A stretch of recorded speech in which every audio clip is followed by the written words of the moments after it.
later. We need to see them later. But also other hot teams that are at the top right now, like Team Flash, they scored 2 chicken dinners yesterday. In fact, it's a back-to-back chicken dinner, not an easy feat, and they did it. And then we have Vampire Esports at second place, Xavier at third place. But before we go on to all the other scores, a reminder for whoever who doesn't know this by heart by now. It's the point system. I don't know. Is there anyone who doesn't know the point system by now? Get out of here. If you don't know the point system, then get out of here. No, I'm just kidding, ladies and gents. But yes, I mean, these are the equivalent points so far when it comes to the placement. So again, you're looking at number 9 to 16. If they place in under these numbers, well, they're not going to get anything for the point system. Yeah, it's as simple as that, ladies and gentlemen. But it might not be as simple here for the teams, that is, because we're the ones that's going to be enjoying the game. Well, today we are at the 24th of August, so this is the second day of the Grand Finals. We'll be playing the Grand Finals up until the 26th, so that is on this Tuesday. So we have the best 18 teams from the playoffs, and there can only be one champion, of course. But what's unique about this season is the Smash Rule. Well, we had it the last season, but then again, the Smash Rule will continue on day number 4. Oh, you're absolutely right, Sir Cloud. You know what Smash Rule really is for me is, becoming a favorite of mine. I think really Smash Rule forces the teams to be more creative, to think outside of the box. I mean, not to undermine, of course, all of the pressure that they have been feeling, from all of the competitors we have in this tournament, but just to add more spice into a very interesting PUBG Battle Royale. I think Smash Rule really does the job. Oh yeah, absolutely right. Especially when it's implemented on a championship winning day. So you guys got to stay tuned to the Smash Day in case you have not felt it before. Well, here are our 18 teams who have made it through the grueling league stage to be here in the Grand Finals. We have Team Flash, Alter Ego, Vampire Esports, BTR, APG, Team Secret Talent, Dora, The Vikings, Tribe Messi, Sem9, D Xavier, AZ Slumber, the new kids on the block, RRQ, Celcom DJ Alliance, T2K, Boom Esports, and all these other amazing teams that we will zoom in onto the roster. Well, Team Flash definitely made a statement, just yesterday, perhaps because of the double chicken dinner that they scored. And I do wonder, again, if that's going to be the same thing, for day number 2. And we can see all the names here. Some of them, well, we're all familiar with. But just so, we got Team Flash, Also Ego Airs, Vampire Esports, and, of course, the Boys of Bigatron by Vitality. Well, I'm glad that they're not using pseudonyms after their roster has been announced, so we don't need to guess anymore who's playing. Well, we also have Alpha Gaming, Team Secret Talent, and also Toda here. So Toda, they have a major refresh of their lineup. 2 players who formerly played M9 are currently in this, or we can make it 3 players from who were formerly Sem9, who's actually in Toda right now. So Toda technically is Sem9 2.0. Yeah. That's interesting. That's interesting. Also, what's interesting is the fact that East already joined APG as well. So I'm pretty sure that they're trying out new stuff, and a dominating performance still from EWC. So everyone's also just excited, how this chemistry is going to work out for the whole APG team. We got also Vikings Esports, Tribe Aeromacy, Sem9, D Xavier. D Xavier, I think, also did extremely well yesterday. But I'm not sure if you are even updated, like with all the drama happening between ERS and the Tribe. And I'm really interested to see how Zha's going to step up, for Tribe this time. But I'm not even sure if they're going to continue being Tribe Aeromacy or are they going to transfer to another team. Yeah, I'm not sure as well, because while this tournament was happening, an announcement happened on their social media that they disbanded. So I'm not sure. But they're still going on with the name of Tribe Aeromacy here in this tournament. So I guess we'll just roll with it until maybe after the tournament, and we see how that one comes into play. But we also, of course, have Boom Esports and Fourth Thrice. I would say that out of these 2 teams, well, at least the names are not too pseudo for us to guess. Except for inside the game, like how we see here, we see Falak, we see IQ, we see Noki. But in the game, they just changed to some Korean name or some Chinese character. So Yes. we just have to adapt to it. Yeah, they love to challenge the casters, okay? I mean, like, we love it too. But anyway, I think that's what makes everything interesting, for each and one of us. And, we'd love for everyone to join, the hype and, of course, the conversation. If you are actually rooting for a team here, just make a lot of noise down there in the comment section. You know how it goes. So don't forget to also subscribe to Ruthless Hype Esports so you do not miss on anything that is happening within the community and with their line of tournaments that we have, for this year. Now, I wonder, Sir Cloud, will we be doing a prediction segment for this? Well, we have to, right? We have to. We cannot have a day of Ruthless Invitational Showdown without the prediction. But I guess before we go to the prediction, we're gonna revisit the scores again, just to give ourselves some idea of which team might make it or which team might get the next chicken dinner. Oh, you're absolutely right. So hopefully we are going to see just like how day one ended, and pretty much with what you said earlier, Sir Cloud, Team Flash getting that back-to-back winner chicken dinner. I bet they are at the top. But before we head on to the leaderboard, we're looking at the MVP. We got Zeiss over here of Team Flash. Okay, again, making a statement. 21 LMs in the bag.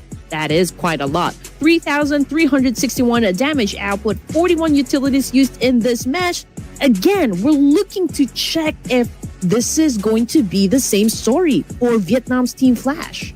Oh, and also, fun fact about this player is that apparently the way to pronounce his name is a Z and S silent. And it becomes Hugh. Hugh. Hugh, yeah. Apparently. Hugh. Okay. Hugh. All right. That's unique. It is. I mean, you have to have something different for the god of thunder, Zeus, right? But yeah, we're going to call him. But he calls himself Hugh, so yeah. Hugh. But besides him as well, Doc is up here together with Red Bull, one of the latest signings of Vampire Esports, together with Bo, by the way, and Nate here in the road to MVP. So another fun fact, now that we get two of these players on screen, Bo and Hugh are twins. Wait, hold up. Rewind. There you go. You get a second look. Bo and Hugh. Hugh? Or Zeus. Or Hugh.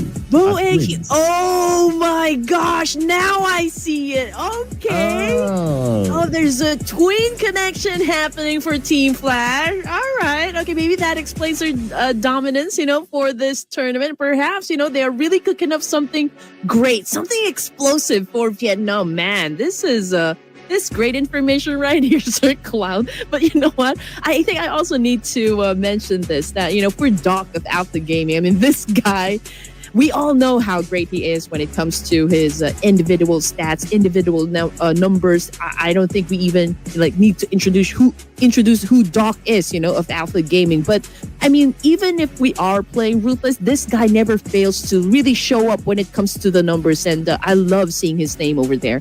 But grand finals, overall rankings, Team Flash, double chicken dinner, 86 points, and at the top. Oh yeah, Team Flash currently leading the chart, but it is all about setting the match point. It's not going to be set today, it's going to be set tomorrow. So all these other teams can close the gap or maybe even be the one that sets the match point. So that's something that we will see throughout today. Other than them, you mentioned about the casters from before, talking about Sam Knight and Boom Esports doing well. They are on page 1, so that's a testament to their current performance. But on page number 2, another team that is piquing my interest is AZ or AZ Slumber. So just to give a little bit of a background, they came through the recent PMNC Malaysia, and it is their first showing here in the regional professional league, or in the professional league to be exact. But Slumber, this team, I have seen them as a community team forever. Like forever. They have been around. Ooh, okay. But yeah, I mean, AZ Slumber definitely did good during the playoffs. I think this is one of those teams that we keep mentioning, Contra and I, when we were casting, day number one of the playoffs. And yeah, they continue to shine. And I do love the fact that we're seeing them play, for the grand finals. But this is how it's going to go down, ladies and gents. We're going to kick things off in Erangel. There's going to be 2 Miramars in the middle and 2 Erangels. And then we're going to end the night for match number 12 here in the barren desert of Miramar. Yep. So we're going to have 3 games per map. And we're going to start off with Erangel. And here are our top Erangel performers. I mean, it's easy to just say, oh, Team Flash is the top performer, right? Because they're the number 1 team, obviously. Followed by D-Xavier, and we have T2K and APG here as well. But when it comes to the average placements, D-Xavier, they did slightly well than Team Flash. But average eliminations, Team Flash, they are a little bit more aggressive in bringing in the eliminations to the team. I agree with you, Sir Cloud. It doesn't mean that currently you're at the top and we're not even sure if we're going to end the day, your team still being at the top. There's a lot of ways that, day 2 can play out, but that's what we are excited to see, right? But before we head on to our first game this evening, this is going to be interesting because Sir Cloud still doesn't have any points, with him. Production is already at 4. And this is going to be great. Okay, I mean, which team do you think is going to win our first game, Sir Cloud? Oh, man. I want to go with stats, but I don't know what version of the Xavier is going to show up. Sometimes they show up, sometimes they don't. So I don't know. But I guess, I'm just going to close my eyes, trust my heart, and let's start with stats. Let's bring on the Xavier. Okay. I mean, I get you when it comes to stats. So we're going to stick with stats. And this time I'm going to go with Team Flash just because they are at the top. I'm going for the big boys here. And I feel like they're not going to let go of that chance to really dominate now that they've already, I think, set up a momentum for them. So day number 2 should be quite a breeze, for Team Flash, judging if they keep the pace going on for them for day number 2. Yeah, and Prod went for stats as well. T2K. So basically, our picks here, they are the top 3 of the best performing Erangel teams. So, based on numbers, they do stand a good chance. But we are talking about 18 teams here. So anything can happen. It can be dictated by the circle. It can be dictated by what sort of loot you get. So, it's always so hard to tell. I mean, this segment of the prediction is always, it drains us more than you know. I don't know how to explain it. Yeah, I mean, I definitely get you, Sir Cloud. But again, guys, we are inviting everyone to please come and join us. This mini game that we always play. We'd love for you to join the prediction. Maybe you're going to win the prediction. Who knows? But for us, we're going to stick it to the big boys for now. I mean, T2K, I'm pretty glad to see them really performing, for the tournament. We have a lot of fans always down there in the comment section showing a lot of support, to the players of T2K. But lately, I'm still not have gotten over with the whole PMNC drama. It was, the outcome was really unexpected. Although I'm not taking the spotlight, from Blez Official and of course Nepex. I think they did wonderful. They've I've always called Nepex to be the wonder kids in Nepal, but something really unexpected happened between Tribe and DRS, and I would love to see how this 2 amazing teams is gonna come back even stronger. Well, are you allowed to fill us in on the no, because okay. DRS, 2 of their players actually just jumped into Tribe Aero Macy, so I think that's where the rival is has started, and nobody knows exactly what happened between these 2 teams or why the 2 players actually just transferred to Tribe Aero Macy. But they tried to settle the score, when it comes to the whole PMNC thing, and it was a back and forth situation between them, and everyone really enjoyed, the fight, the gunfights, the firepower, everything, with all of the clutches movements. But at the end of the tournament, it was Blez official, which is a dark horse, and Nepex, who actually secured the slots to play in the PMSL. Yep, and unfortunately, we won't be seeing Nepex in the finals. They didn't make it through the playoffs, but that's okay. I mean, it's an off-season tournament. We are sure to see them in the official tournament coming in soon. And DRS as well is not together with us this season, unfortunately. Yeah, but we still have, of course, Tribe Missy, and I do recognize the players of or the ex-players of DRS actually playing for Tribe Missy in this tournament. And how are they doing? I guess, well, they made it to the finals, so that's good. So, yeah, it's a matter of what will happen in the next few days. It is. I do wonder though, because we haven't really seen, Zayo actually play in the PMNC, or if he played, I wasn't able to really witness it. But just in case he didn't, I'm curious if they're gonna maybe mix and match, all of the players' strengths and weaknesses. Maybe we can see Zayo play again. How his energy is gonna be affecting the whole overall team composition, something like that, something, to steer the pot of some sort. But yeah, I mean, coming into game number 1 here for Ruthless, I know everyone is just expecting, okay, how everything is going to play out. Is Team Flash still going to dominate?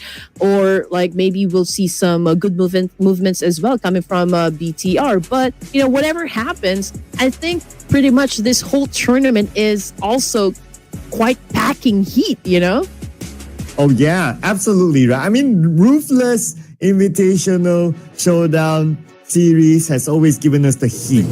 And we're going to feel the heat inside of Erangel here, ladies and gentlemen. It's going to be game number 1 of day number 2 in the grand finals. Match 7 overall. Let's head on to it with a flight path beginning from military base. All right, here we go. I'm actually waiting for my math feed to actually work, okay? But we'll take a few more seconds. But anyway, yeah. Just paying attention to the left side of the screen here, we got most eliminations, and that's coming from Hugh. Knockouts as well. That's a total of 20. We got Dog and Red Bull actually joining him for this category. We got Headshots as well. So he's been dominating so far when it comes to those individual titles. And I think, his twin brother is also not hesitating to join him when it comes to being one of the star players for this tournament. Oh, yeah. That's the dynamic duo, right? And the history of PUBG Mobile Esports, to the best of my memory, that is, this is the third twin pairing. Yeah. Ooh. The first one was in Thailand. It was G9 and I forgot the other person's name. The other one is obviously the legends, Luxy Zaxi. And now we have Hugh and Bo being the twins here. We got some twin connection. Okay, that's pretty great. And I guess, my curiosity doubled up. And I am looking forward to how Team Flash is going to use this thing, to their advantage. And so far, we are seeing them drop. We are seeing one of them actually is already driving a vehicle over there, probably going to another location so that he could get, whatever he needs to be able to fight.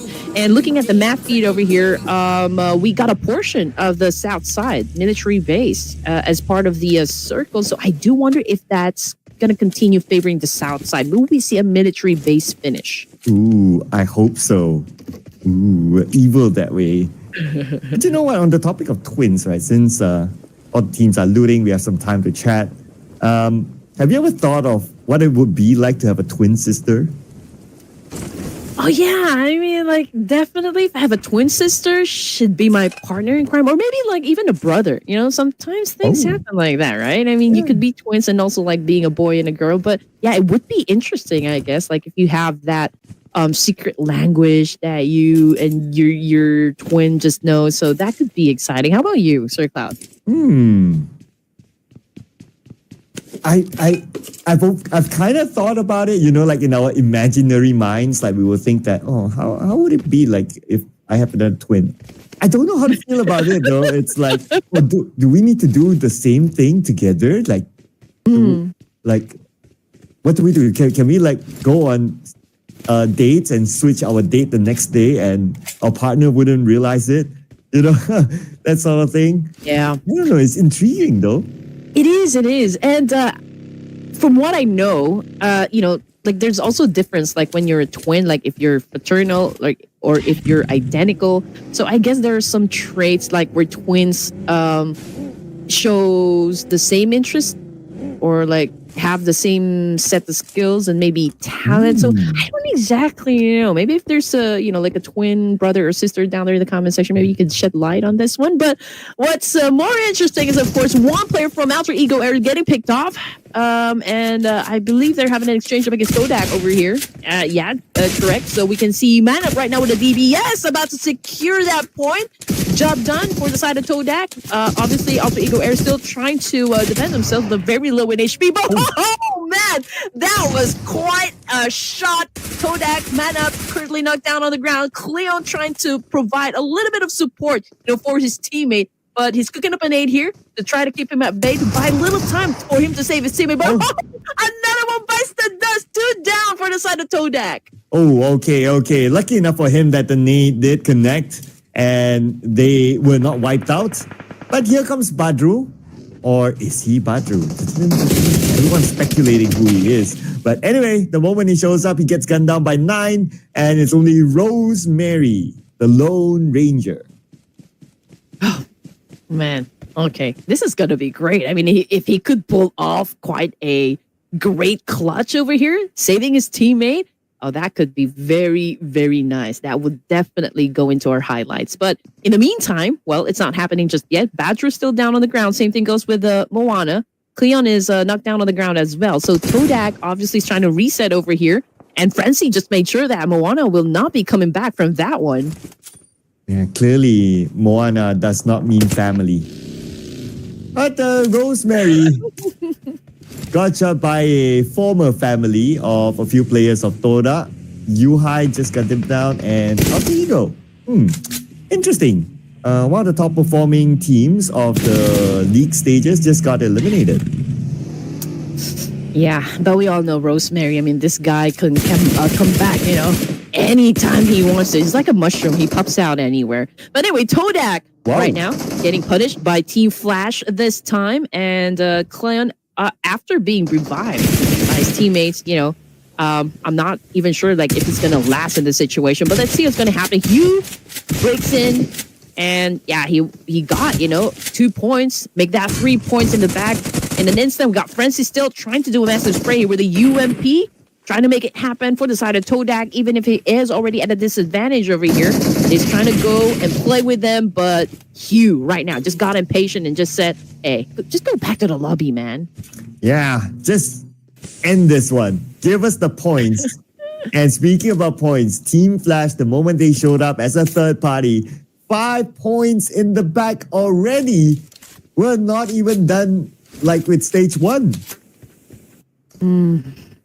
But we do love the fights. We do love the fights that we're seeing at the moment. 2 teams already out just a few minutes in. We are just at stage 1 and we've seen drop clashes happen. And we continue to see some more. This time it's going to be between the Savior and the boys of Four Thrives. Ooh, not a good shot though. For the side of D Savior's Lamborghini falls down hard on the ground. Noki just got shot as well. We got Shin on screen with an S12K, goes in for the round, goes in for the shot, and was able to perform well. The new kid on the block. But now that means that Falak is alone here in this building. His other teammate, T24, coming in. Falak with a nade onto the ground floor. I doubt he'll connect. It's not well cooked. But Levi's is finding an angle though. He does have an S12K, but he needs to reload that weapon. Not going to depend on it too much, but Falak with the jump shot onto Levi's. Could this be a solo clutch here? Yes. At least one more to go in this building. Shin just outside the window. You almost got Shin. Oh, it was so close. Wow. That was insane. I mean, for both of the players. I mean, obviously, Falak was low in HP as well, and so was his enemy, just right outside, just at the balcony. And it was a great exchange, nonetheless. Both of the players, I think, tried their very best to stay alive. But yeah, we can only crown one winner, and that was it. Falak, we'll see you in the next game. I'm pretty sure, the fans still showering you with a lot of support in the comment section. Now, getting back into the game we go. We got a lot of teams down there in the middle. We got Tribe, T2K, even Team Secret coming from the northern side, and I believe they will be sticking close to the edge. I mean, for now, I mean, it's too early to get into fights. We got Talon also coming from Novo, but they could potentially maybe have a fight, up against those teams that are close to that end of that bridge. And that fight might potentially still happen now that the circle has shifted to the main peninsula. So too bad we're not going to see the meet to the base circle, but that's okay. Everyone on the main peninsula right now circling around and trying to find their next pit stop, and that's where we will see more teams challenging each other for a good spot, just like what might potentially happen here between Alpha Gaming and Crusader, especially if Alpha Gaming is able to get a knock. I mean, it's a good thing Alpha Gaming is making moves as early as now. I mean, they don't really have to exert a lot of, I guess, energy, pressure, them being a super stacked team here. But everyone's still interested, curious as to somehow how they're going to be dealing with all of the situations here inside of the battlefield. We also want to see a lot of clutch moves coming from Alpha Gaming. And as for D-Savior, I mean, obviously they already have a momentum going on for them, but they're actually lacking one player. So it's going to be interesting as well how they're going to be lasting in every situation. But Vapor Esports right now just crashed in and unleashed havoc up against AZ Slumber. Just look at that. We got one of them throwing haymakers and a pan. Calm down, people. Calm down. Oh, but that was a very quick crash in. They didn't really have time to park their vehicles. It's all everywhere. Right now they have to figure out how are we going to move these vehicles. No, that is a bad parking right there. Yeah, somebody got to check their license. Okay, but it's fun that we still got 15 teams here, and he's right now abandoning his vehicle and coming after Lamborghini. Goes in for the prone, cooking up a nade here. He is determined to shut down Lamborghini, but Lamborghini calling out to the rest of the team here. He probably needs some backup, and down goes Lamborghini, but not because of Alpha Gaming. That was because of Vikings. Oh, and at least Lamborghini is using the name Lamborghini instead of DX, so we can confirm that it's him. But now Lamborghini, he has been eliminated, unfortunately. APG, you mentioned about they don't really need to do it, but they did it anyway. So I guess they are kind of hyped up today to try to play a little bit more aggressive. Yeah, usually they are always chill, if there's really no need for them to perform, they're not gonna, really try. But it's a different pace right now we're seeing from Alpha Gaming, and we want that to continue, right? And we are showing a map over here. Not exactly sure what's happening, but okay, kill feed. Believe that would be someone from Talon Esports going up against Tribe Aeromacy. I think that's T2K. Oh yeah, that was T2K, and they have been eliminated. Well, I guess production has to try again next round with their prediction. But Tribe Aeromacy, after winning that fight, they might need to defend their area against Team Secret. I noticed that they were rotating towards where Tribe Aeromacy was at the northern side. But we're going to have a view of what's happening in the middle here. Oh, Talon, RRQ in a fight. Yep, and what a shot coming from Yoru again with a DBS. Achul, however, also is currently facing the floor. Lapar, confirmation coming through, already out of the game here. Jarl, that was a big hit right there up against BTR, but also, what a good response coming from East, but from afar, it was Bo from Team Flash that took that point. Oh, come on, man. He just won that fight. Let him celebrate. But let's see who will celebrate here between RRQ and Talon, as Sorvel will be gunned down, leaving RRQ with only 2 left. Jan Foss will need to win this one together with his teammate, and they will win it against Talon. But here comes another fight. The Vikings, they just eliminated Zuxi from BTR.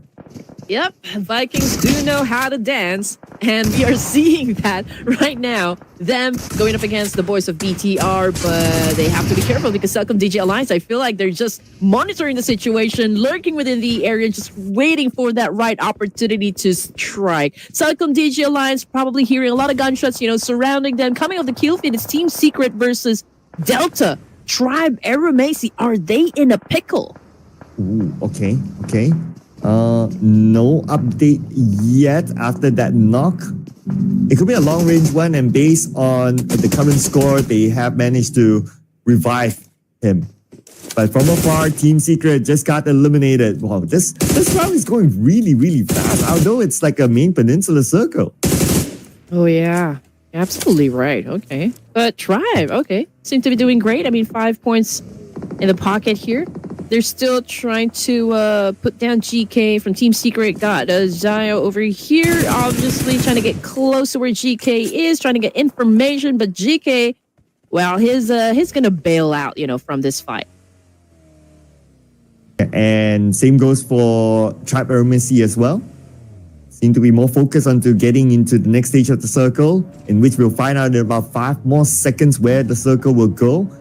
We have a good amount of teams in the middle right now, including Team Flash, the Xavier, the two Vietnamese connections there.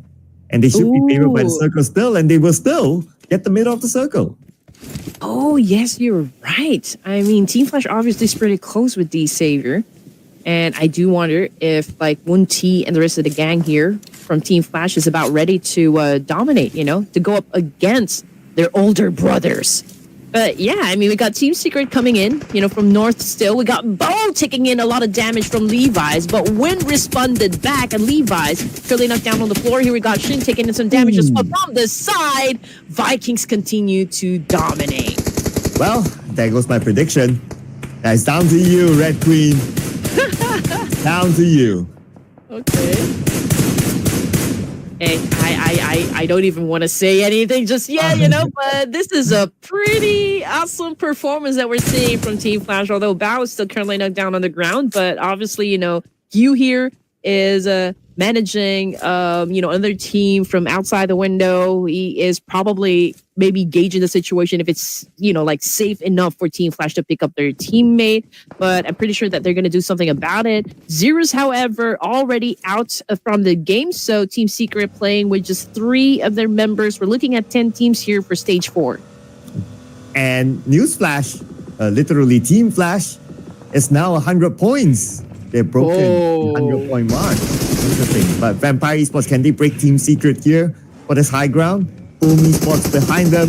Vampire Esports, they're surrounded by so many teams, and they're deciding on where to go right now. So it looks like they decided to fight for themselves here to take this fight against Boom, and they will get that knock against Bombed, thanks to Mela. I mean, if you're in a position where you can actually pull off an, all-you-can-kill buffet, I mean, this is a pretty good spot, for Vampire Esports. I just hope that they can be able to always, defend it, because there's a lot of teams there at the foot of this hill, and lots of potential to score, a lot of numbers, just based from the position. But Team Secret, I think they also know, that was a very good spot, and I think this fight is going to happen because they're going to challenge Vampire Esports for it. And GK goes down hard, coming from Dewey. Oh, 2 points. Oh, but somebody shot Chewie from behind. That's GK. So I guess it's a trade-off shot. Okay, you don't always get to see that. But now we have Lazarus, aka Schweppes, down on the lower ground with Yummy on the high ground against him, and he will be gunned down from the side. Red Bull trying to get GK. Let's see if this Molly can land. Nope. But he can't force GK to move away. But he has to move anyway because of the zone.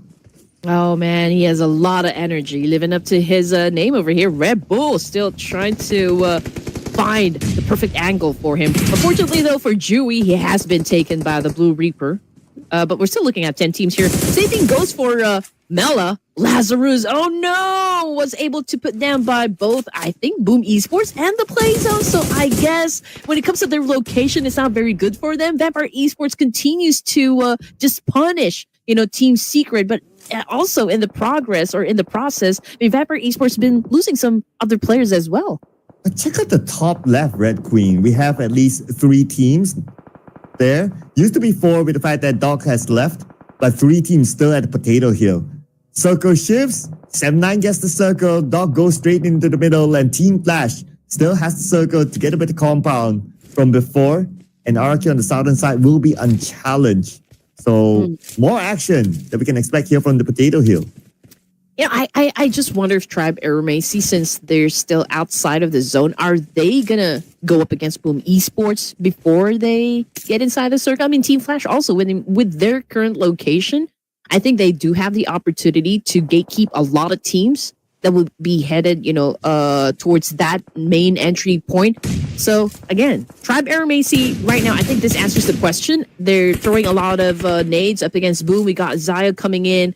And he just eliminated that last player from Vampire Esports, if I'm not mistaken. Yeah, Delta took him out, so that's number 10 for Vampire Esports. Zio, knocked by the MVP, Yummy. Now Gante seeking revenge. Yummy will finish off Zio, but here comes the Vikings out of nowhere to finish off the final player of Boom Esports. But the nade from the top! And that came from Gante to knock down 2 from Vampire. From the Vikings. Oh, Giante making great decisions at the moment. We can see Celcom Digi Alliance back on the screen over here, trying to eliminate AZ Slumbers. We got a 966 Cuckoo Panade. Oh, and that was such an on-point one. And Celcom Digi Alliance continues to ram up some numbers, although one of them had an early elimination. So we're looking at 16 teams. And they're pretty close with the boys of Team Flash. So will we see a fight happen between these two? Ooh. We need to pause on that because right now we're going to focus on to Sorvel. Interesting enough, the name is Sorvel. The picture is not Sorvel. The actual player, I have no idea. So that's just a bit of a trivia for everyone. We don't know exactly who he is. But we do know exactly who these two teams are. Celcom Digi Alliance and Team Flash. And Celcom Digi Alliance, they seem to be kind of interested to take over this compound held by Team Flash. Absolutely. I mean, they're outside of the zone here, so this is an essential move. They will have to take this compound out of Team Flash by brute force. I mean, that's the only thing. They could, stay in the game here, and that will be a real challenge. I mean, obviously, RQ is trying to get a whiff of the situation. They're trying to get close with Celcom Digi Alliance as well. So it could be quite a challenge for Celcom Digi Alliance to step into stage 6. I see Maxman in the comment though, putting up. Oh, yeah. Yep. I see it, but we'll leave it as that. Okay. But anyway, Celcom Digi Alliance. Okay, I guess it will be dictated by how the circle will shift next, right? And there's a high chance that the circle will move away from where Celcom Digi Alliance and Team Flash is at. Let's see how far will it be. It will kind of dictate on whether they will take the fight or not. And there is a chance that the fight between the two will happen. Yeah, that is for sure. Oh, one of the boys of Sem9, we got Vex Cry. Okay, Vex Cry, I think, is hitting the floor as we speak. We got Giante, of course, just checking out if there will be other teammates that will come to his rescue. Because obviously, this is a bait set up by Tribe Aeromacey. 9 points in the bag now without Zio. And we got Giante and Delta stepping up, for the whole team here, bagging most of the numbers. And obviously, Giante is not letting go of this player over here, and it is almost as sure that he can definitely bag that point. Munawe, whoever he is, from Celcom Digi Alliance have been eliminated. 966, to the best of my memory, he's Adeluk, also down. My V Guinea, now the only one left here against Doc. Doc is also the final player of Team Secret, so he cannot lose this fight.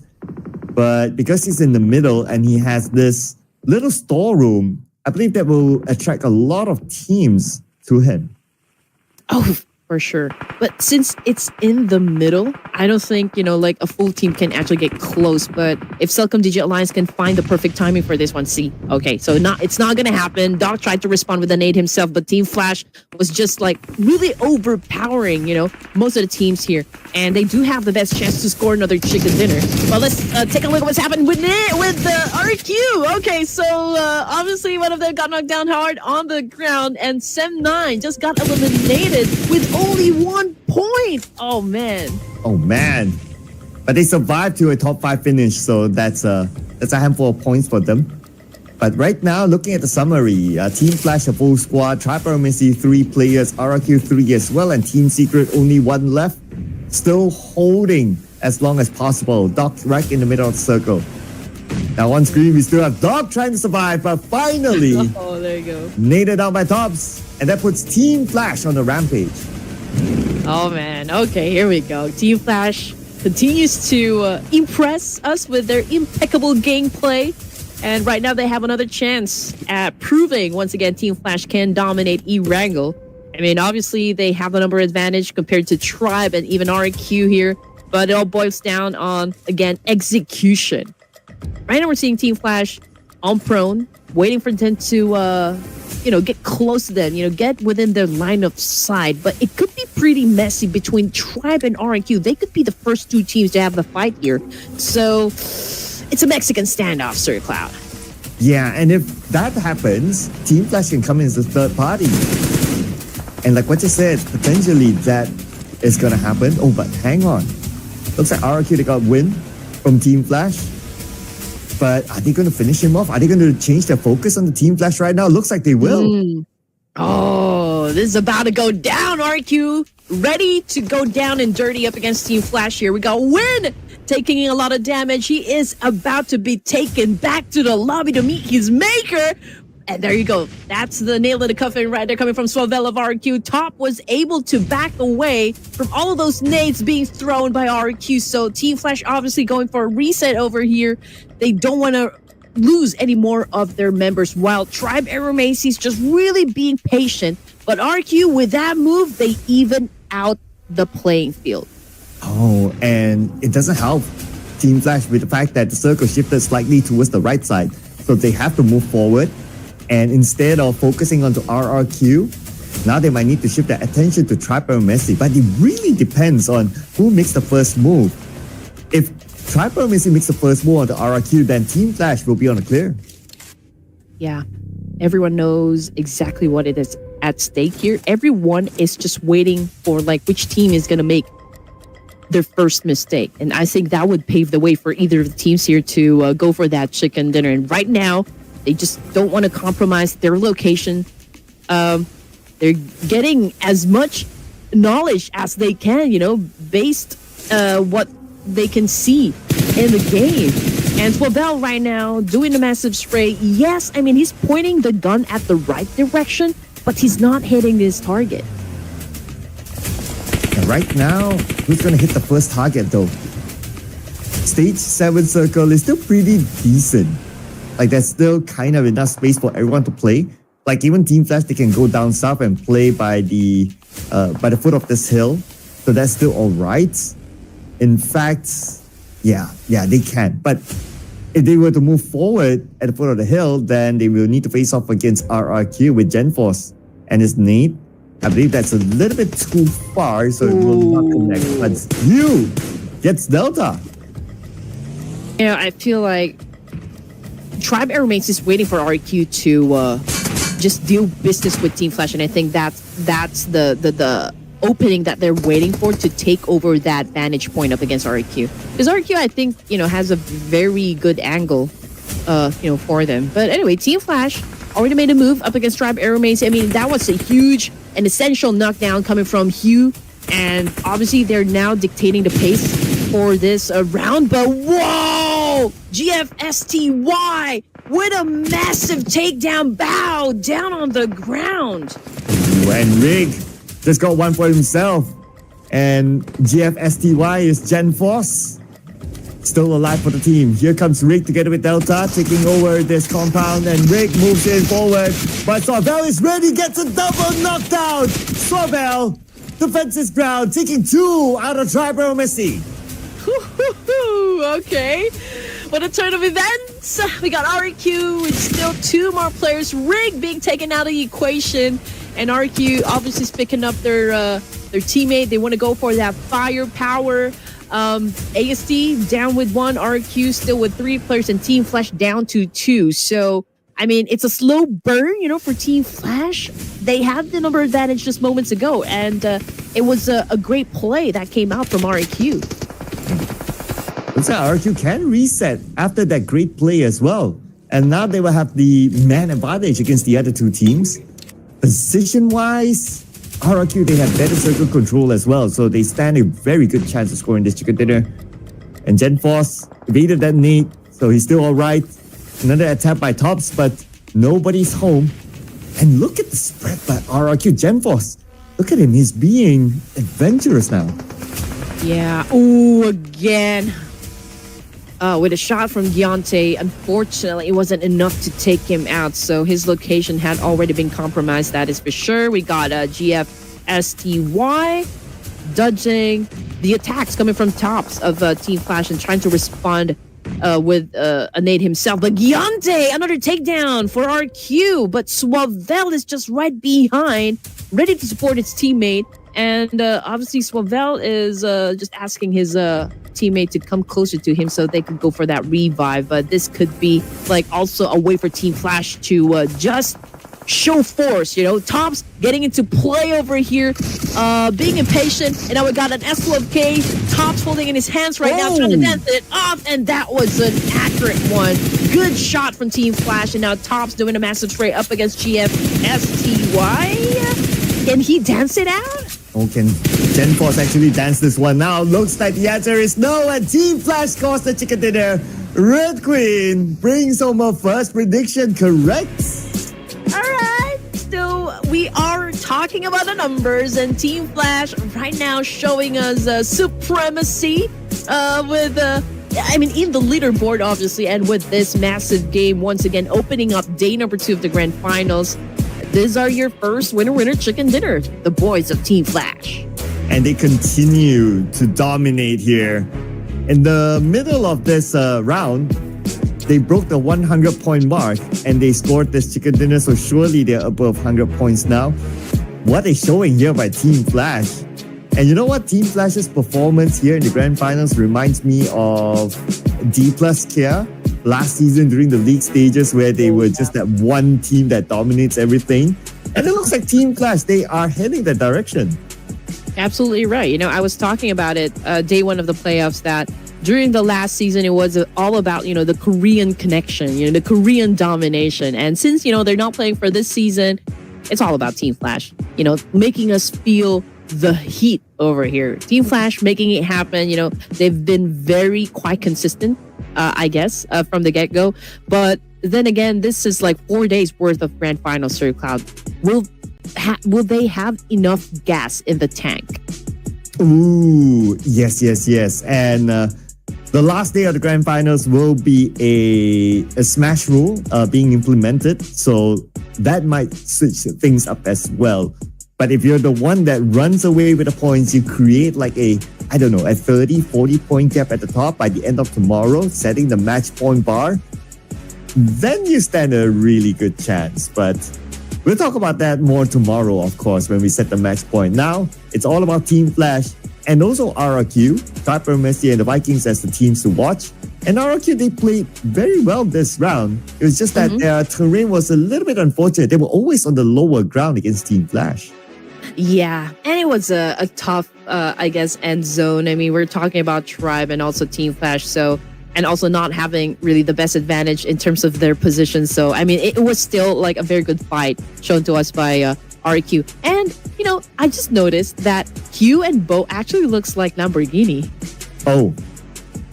Maybe they're a triplet. No, just kidding, guys. Who knows? Ooh. But you have to admit, I mean, they look alike. Now I can't unsee it, Now I can't unsee it. Gotta put a side-by-side comparison. So hopefully Lamborghini performs and he gets his picture up there so we can compare. But the one that's getting his picture up here is the MVP, Hugh again. We started the day with him, we ended yesterday with him, and now we still have him. 4 eliminations and a whooping 1,076 damage. I mean, just look at with the hair dye and everything, because I've seen this type of style from Lamborghini as well. But anyway, I'll leave it up to you guys. I'm just very happy with the fact that I was able to score my first team prediction of the night. Yeah, I guess that's what vacation does to you, right? It gives you the mojo to start the day back at work. Besides him, our other top performers, Suavel, which I'm not convinced this is Suavel. He's the coach, and this picture is not him, but he's the top performer. So whoever he is, you guys can speculate in the comment section. Could it be Satar? Could it be Ryzen? I don't know. But Jante is here as well, Triperomisty with 5, Hugh 4, and his other teammate Tops with 4 as well. So we got 2 representatives from Team Flash up here. Again, it's a testament to the performance of Team Flash at the current stage. It is. I feel like they're not really gonna let go of their supremacy right now from like inside this tournament. And just looking at the numbers again, Team Flash with 22 for this round, for this match. RQ coming in at second with 18 and 16 for Tribe Aromacy. So I guess it's still a win-win situation for Tribe Aromacy, considering that, okay, they weren't able to bag the chicken dinner for this round. But then again, they dropped 11 elims, for this round. But the one that dropped the longest elimination distance is Wunti from the Vikings, 319. I guess if we were to look at these numbers here, they're quite... we're quite used to seeing this number. It's like 3 airdrops looted because it's a regular kind of circle in the middle of the main peninsula. We have 70 eliminations, so that's that. Some players got eliminated by the zone naturally. We did see some of them during the course of the round. But what is most important here, of course, is the scoreboard. And Team Flash, now they're running away with it, ahead by 43 points against Vampire Esports. That is a huge gap right there. That, I mean, not gonna lie, that is a huge one. Vampire Esports 65. Okay, they are the team closest, to Team Flash.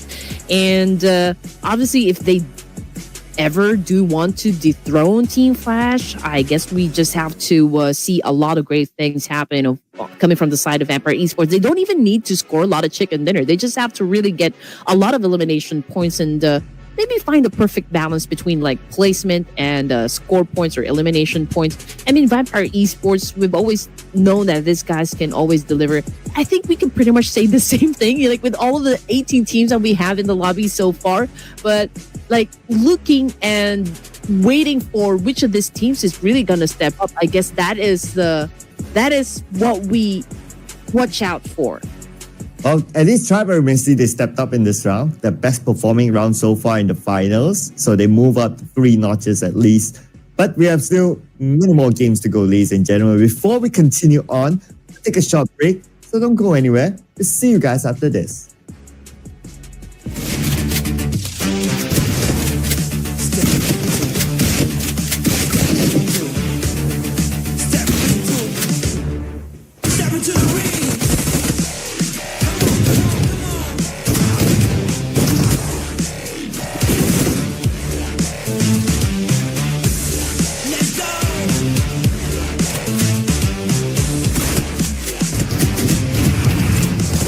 To the ring.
And go it is, ladies and gentlemen. We are back for game number 2 of the Ruthless Invitational Showdown Season 12. Together with me, Sir Cloud, and the wonderful Red Queen. Red Queen, can you imagine? We're already 12 seasons in. I know, right? And again, this is probably what? The end time that we're asking Ruthless to do a LAN event? We won't forget about that though. For sure. I mean, maybe for that to happen, if we can achieve by the end of the season, now we're at 367k subscribers. Maybe we can get 370k subscribers by the end of the season. We might have that. So you guys don't forget to subscribe. Yeah, hit on that subscribe button, ladies and gents. I mean, who knows? Maybe it will happen. Maybe we can all be together, seeing all of our favorite teams play in the battlefield and us casting the event and you guys cheering for your favorite teams and your favorite players. That could be very exciting. Oh yeah, absolutely, right? Can't wait. But we also can't wait for these amazing teams to show us a thing or two inside of Miramar. Vampire Esports, Team Flash, APG, and the Vikings here as our top Miramar performers. So we have a repeat, of course, here with Team Flash and also APG. Now, whether they're going to repeat the chicken dinner or not, we'll need to wait and see. But we are back at the prediction desk, and Red Queen, ring, that's your magical number. Oh man, okay, so I got Team Flash right. All right. I honestly don't know what I'm gonna pick next. But you know what? I'm gonna call on my boys from Fourth Thrives. I mean, Balak, if you're watching, Noki, if you're watching, drop some numbers for this round. So I'm locking it in. Fourth Thrives it is. Yeah, and I'm desperate to drop a number. So I'll go with stats. I will learn from Red Queen, and let's bring on Vampire Esports. Oh, okay. Waiting on production here. Waiting on APG. Okay. Going with stats as well. I mean, they are one of the top Miramar performers. So, yeah. Well, I'm just wishing here, it's not even a question about if this teams can deliver a chicken dinner. I think the question should be, are they in the mood, to play some game and play the beast that we know that they are. That should be the question. So I do wonder if Fourth Thrives will be stepping up, or if APG is gonna step up, or for you, if Vampires is gonna step up. Ooh. I could use a point though. So the boys of Vampires, come on with your new signings. Time to show a thing or two. I know they scored a chicken dinner yesterday, but that was when I was not around. So come on, boys, do it for me. Do it once. and give me that point. I need the point now. I can't go the entire season 0, right? Oh, give Sir Cloud a point, guys. But then again, might be my prediction that's gonna come out right, for this round. But hey, we've seen an explosive performance coming from Team Flash. We might see a deja vu happen because they scored 2 chicken dinners yesterday. We did ask if they're going to continue on with a strong and maybe high level pace, and obviously with the numbers, they do have a small room, for mistakes. So I guess less pressure on the side of Team Flash. So they continue on to dominate. Again, we still got Hugh over here, 24 knockouts, 5 headshots. We also got his twin brother, Bao, joining him at second place. And we got East of Alpha Gaming setting up 4. But when it comes to the highest damage, this is a huge number. It's half of what Doc was able to set on the board. Now that we have APG on our board, right? So I just want to bring up a rumor.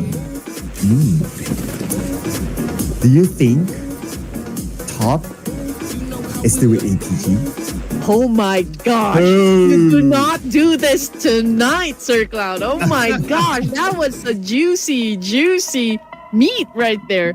Oh man, okay. Is he not playing with APG anymore? How did you come about this information? Oh, I don't know. It's a rumor, right? Oh, man. Or could Ruthless be top? I don't know. Or could East be top? I don't know. These guys, they can just change their IGNs.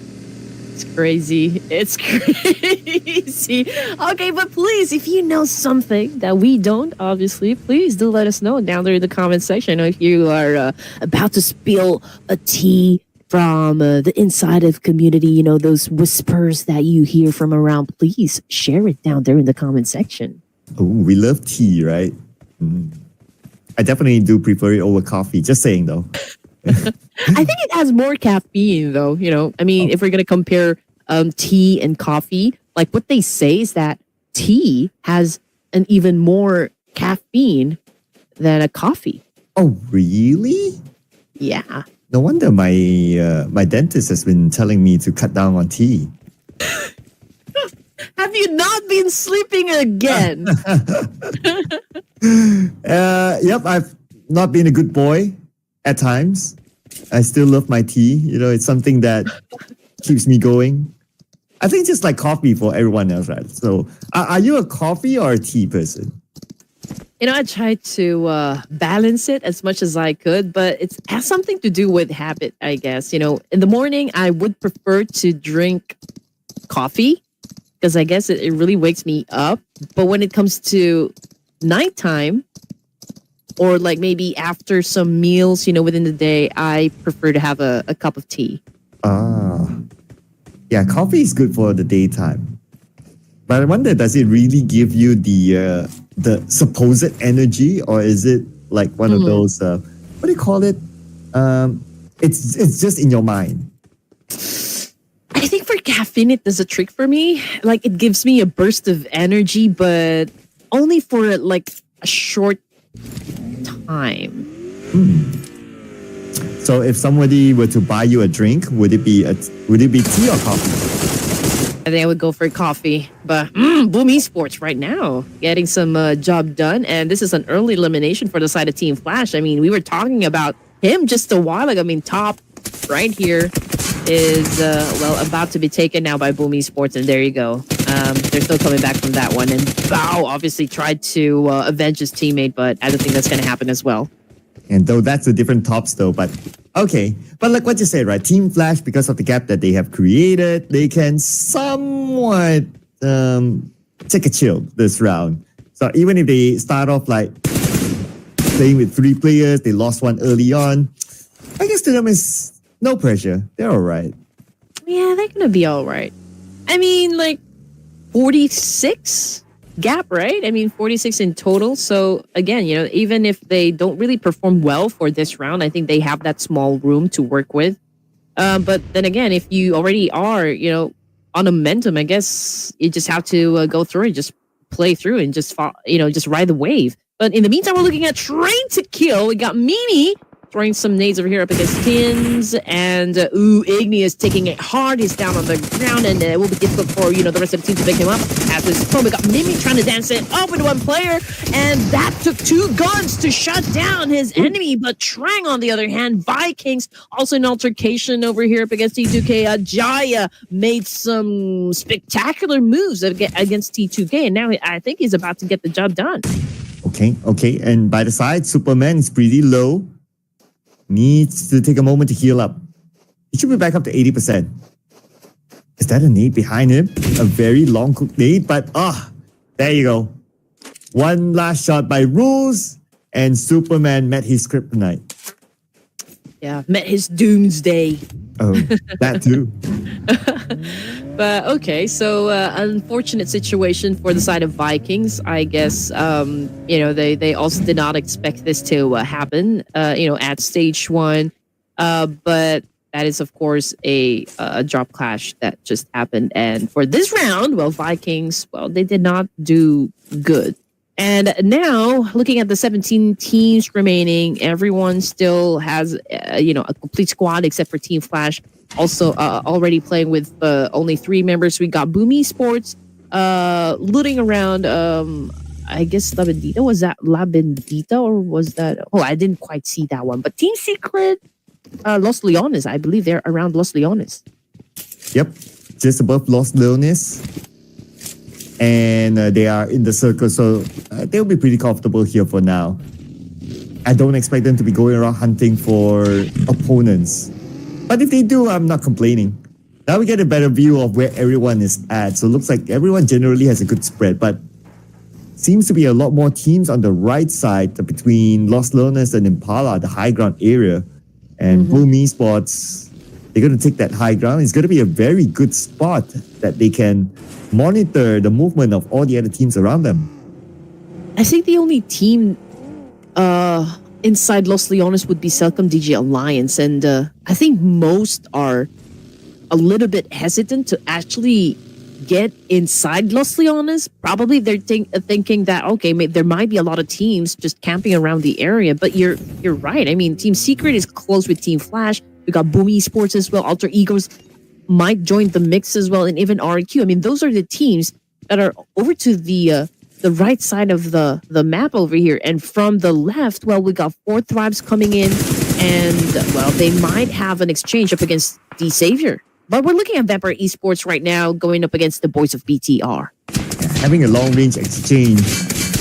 Yo boys, 4 Thrives. Noki needs to find a spot to heal. Okay, should be all right here. Yeah, there's a bit of a coverage, but on the minimap, D Xavier is chasing them, and both of them are low. Oh no, this is bad. Lamborghini, here we go with the DBS, and the rest of the team behind him. Unfortunately, he took the shot up front, and now Skrillina's down on the ground here. We got 4 Thrives at the moment dominating. Oh, but we got Nogi getting knocked down on the ground, but that was a great shot. Once again, coming from 4 Thrives, and D Savior might meet the end for stage 1. Wow, this could be a big comeback here for 4 Thrives. One more to go. Paragin on the other side. In fact, they receive a bit of help, but here comes. And they won it against 4 Thrives. Oh, they won it against D Xavier, but they had the assistance by APG. Yeah, and APG looking to get some kills as well. And yes, we are absolutely right. Alpha Gaming right now making a move up against 4 Thrives. And Noki getting picked up in this situation. We got Ruthless cooking up a nade here. Could he potentially shut down 2 players from 4 Thrives? Completely missed the target over here. Obviously, 4 Thrives has the chance to defend themselves. And here comes the attack with a shotgun. Ooh, you do not just enter the building without checking them corners. And 4 Thrives, once again, was able to put up a very good defense. But we're talking about their last active member. And he's already on his way to make some more points for the team. Right now, he has to defend this ground, but it's going to be pretty hard, though.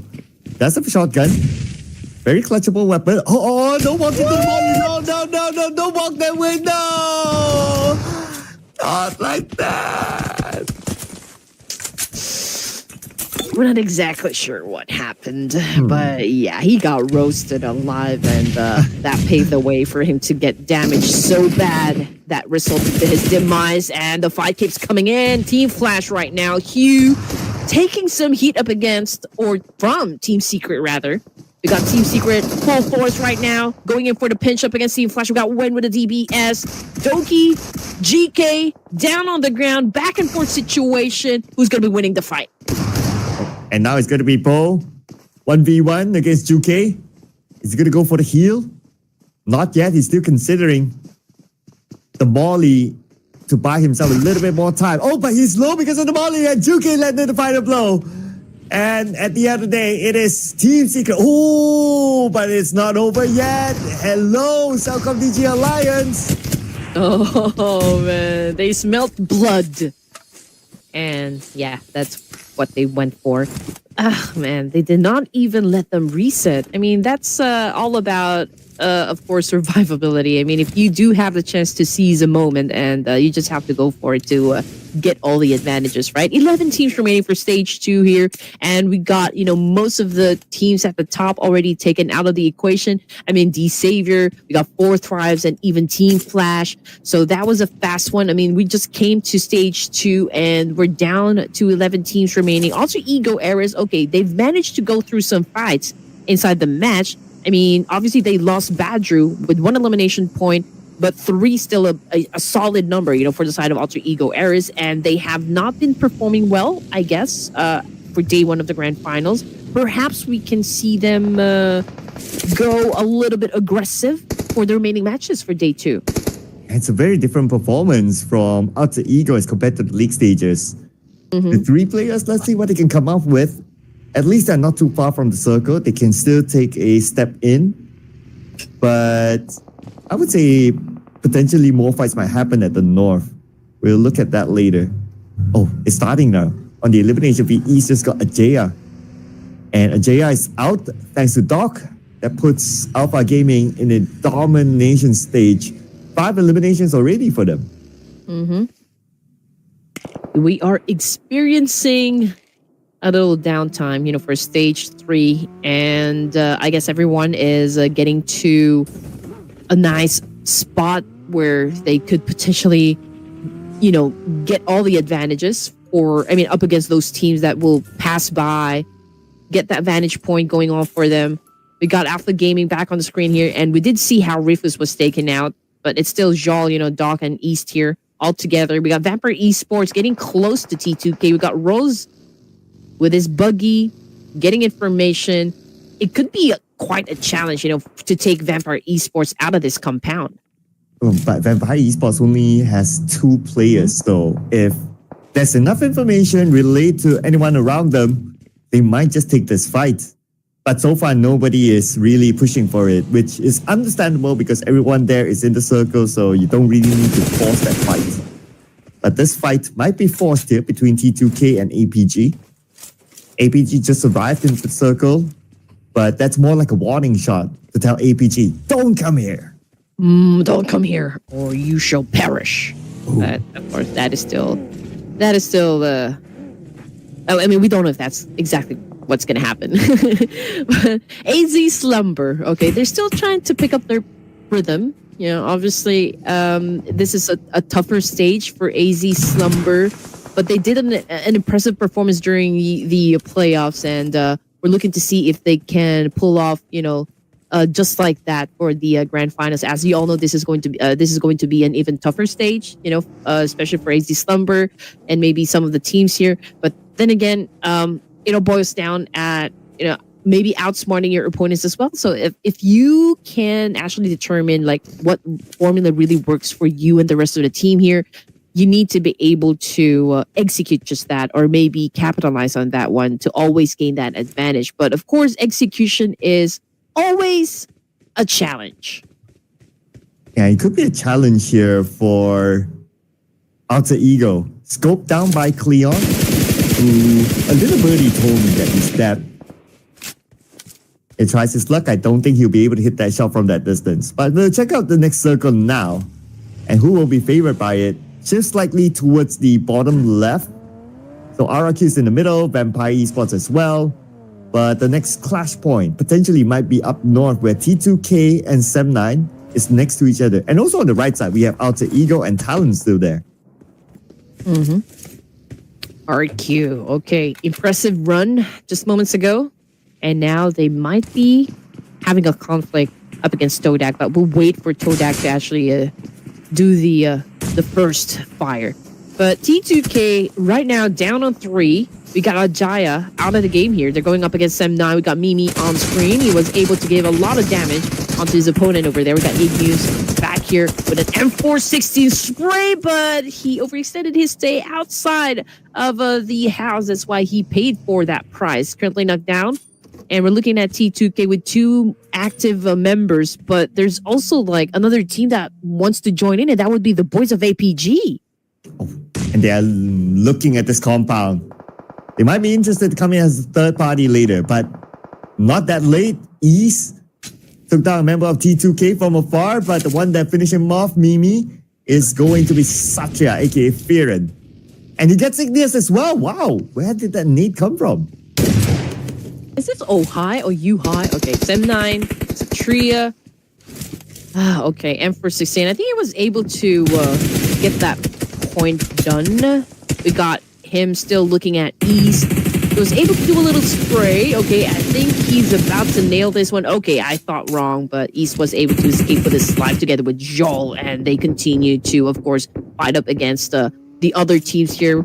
I mean, Rose obviously the last survivor, for the side of T2K. Will he be able to survive this one going up against APG? Joel is yeah, I think he went for that distraction, and Rose was, fell victim to it. Yeah, I love the distraction tactic though. It's like he just drive past by. He didn't meant to shoot anyway. And then his other teammates shoot from the other side. That was nicely coordinated by APG. And now once they're done, let's see. Are they interested to take the fight against Sem9? I think APG seems to be in a mood to take fights today. So I guess they wouldn't want to shy away from this potential fight against Sem9. I mean, obviously Alpha Gaming was able to drew him out, flush him from where he was staying, and Rose just took the bait, And again, Sem9 dodging an attack coming from Alpha. Alter Ego Eras right now also getting into play here. I mean, that was a massive challenge right there coming from Alter Ego Eras, and it looks like Sem9 is about ready to get into an altercation over here. But I'm looking for the rest of Alter Ego Eras. Well, I mean, was that just a warning shots? That looked to be it. Since Alter Ego, they are all the way up there at the northern side, kind of clear from the other team. So they want to stay clear for now, I guess. Because they want to find back their mojo, right? Considering that Alter Ego hasn't really been performing and they're playing with 3 players, I guess they want to take it chill for now. For now. Okay. Tribe Aramasi already in the middle here. Todak might go up against RQ. Alpha Gaming sticking close to the edge of the circle. Same thing goes for Sem9 and even Alter Ego Eras. But the circle shifted once again, and the Tribe Aramasi finds themselves in the middle of it, close to RQ, but there are a lot of teams coming inside. I mean, Talon Esports obviously gunning for that compound. And AZ Slumber, if they want to stay in the game, and even Selcom DG Alliance, they will have to take that compound from Talon Esports, which will be difficult. Interestingly, they sent 1 player up to scout the area where Alter Ego is at. Because that area, number 1, is not really valuable because it's not in the circle. Number 2, that's the high ground held by Alter Ego. And I'm sure he has the information already. So it's a risky move just to be there. But still, he's there. 6042, I think that's Oleo. But at least he relayed back information to his teammates that, hey, you know what? Alter Ego is here. There's a team here. They could be moving. We know the direction that they're going so they can go the opposite way. It's a tough situation, I guess, for AZ Slumber. I mean, there's really pressure from their side. Obviously, if they would want to step in the circle, they will have to go up against Talon Esports and also, like maybe target that compound. But Todak is still there together with RQ, so it could be hard. Even if they surpass Talon Esports, even if they were able to take that compound, I mean, they still have RQ and Todak to deal with. And even Tribe Aramasi, just based from the position. And I'm still wondering what will be the decision of Celcom DG Alliance. They move slightly up north still. And they might want to come in from there, but there's a lot of flat open space in front. So if they want to go in, the best is to take the fight against Alter Ego that shifted towards the left side. So if they do that, then there's also Sem9 there. So you have 3 teams to fight for the north. I think Todak is kind of choosing if they're going to go up against APG or AZ Slumber. So I guess that's a decision that they still have yet to make. But you're absolutely right. I mean, Sem9 obviously needs to go up against Alter Ego Ares as well. And Celcom DG Alliance might be just trying to get close to get information whether or not they'll be taking up the fight. But, oh man, coming off the kill feed though, it's Tribe Aeromacy shutting down a player from Celcom DG Alliance. And here comes the shot from afar by Mizi. Will he be able to land anything? Oh, about the elimination feed. Celcom DG Alliance in a fight, not only with Alter Ego, but also Tribe Aeromacy at the north. A fight that we expected to happen. You see them on the minimap right now, and they seem to be fighting for territory. Now we have a good view. Sem9, Celcom DG Alliance, and Alter Ego. Okay, so I guess this is going to be a 3-way battle. We thought that it's just going to be between Sem9 and Alter Ego Ares, but Celcom DG Alliance has another idea in mind. And we're looking at Sem9 throwing a lot of nades up against Alter Ego Ares. Moana is just like maybe getting a little damage, but it was just a scratch here. But Celcom DG Alliance 64-2 dropping some spikes as well. And Alter Ego Ares continues to dodge those attacks coming from 2 teams.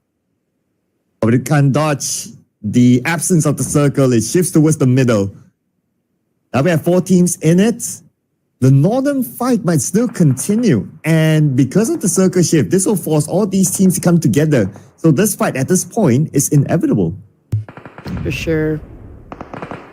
Okay, so most of the fights that we are seeing at the moment are mid to long range fights. I mean, the CQC that I think can only happen is between AZ Slumber and Talon Esports, and maybe even, like RQ. But since RQ is in the compound, I don't think they will be joining any battles just yet. So it could probably be Talon versus AZ Slumber later on. But Alpha Gaming right now doing some moves up against 2 players of Sem9. Unfortunately, man, it's too just overwhelming for one man to handle. Celcom DG Alliance taking some hits as well from Rosemary this time. Alpha took a hit, and it is bad, bleeding out there in the open. But Moana is here to save the day. And he has to recover his teammates quickly.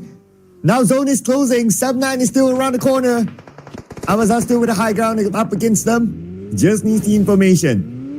And looks like Alpha just got eliminated. Same goes for Celcom DG Alliance at number 9 with 4 elimination points.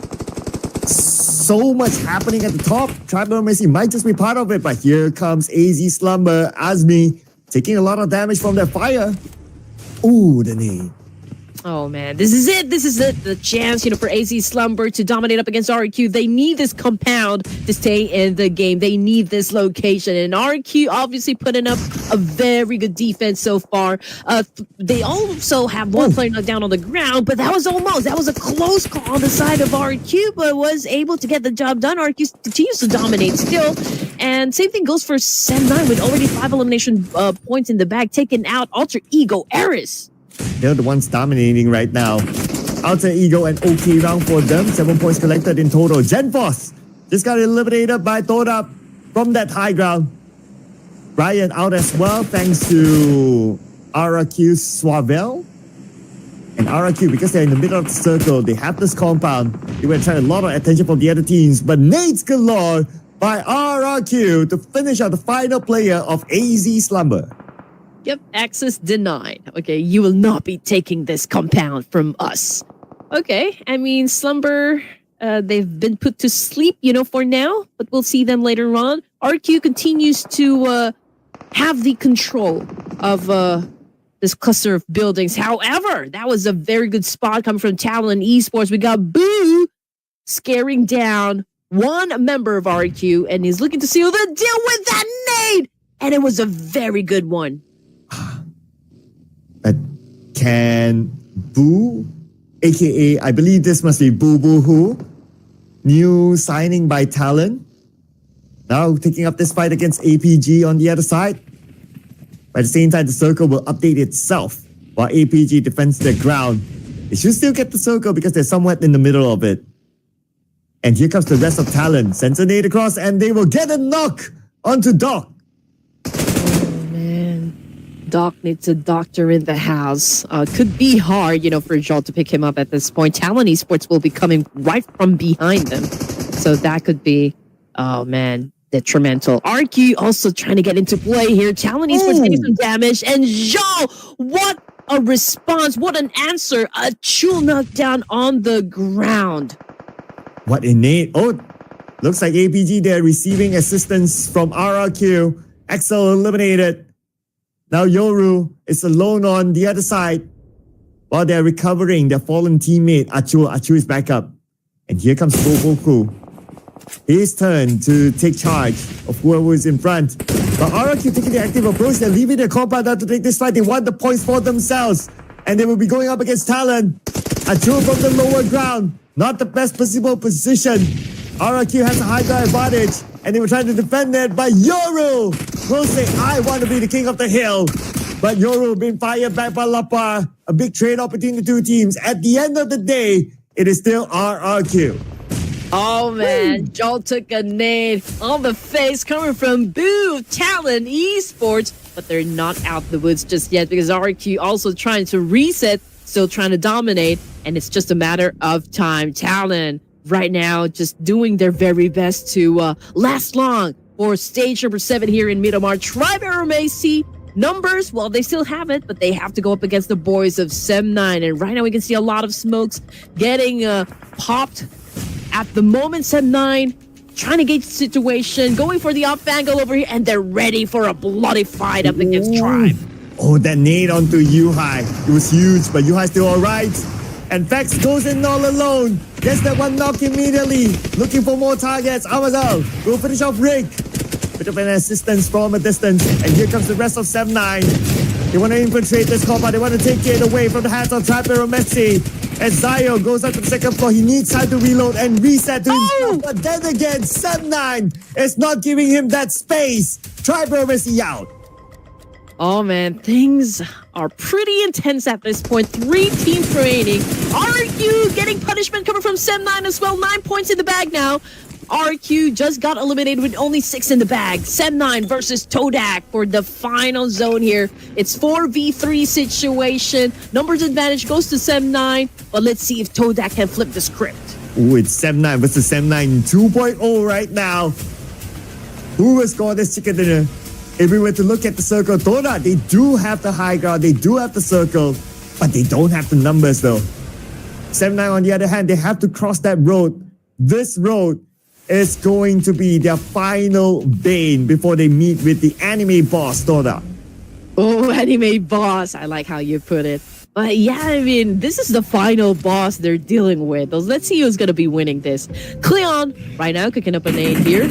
Okay, can he get the ingredients right? Can he get the recipe right? Unfortunately, no, did not connect whatsoever. But we got Satria making the move. But Sem9 goes down. Hard safety goes for Cleon. It's a back and forth trade at the moment. Both of the teams suffering loss.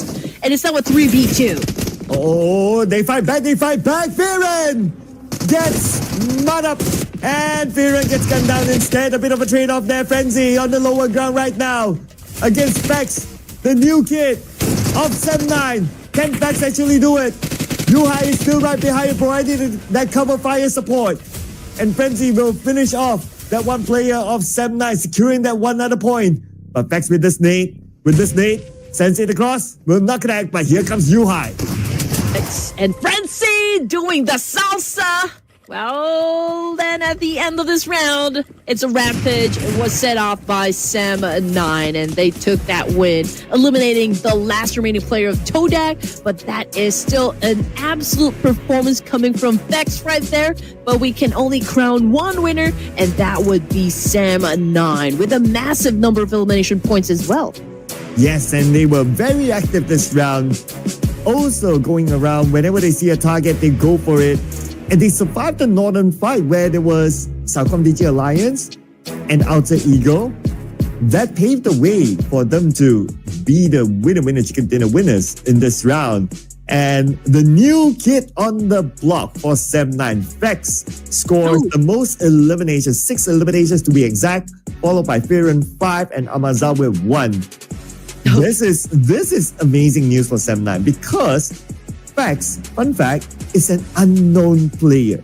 Like he has not, well, at least, unless he used a different IGN, I don't know, but we have not even seen him in the PMNC before. Okay, my bad. So I thought Vex was playing for Todak. It was the other way around. It was Frenzy that was the last player. Okay. Yeah. So yeah, I mean, Vex obviously is flexing at the moment. That is a solid 4 elimination points for him, accompanied by Satria. So this is, I guess, a duo that that's going to be very interesting, for the side of a Sem9. And I do want to see more of this action, coming from this team. But we also have to give recognition, to the other teams that performed great, aside from Sem9. Of course, there was Todak, there was RQ, and there was even Tribe Aramasi. Yep, so we got these 4 teams, and all 4 of them had a lot of action, especially RRQ. They took the active approach at some point. They had compound, they had the circle, but they said to themselves, it's too boring sitting in the compound. Might as well come out and find fights. And that's where they fought with Talent and also APG. Now, we're going to compare the head-to-head between Firen, aka Satria, against IQ. Did I get it right? IQ, yeah. Yeah, there you go. Please, people, can you just, use proper names? It gets me confused. For sure. Oh, man. Okay, team contribution, however, this is dominated by 4 Thrives here, dominated by IQ. Damage output, slight advantage as well. I guess, there's a little gap when it comes to IQ's numbers. But the MVP, again, we got Vex over here from Sem9 with 6 elimination points and 762 damage output for this match. And, I guess is also pretty accurate in terms of like how he uses the throwables inside the game. And, it's interesting. Just like what you said, he's a wonder kid, is a newbie, is someone Sem9 is currently flexing at the moment. And I am excited to see if he can actually maintain this pace. I mean, he's with the other performers, top performers, for this tournament. I mean, we got obviously IQ, we got Satria as well, Sem9. And I mean, this name is known in all places. I mean, La Par of RQ. Do you remember last season there was this very performing player called Man Parang? Man Parang, yeah. That's Vex. So, yeah. There you go. There you go. Oh, man. And he is extremely good, no doubt. He's shown it last season, and so far, at least for this round, he's showing it again. So, doing so far so good with his new teammates. Considering that he has 0 international experience. Whoa. Okay. I mean, it's interesting. Obviously, with the kind of performance that I'm seeing from him today, and with the rest of the team here, only goes to show that they have their rhythm down, they have their synergy down, everything is working out for them as a team. So I guess we can only expect great things, from Sem9. Well, Ade Luke is hoping to come up with great things, but at least he gets himself here on the board for the longest elimination distance of 370. Although it's a big map with lots of land, but nobody has got time to loot any airdrops. And we have a few players that got eliminated by the zone. So that's why it's 69 total eliminations. 181 throwables used. That's okay. If it's not 200, yeah, that's fine. But overall, nothing changed for Team Flash at the top because of the huge gap. For sure. We called it out already. 110. I mean, they're still the only team here with triple-digit scores, so that's quite a lot to catch up on. Vampire Esports, 69. Alpha Gaming at 63. Sem9 with 60. So all close gaps, I can say, from top 1 to top 5 over here. We can even have, RQ joining the mix as well. T2K, 4th Thrives AST on the first page still. Coming up for the second, we got Vikings with 1 chicken dinner, 38 points. BTR seems to be at the bottom currently, but I know that, they can still do something to turn the tides. I mean, Todak, with that massive performance, they were able to climb up 3 ranks. What is BTR doing down there? That is a unusual sight for BTR. Oh, for sure. Yeah, but I guess it is what it is, or they are trying to do what BTR does best. Come back at the very last moment. So who knows, right? So all of you out there, I know BTR has a ton of supporters. Continue to support your favorite team. They might make that huge comeback. But whether they will or not in the next round, we'll find out after this break.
Sem9 is definitely down to play here at the Ruthless Invitational Showdown. It's season 12, everyone, and I cannot wait to dive into our third match this evening. Again, this is Red Queen and Sir Cloud, your casters for this tournament. Yep, and we're trying to hit 370k subscribers. So hit that subscribe button in case you have not yet. All right, that's a reminder for all of you. And if you would like to follow us on our socials, okay, we are very easy people to find. Our social tags are down below our screen. But coming up next, we're going to repeat in Miramar after this. So, match number 9. Gotta start thinking about our prediction now. Oh man. Yeah. Who am I gonna pick next? Okay, just to give you guys an idea about the top Middlemore performers, we got Vampire Esports, Team Flash, Alpha Gaming, and Sem9. And that was a massive run, that came from Sem9, from the previous round. So there's that possibility of them carrying that same energy back to this round. And I do agree with you, Sir Cloud. We have been doing well, hyping up the tournament here, engaging with all of the players and the teams, and just like really telling a story that is quite interesting for everyone. So please do not forget to show us a little bit of love and support by visiting our social media pages at Red Queen Andy and of course Sir Cloud MY. Please do give us a follow, a like, and a share as well. And you know what? Speaking of following us on our social media platforms, Sir Cloud have been doing a lot of unboxing, the things that he got from EWC. Oh, no. You should see that. Oh, no. Too much. Too much. But okay, but that series is done though. Just saying. So if you want to catch up, okay, you can catch up from the start. It's like a storyline to the end. And yeah. And there will be a wrap-up podcast coming up soon. This week, I guess. But what's coming up now is our prediction. I'm the one left behind now. Pressure. That's how you feel last season. Oh, yes. I think I'm beginning to question my sanity. Like, am I going to get a score here eventually or no? Like, I don't know. Oh, you did Perhaps already. Thanks to Team Perhaps Flash. it's your turn.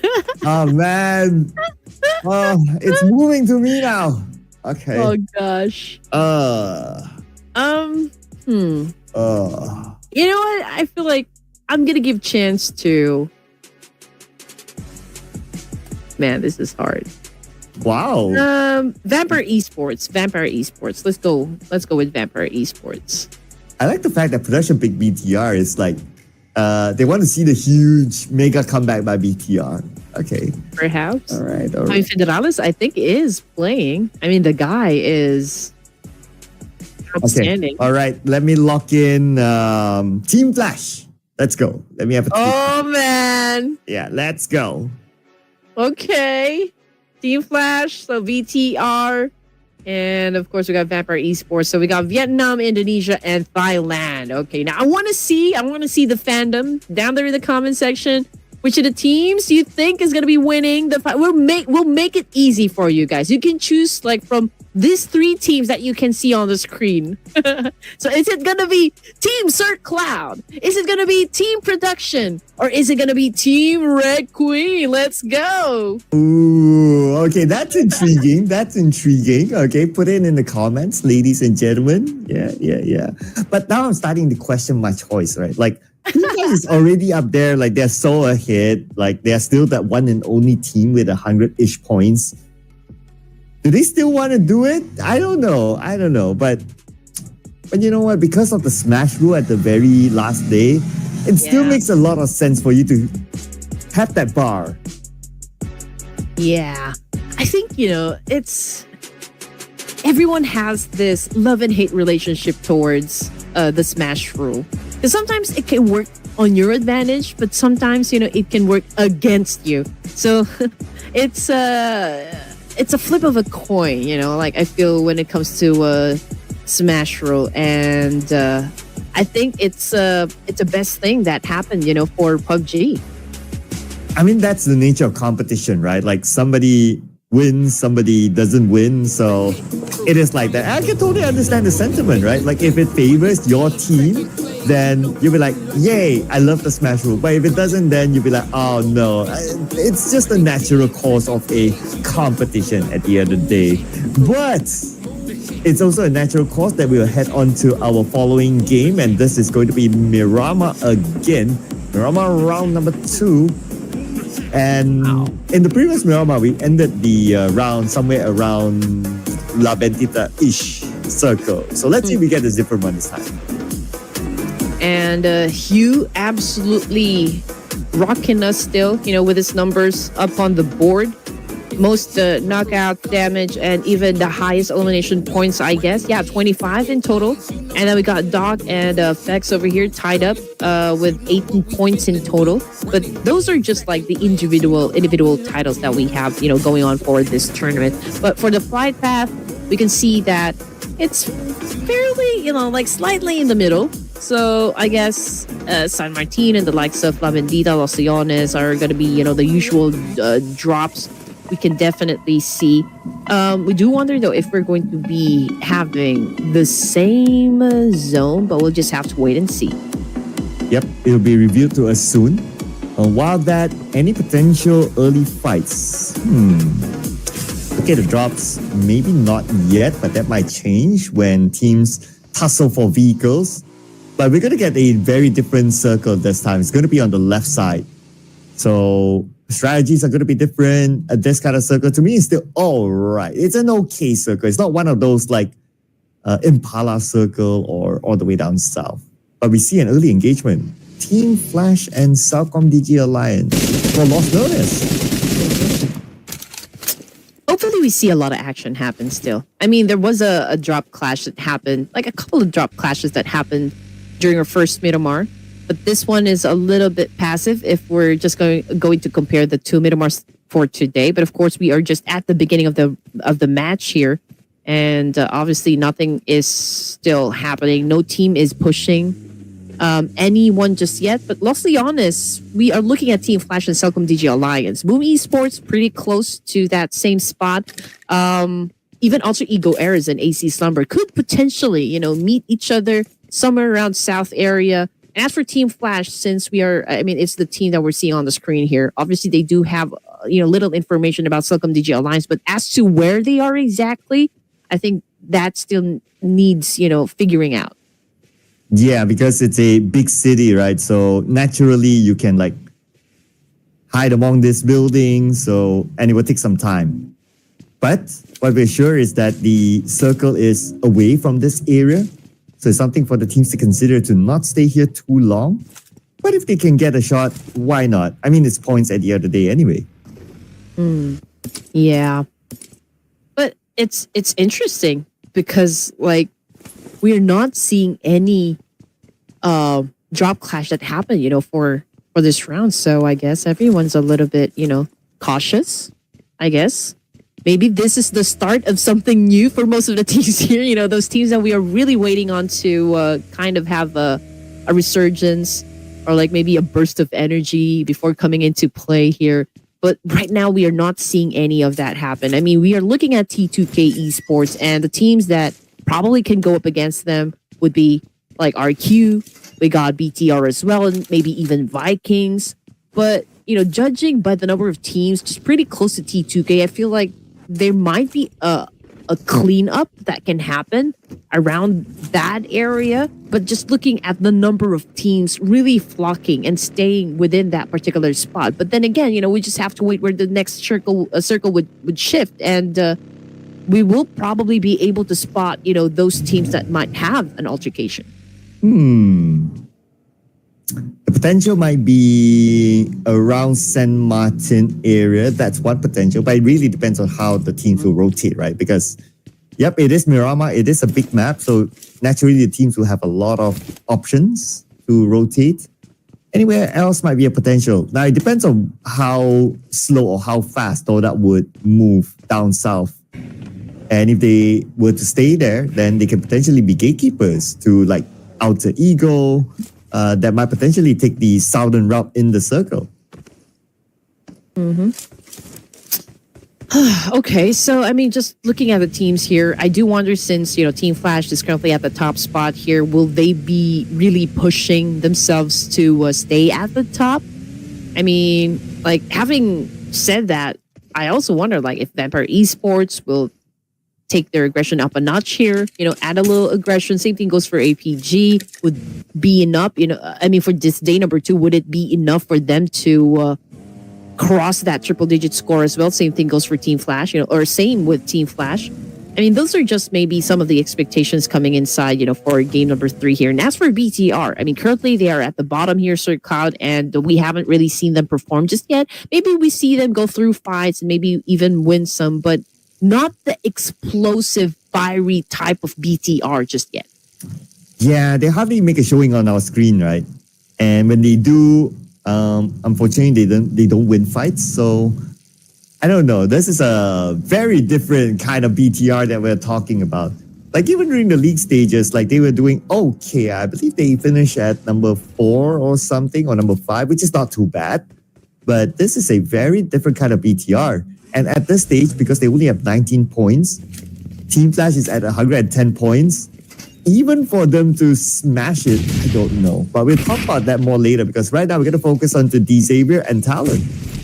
Okay, D Xavier obviously trying to flush out Talon. Pathogen goes in for that spray. Fortunately, it did not connect, but we can see like a couple of members from Talon Esports a little bit low in the HP here. I mean, we got Axel, very concerning, yes, and he was able to be spotted by Lamborghini of D Xavier, and D Xavier capitalized on that one, and they will not be letting go. Same thing goes for True of Talon. I mean, it's currently not down on the ground here. We are seeing a back and forth trade happen between these two teams, and Talon seems to be, well, the one losing the fight. And Paragen is down, but then again, they still have enough manpower against Talon. And Talon, I believe they only have one player left who's on the outside. Yep, there you go. That's Bubuhu on this high ground against Lamborghini. 2 nades. Oh, man. Down. But who lobbed the second nade? I wonder. And that's towards Lamborghini. Can't be his teammate lobbing it. I don't think so. So I wonder where that nade came from. I wonder what Boo is going to do in this situation. I mean, obviously, D Xavier will be hunting him down. And, for like a whole squad to come after you, that could be like really intimidating. But let's see how, Long is going to be surviving this one. We can see Lamborghini is trying to find another angle that could work for him. Maybe trying to find a way, where he could probably get to where Boo is at the moment. But from the Q feed, I did see a name pop up, but I wasn't able to really read it. So maybe there's a player down there somewhere. Okay, but what we're sure is that up there is Bubuhu, and he just got eliminated. I guess like what we discussed, it was very difficult for him to get out of that situation. So he's out, and that means Talon is eliminated with 0 points. Okay, here we go. Tribe Aromacy obviously is getting some information as well. Maybe it's a hunch, okay, that there might be a team just in front of them, and Tribe Aromacy did test it out. I mean, obviously, Giante over here, if I'm not mistaken, went in for a spray, but with a kind of distance, I mean, it's obviously far, so it could be a little, like, it's a tall order, so to speak. But Tribe Aromacy getting some shots back, well, I guess that's also kind of like a brutal response that whatever you do, we are prepared for it. Are they prepared for this circle? Look at this. On the left side, you see that curve of the circle? Like that curve is unplayable land. So that cuts out maybe say 10% of the circle. So they have 90% of the rest of the circle to play with. But that also means that they might have lesser areas to play as well. And considering that we still have 17 teams in stage number 2, I believe we can expect more fights to happen in this stage. Especially over to the northeastern side, I guess. Maybe those, like most of the fights will definitely happen. Vikings coming in to play. RQ, T2K, they're traveling, the same direction over here. We got Todak Esports already in the middle. Could potentially go up against Force Rides. I mean, just considering the proximity they have with each other. T2K, okay, we are hearing some gunshots, but not from T2K. It's coming from Vampire Esports this time, and it looks like one of them, Lazarus. Okay, Lazarus is taking in some big damage from Zuxi. Yeah, big damage, but lucky enough for him, he's in his own compound, so he's okay. And the fact that he came from Zuxi, I wonder if they're poking the Hornet's nest. And so far, no knock yet, and BTR are okay in Monte Nuevo as well. They're going to share the same area as Vampire Esports and T2K on the other side. But RQ is taking a very different approach. They want to go for the high ground instead. Oh, he who has the high ground has the advantage. But let's see if this is going to be enough, though, for RQ. I mean, they're going up against D Xavier. They're holding on to multiple angles, I guess. I mean, the best way to deal with any situation here in Miramar or for PUBG, in that matter. But D-Saver, right now, I guess, managing a lot of teams. Okay, RQ, however, was able to spot down Shin, and Shin, well, paying a heavy price for it. Really knocked down on the ground here. So D-Saver already at the deficit, and that is it, for RQ. They just made sure that they will be taking this point. And RRQ now gonna tussle for this high ground with the Xavier. But it's not easy for them to take that shot since they don't have a good clear view. They're on the other side. They don't need to be worried about teams below them since they have this high ground. Toda is one of those. I don't think will be a big challenge for them for now, for RRQ. But for the Xavier, they might want to take points. Or maybe they're waiting for the circle. Might as well, right? Since it's going to shift anyway. You gotta be best prepared for anything. Oh, okay. 4 thrives right now. IQ has been knocked out of his vehicle. Currently facing the floor. But let's see if he can still get picked up at this point. I think there's still, some time. Okay. I mean, Alpha Gaming. Okay. One of them is very low in HP. Okay, that would be Joel. But obviously they are rotating. They're trying to go for another angle. I think they are about ready to fight as well. Fight. Okay. That's happening now between RRQ and Toda. He just took out 9. But that's somewhere on the southern side of this area. Everybody wants a piece of this high ground. And that includes RRQ to just fend off anyone else who's close by. Not sure who this is though. It's too far for us to get a view. But it could be Toda. Could be Todak. T24 not having a great day so far. I mean, he just got taken down by Red Bull of Vampire Esports. But, AZ Slumber trying to go up against the big boys. We got APG over here trying to defend themselves, and that was such a road race that just happened. And Joel immediately just fell down on the ground here. Same thing goes for East. So 2 active players. Ruthless now make that one. Doc is the last surviving member of APG. AZ Slumber must be doing really great, but they're getting a little help coming from the boys of Alter Ego Eras. Oh, everyone's helping each other, but they're going to claim it back right now. Alter Ego just took out 1 out of AZ Slumber and they took out the second one. That's only Meezy in the building. Alter Ego coming close, hard and fast. Oh man, Alter Ego Eras knows exactly when to join a fight. And AZ Slumber, well, they don't really have that much time to lick their wounds. And Alter Ego Eras just capitalizing on this one. Alva getting some damage, but he immediately was able to respond. 5 elimination points in the bag now. Sem9, Tribe Arrow Macy going to head to head. Vex obviously got knocked down on the ground, and just like that, we didn't even see what happened. AZ Slumber just got eliminated with only 3 points in the bag. And AZ Slumber out. The new kids on the block. And Alter Ego, they're starting to chase AZ Slumber, and they can potentially even chase Bull Meesport since they have been eliminated. They are now at 38 points. Could this be the rise of Alter Ego? Just leaving it out there. Could be. I mean, we all know Alter Ego Eras can be great. I mean, they went up against, like a great deal of clashes during the EWC, and just like 6 matches in, they were able to perform really well, which of course impressed the crowd. So 4 thrives back into the action over here. T24 IQ already out, and they're trying to flush out the boys of Vampire Esports, but do they have enough firepower? I mean, obviously they're down to 2 members, and could be hard, to go up against a fight here. But if you do have some of the advantages working out for you, pretty much just like the vantage points that we can see coming from 4 thrives, I think they have a shot. Yeah. And now with the circle shift, let's see if they will have that shot as well. Looking at the circle and the position of the teams, North will be another potential clash point. D-Xavier and RRQ. That score has to settle. But on screen, Vikings. Woody just got taken out by Badru from Alter Ego. And Alter Ego locks in point number 6. I can say that this is quite a passive round for Vikings.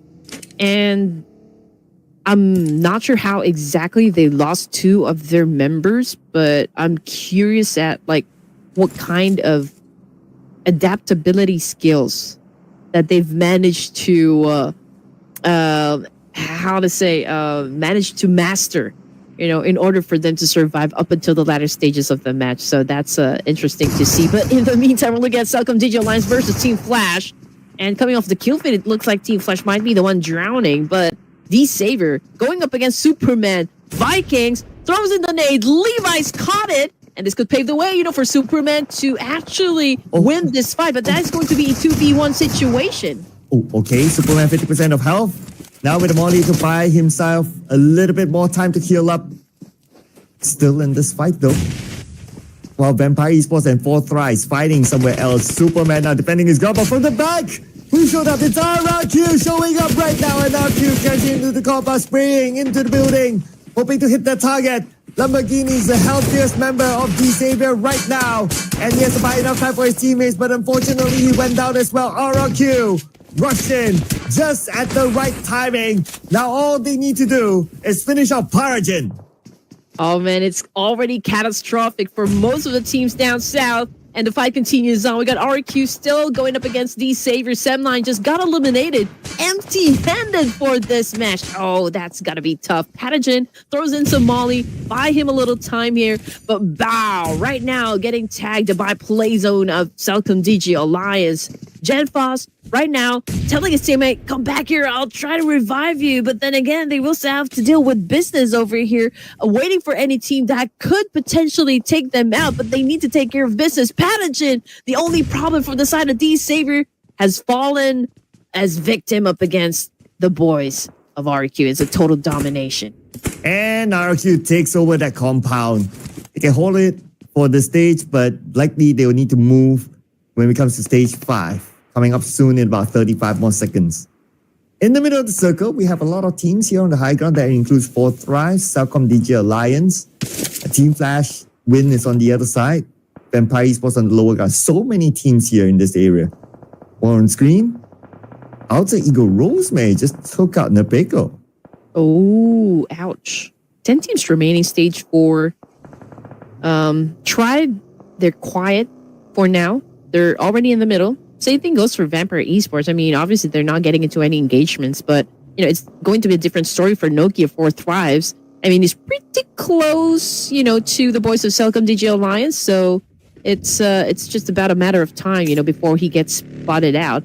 When, I guess it's the same scenario with him and Noki. I mean, they're both about to go up against, Celcom Digi Alliance, a 2-2 split, obviously. Alter Ego Ares, I think it's a clear one coming from the west side. But for RQ, T2K, and maybe even BTR, there might be an altercation that can happen.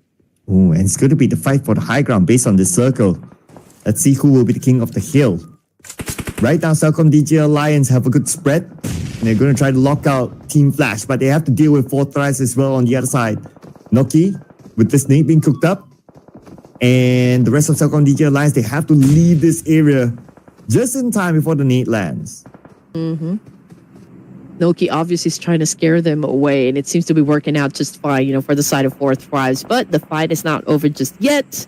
We still got 2 minutes on the clock here for stage 5. We're looking at Celcom Digi Alliance with 3 points in the bag. Coming off the kill feed, though, it's BTR versus T2K. And Rolls is out there bleeding and fighting for his life. Will he be saved at this point? We'll find out in a little bit more, I guess. Because right now on screen, we do have T2K. And T2K, okay, managed to get into this area, but heavy casualty. They lost one player. BTR still around the corner. A lot more attention onto this high ground. Vampire Esports right now on top of it. And they saw the rotation by T2K just below them. And that's the advantage of being on the high ground.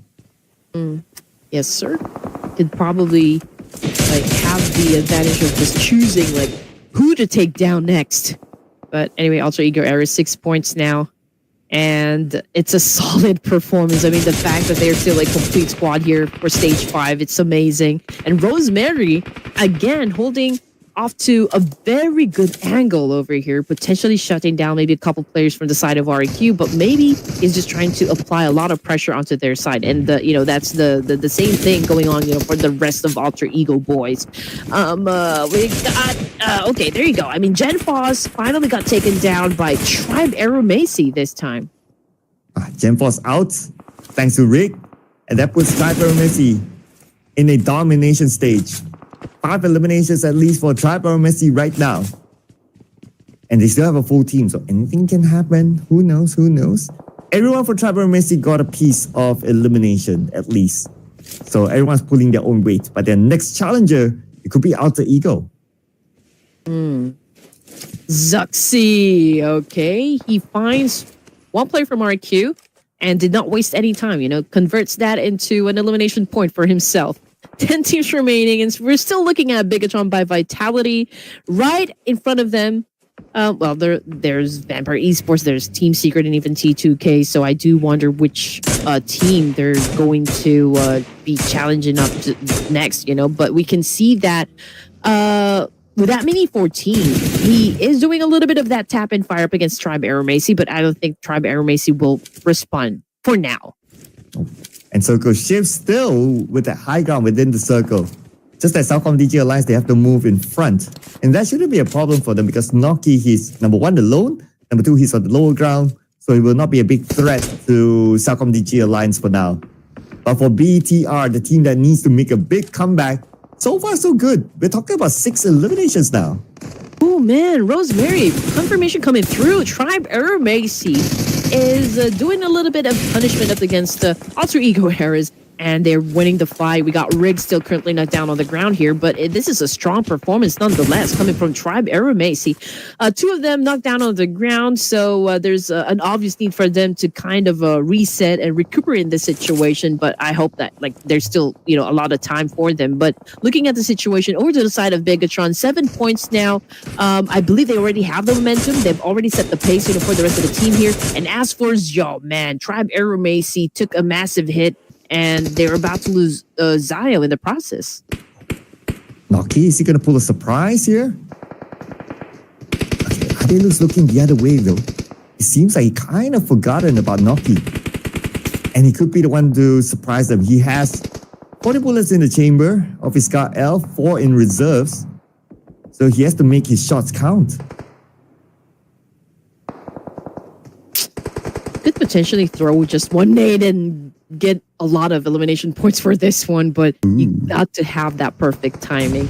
Okay, I mean, it looks like, Celcom DG Alliance doesn't even know where Noki is at the moment, so that's an advantage. That's maybe something that he could use, that element of surprise of catching them off guard. So let's see if Noki can maintain just that. I mean, obviously he needs to pick his moment, so what's next for Noki of 4 Thrives? Ooh, that nade. Does he have any? Okay. Maybe we'll check that one later once we get a zoom in onto himself. Okay, he shows himself, takes that shot, almost getting a knock, but because it did not finish the job, now his position is compromised. Celcom DJ Alliance will be full in focus onto Noki as Noki moves forward, takes a lot of damage still with his UMP, and now they're on the chase. Noki, where did he go? Did he just jump all the way down? Yeah, I think he did. He did. Oh, backed away. I mean, that was a good call, I can say, because there's another team, doing a spray up against Celcom DJ Alliance, and maybe that's Team Secret. I'm just not quite sure. But coming off the kill feed is Lazarus versus BTR at the moment. Zuxi getting some points. Redface cooking up a nade here. Does he have all the recipe? That is, of course, still the question. Oh man, that is not a very good nade. I think it got overcooked, but he's gonna come after another one. Okay, nade after nade, side to cross, and they got GK! Beautifully lobbed. But Team Secret, they might be able to save GK. Redface needs to recover his health back to 80%. And he's back up again. Another nade, 2 nades did not connect. While the circle will show itself. Will it still be the high ground though? Circle moves slightly down from that high ground. So now BTR and Team Secret have to settle the score. Oh, they need to. They need to do it as fast as they can, because I feel like Vampire Esports, the moment that they recuperate in this situation, I feel like they're going to join the mix as well. But BTR obviously has a little bit of pressure from their side since they're the ones that need to step into the zone. And Team Secret, okay, it's an advantage up against BTR, but can they hold on to it? Can they defend this particular spot? Will they let BTR in? Celcom DG Alliance trying to get into position as well, right behind Team Secret, and they could potentially shut down Team Secret from this angle too. And Red Face is with his nade. This might take a while. Oh, but on the other side, Team Flash just got eliminated. Number 9, no elimination points. It's a rare sight. Team Flash, no points at all this round. I think. Oh, okay. So forget what I think. Coming off the kill feed, it's still BTR versus T2K. BTR obviously fighting for the right to survive and play still for this round. But yeah, I believe we are really seeing them work hard, for this place. Team Secret obviously popping a lot of smokes here to conceal their exact location so as not to make it easy for other teams to take them down as well. I mean, Celcom DJ Alliance probably is also having a good time here, punishing the boys of Team Secret. They're managing 2 teams here, both aggressive ones, so it's just a matter of time here, Sir Cloud. Oh. It's a matter of who will land that nade. But both sides, they are somewhat, or maybe some of the players are on the outside of the blue. So if that's going to be the case, then they'll be forced to move forward anyway. But Celcom DJ Alliance, they have to butt in. Take it out Zuxi from afar. It's going to be out in look. And looks like BTR, they're not in a good position at all. Oh, they are not. They are not. But Celcom DJ Alliance trying to get lucky still. This fight happening between Team Secret and BTR. You just have to seize that moment. Red Face doing his best, saving his teammate. But we got one of the boys of BTR coming knocked down on the ground. And it's not easy as well from Team Secret. Ooh. I mean, judging by the situation, there are a lot of teams pointing their guns at them, at these 2 teams. So it is turning to be quite a bloodbath. Oh, it's an absolute bloodbath on top of the high ground. Razy managed to get down to the lower ground, but now his position compromised and eliminated. BTR number 7, but at least they scored 9 elimination points together with them.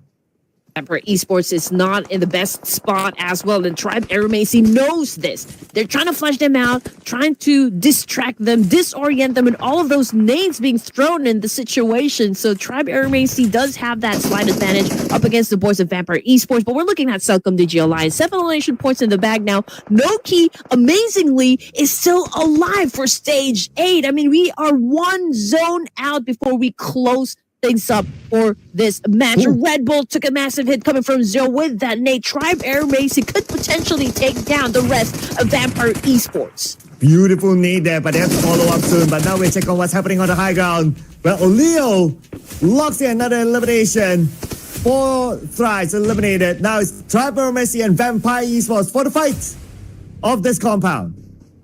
Man, you guys are insane. We got a total of 18,000 viewers right now watching the final 4 teams get that chicken dinner. Again, we are already at stage 8. We got Zio again taking down Red Bull with another nade. Miala, what are you going to do in this situation? I mean, this is the 3 players coming from Tribe Aeromacy, and that was an obvious outcome. Vampire Esports just got eliminated. Tribe Aeromacy taking the numbers for this round. And Tribe Aeromacy, though they're on the lower ground, but they're playing close to the middle of the circle, so they have a pretty good spot.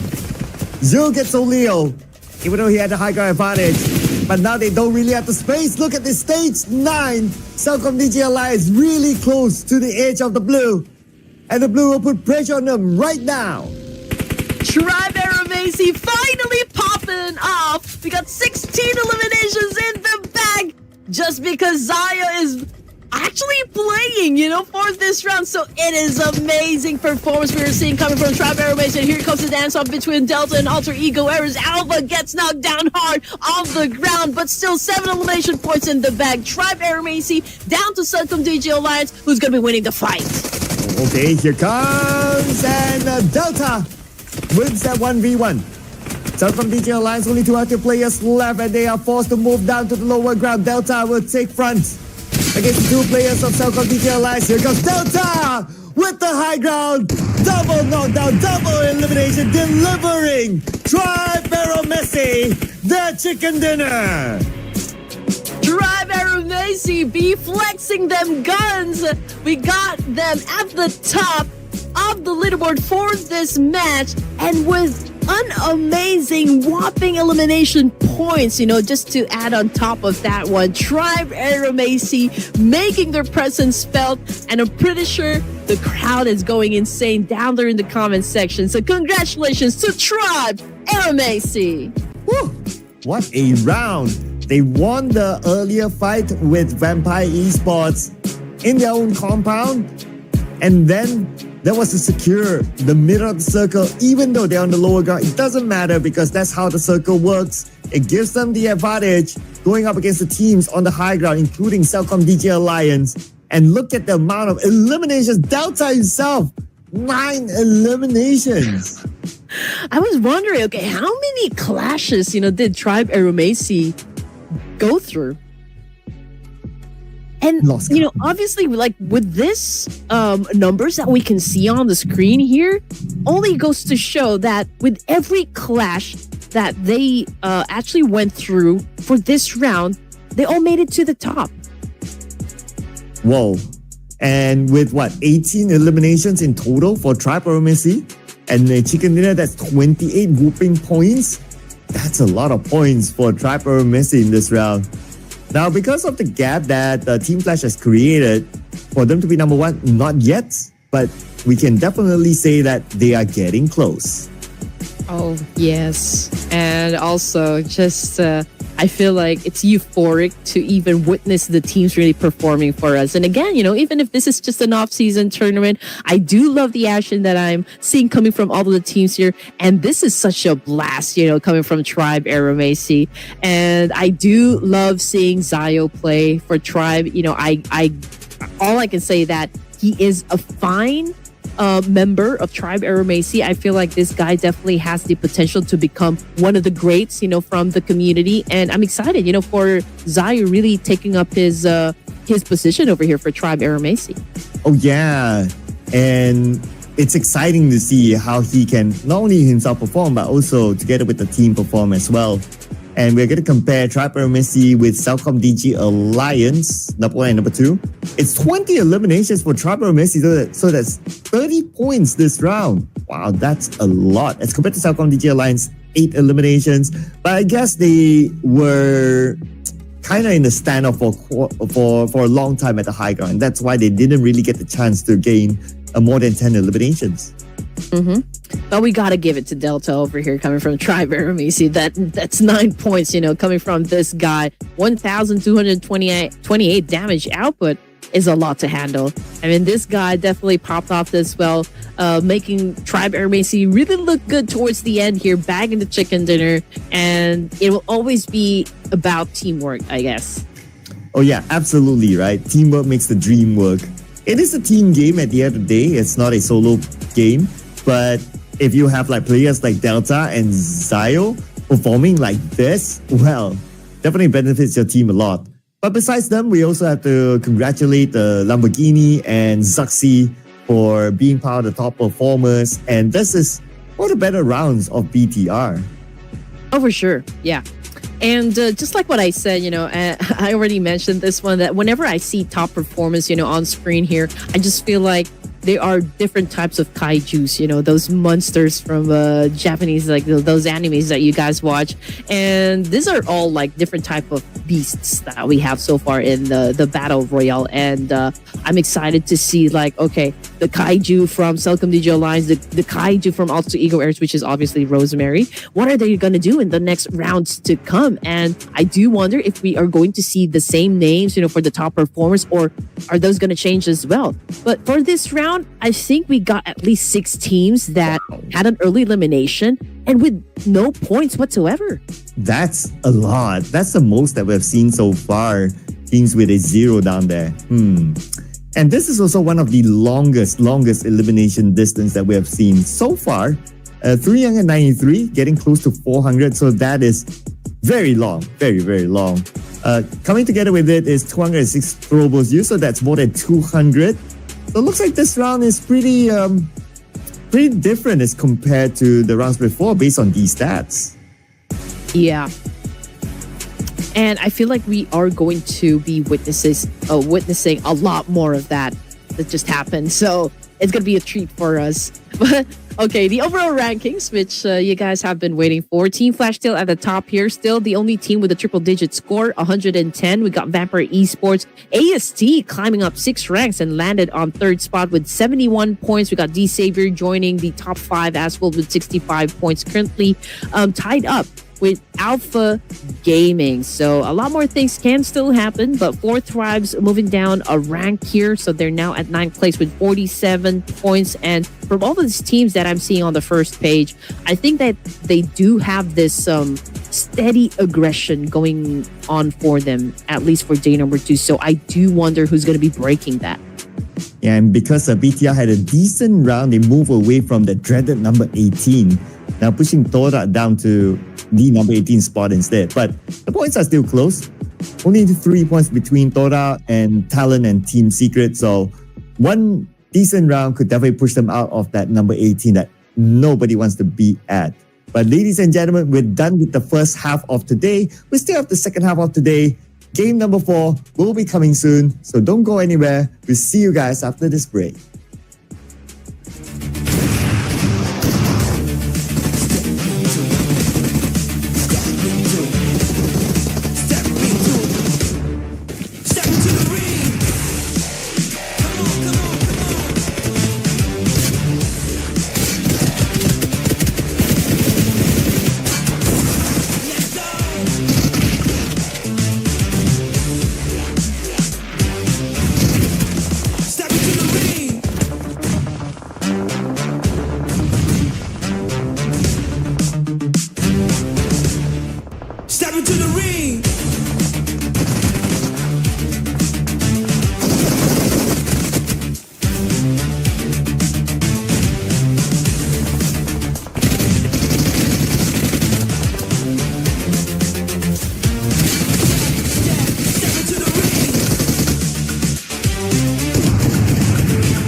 And we are on our second half, and we'll be rotating the maps. Ladies and gentlemen, we're going back into Erangel after this. Welcome to the Ruthless Invitational Showdown Season 12. Man, I wonder, are we going to hit Season 100 one of these days?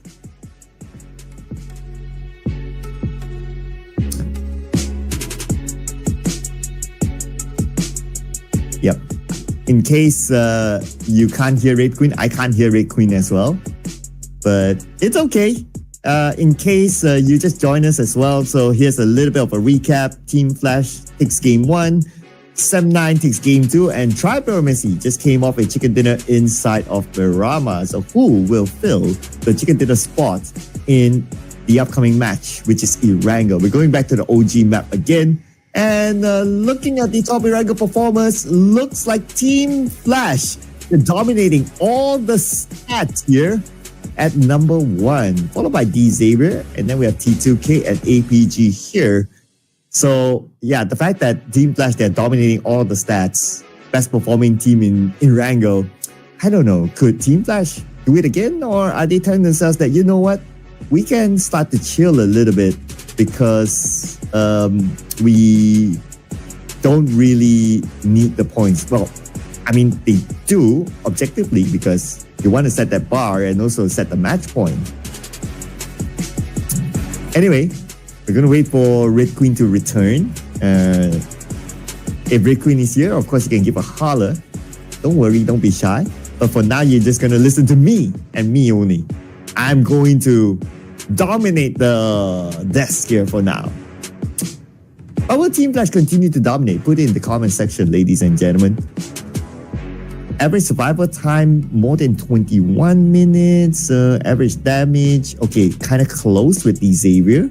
Average eliminations, also kind of big. Average rank points, kind of big as well. So, I mean, did I go for Team Flash? Oh, and welcome back, Red Queen. Where did you go? Universe where and you guys don't hear me, so I guess that nightmare is finally over. But okay, what did I miss? I think you were talking about Team Flash. Team Flash APG, and also Tribe Air Mace's maybe performance from the last round. I think by far that was the highest number for the elimination points. So at least in the grand finals. I'm interested to see though if there will be other teams that could top just that. So again, with our predictions, making my head ache. I'm desperate for a point. I see all the colors on Team Flash. Let's put it in Team Flash again. Let's go. Desperation.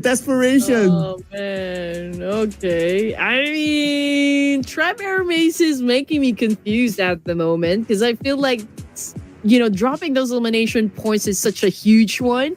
So I feel like they still have a little bit of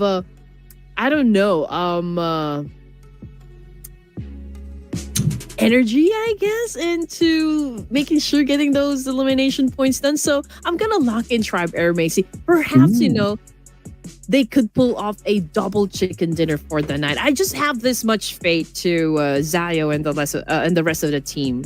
Double back to back. Yes. Ooh, okay. In a different map. Ooh. Okay. Yeah. I mean, that could change the pace of the game. Yep. I mean, they do have the objective motivation now, right? Because they are now at number 3. They are 70-ish points.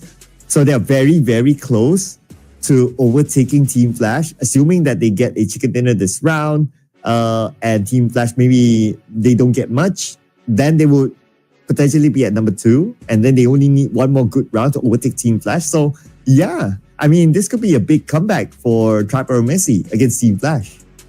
I definitely agree with you. I mean, this is such a boost of confidence, I guess, and morale for the team here. I mean, they're obviously doing great. They have that consistency going on for them. So I feel like they're not going to let go. I mean, if you obviously have the momentum going on for you, which is kind of tricky sometimes to have it all down, for tournaments. But right now, Tribe Air Macy is on a kill streak, on fire, on the momentum. So I do wonder, but I do feel this, this way, same, that ASD might be able to bag 2 chickens for the night. Ooh, okay. You're getting the feels of Trapper Messi. That's why you're putting them in your prediction, right? I totally understand that. But it's all down to them to prove it on the battleground as we head on to this flight back into Erangel. And this time, we're going to have a very different flight path as compared to the one before this or at the start of the day. We're going to start off from the left side to the right. So it's a very balanced flight path for everyone. Yeah, it's a kind flight path. But of course, those things that will not be kind are those altercations we are about to see eventually, because we just have to wait for it. But just look at the twins over here. Hugh and Bo with the most number of headshots for the game. Highest damage still dominated by Hugh, but Doc Red Bull coming and just trailing behind him. Vex as well with the most number of elimination points. I do wonder though, because Doc, he always gets something, right? I mean, with those individual titles, with the most number of points, like he's the one bagging the most highest, the highest damage output. I mean, I do wonder if this is just like maybe his bare minimum, but still getting those titles done. Oh, wow. if that's his bare minimum, then I'm afraid to find out what is his maximum potential.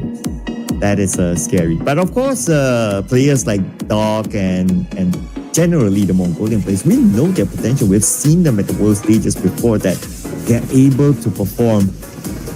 It is just that, well, I can't say that there's no Mongolian team getting the PMGC. There was before once, but the potential that they show, they look like they could get more. Who knows? Maybe this year. But you know what, Red Queen? We're going to get a similar circle like the one before. I do wonder, though, if the circle is going to favor, landing at the south side this time. But who knows? What can you say about it? I don't know if you've heard about this, but pretty much I know that you are very well familiar with this player. I heard Senator is actually also trying to form a team here. I mean, I can't say I know him very well. We meet when we meet, that sort of thing. But I mean, there has been like news going around, like, yeah, he's trying to form a team. But we don't really get to see that team yet. So I'm not sure of the current status, frankly speaking. Maybe you guys, if you know, you can put it in the comment section because we love tea. Well, I love tea and Red Queen loves tea after a meal. So why not? I mean, if you know something, please do share it with us and maybe we could talk about it. Hey, we got some juicy tea and delicious tea also spilling, from game number 1 and game number 2. So maybe it's your turn to share something explosive to us. But hey, we're just making things interesting for everyone. But talking about interesting. Okay, nothing interesting is happening at the moment. I mean, we just got back to Erangel, and this is very unusual, I can say. I mean, Erangel, usually this is like a place for a lot of drop clashes to happen, but it's a different story right now. We are seeing this is the second Erangel for today. We are just at stage 1, and we're still looking at 18 teams here, so there's no fight happening whatsoever. Yep, and I guess this kind of tells me that because these teams have played enough games in this particular lobby together since yesterday, so everybody like kind of knows like, okay, this is your drop point, this is probably where you start your rotation, so we try to avoid that. But maybe I spoke too soon because Alter Ego found Cleon of Dota. Ooh, early aggression we're seeing from the voice of Alter Ego, whereas maybe they're inside his vehicle looking for a fight to happen. I mean, obviously, the teammates would go and avenge him, and Alter Ego, Eris, I think, also already prepared. I think they have everything they need inside their backpacks, and they're ready to get into any engagements. Absolutely, right? And plus Alter Ego, they know they need to chase the points. And they've been doing fairly well, even like the past few rounds. So they're starting to climb up the overalls. Currently at number 10. And if they do well here, they could probably end in the first half of page 1. So that's a big motivation for Alter Ego. And now getting a good view of where all the teams are at. Look at the north side where Alter Ego is currently stationed. Torak is still there. At least one of the players. But also Team Flash. And they seem to be on a chase. Yeah. And also Team Secret and Tribe RMAC both occupying the north and south of Jorgapul area. And for APG, another team down south, like just imagine what can happen if in case, the circle actually lands back into the main peninsula, then they will have to deal with a lot of teams that could probably greet them at the end of the bridge. Oh, come on. Give us a mid-based circle. We skipped that one before. But Alter Ego is not going to skip this opportunity to lock in another point. Man, 3 players in one vehicle chasing one player. It feels like they are having this playing classic mindset. Oh. Based on what I'm seeing, I think they're just smelling blood, like they're kill hungry for this round. I mean, they're already, in their vehicles looking for a fight here to happen, and they're hunting down the remaining players of Todak, which is quite aggressive, I can say. But again, at the end of the day, this is going to be about survivability. And if you want something, if you really want to dominate, you just always have to fight for it. And that's what we're seeing coming from the side of Alter Ego Airs. And the next team that they could have to fight up against would be the Wolfpack.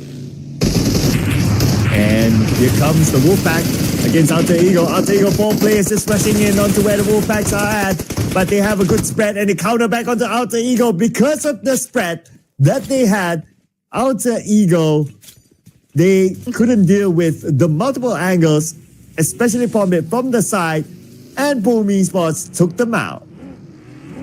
Yep, Boom Esports was able to really sink in their teeth, and was able to win that fight. First team to be taken out would be the boys of Alter Ego Eras.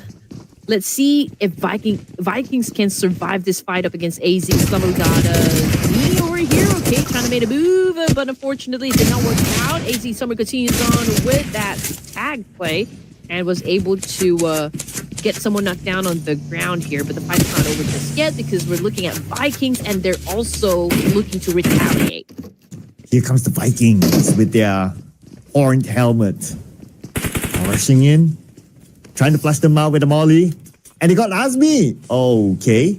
That's a good start for the Vikings. But the smoke is slowing them down from going up to the second floor. Now they are thinking of more utilities to try to flush them out. But Red Bull got Mizi. Vampire Esports? Did they just shoot from that far distance out of the minimap? Ooh, okay. Things just keeps on getting interesting over here. Okay, Vikings Esports is already out. Superman trying to find an angle here. Todak, BTR going head to head, coming off the kill feed. We got Woon T waiting for the right opportunity. Right, but it may take a while. Superman on top of the house, but couldn't find the right angles to work best on the side of Vikings over here. This is going to be a 1v1. Let's see, it's going to be dropping some points, okay? I think Superman was able to evade that fight, but let's go and check if Vikings will be able to pull off, or maybe even score a victory over here. But the Vampire Esports, they're coming in as well. Mela with an 8. Second floor perhaps. And Mela got Brian down on the ground. AZ Slumber, where are they going to go right now? They're surrounded by at least 2 different teams at this moment. Mela gets Azmi. There's only one left. It's going to be Zontix. Can he actually pull off a big one here all alone against Vampire Esports? Ooh, and also Red Bull took down a player here coming from AZ Slumber. And it looks at Vampire Esports. Well, they're doing really great up against the Vikings over here. 5 points in the bag now. And as you can see on the screen, they are really dominating. But whoa, what just happened? Redful goes down on the floor, but I mean, it's still okay. He's getting picked up by Miola in this situation. Or is it Miola that's getting picked up? But either way, I mean, obviously, Vampire Esports is recuperating. Pathogen, I think he took a hit. Levi's took down La Par. So this is a back and forth trade between RQ and D Savior. Xavier now by the beach side. They want to win this fight. At RRQ, they need to come together closer in order for them to take this fight against D Xavier. They lost that one player, so they're playing with 3. Same goes for D Xavier, so it's an equal fight now. But both sides, I believe, they will hold their ground until they get a knock advantage. Again, timing is always key. And we're looking at RQ.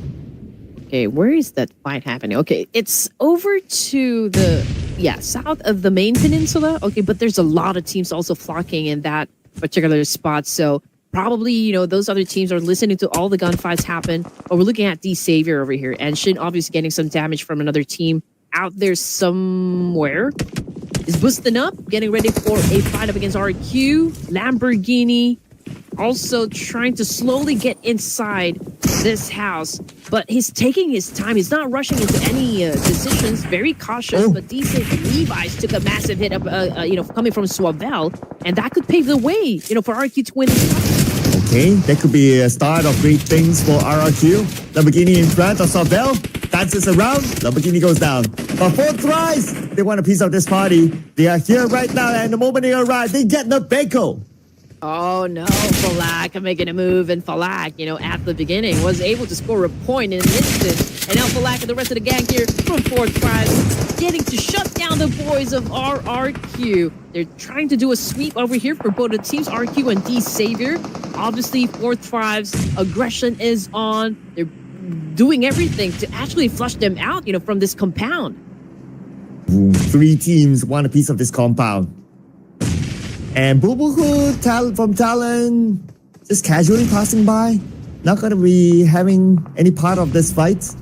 But is this compound going to be valuable still? We'll find out in this next circle. And looks like it will. The compound is still in the circle. Fourth continues to throw a lot of nades, especially to D Savior. RQ, they're taking their time. They're also not being reckless at this point. I mean, for RQ, okay, if you want to get us, you just have to come inside. And mind you, we are, ready. We are anticipating the attack. Let's see if they can be successful in taking down, Fourth Thrives, in spite of the fact that they are at the disadvantage over here. But that was, very lucky on the side of Swavel. He was not able to get hit by that nade. But he's stuck in the room now. So that's not good news as well. But Falak is not going to commit onto him. Instead, going to finish off Genforce first. It's going to be their easiest target. Get a Molly just to ensure that they lock in the elimination point. Now it's only Swavel on the second floor. And Falak, with this nade, he knows exactly where Swavel is. He just needs to find that angle, and he will. One nade to finish off RRQ. Wow! That was beautifully done, not gonna lie there, coming from Falak. That was all aggression right there, and very on point with that nade. He really is the king of nades. 3 elimination points, 4 Fourth Prize. We got D Savior just getting beaten up at this point. I mean, obviously it's a 4v1 situation for the side of D Savior. He is getting hunted by the boys of Fourth Prize. Falak leading the charge. Still trying to put down Shin, but taking in a lot of damage from other teams as well. Falak goes down, courtesy of a chill of Talon Esports this time. Ooh. And the final play of D Xavier got a little bit of assistance. But Noki is there to pick up Falak, so he should be alright. Shin finally finished off by IQ. That is the end of D Xavier. Number 13 with 1 elimination point. After all that action, only 1 point for D Xavier. And this is going to be an even tougher situation for the side of Fourth Thrives. I mean, obviously they just, was able to reset, but they also need to get the information that they want, from the side of Talon Esports. Currently, they are being surrounded, but this is such a great timing, for the side of T24. He was able to counter-attack Talon Esports despite not having any advantages at all. Well, here comes the rush in here by Vampire on the APG. But because of this uneven terrain, they don't have a good view. Zul, gunned down not by Vampire, but by Rick of Triber Messi. But the one that will lock in the elimination point. Let's see. Drops gets Ruthless. No. That's going to be another point for Vampire Esports. 7 elimination points right now for the Bats. Okay. This is what we like seeing coming from all of those teams here. Now that we have gone through several stages, I feel like slowly and steady they're turning on their aggression. So it's about time that they pick up the pace and start getting those elimination points that they need. In the middle there is a team right there. That would be Team Flash. Okay, they're pretty close to the boys of Sem9. But before we head on to that one, let's see if East here of Alpha Gaming will be surviving Vampire Esports. But look who came into play.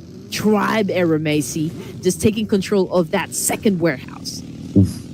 3 teams right now around the area. Vampire Esports sending Red Bull out to scout for probably an alternative route to get into the circle, because they have to decide in about 10 more seconds.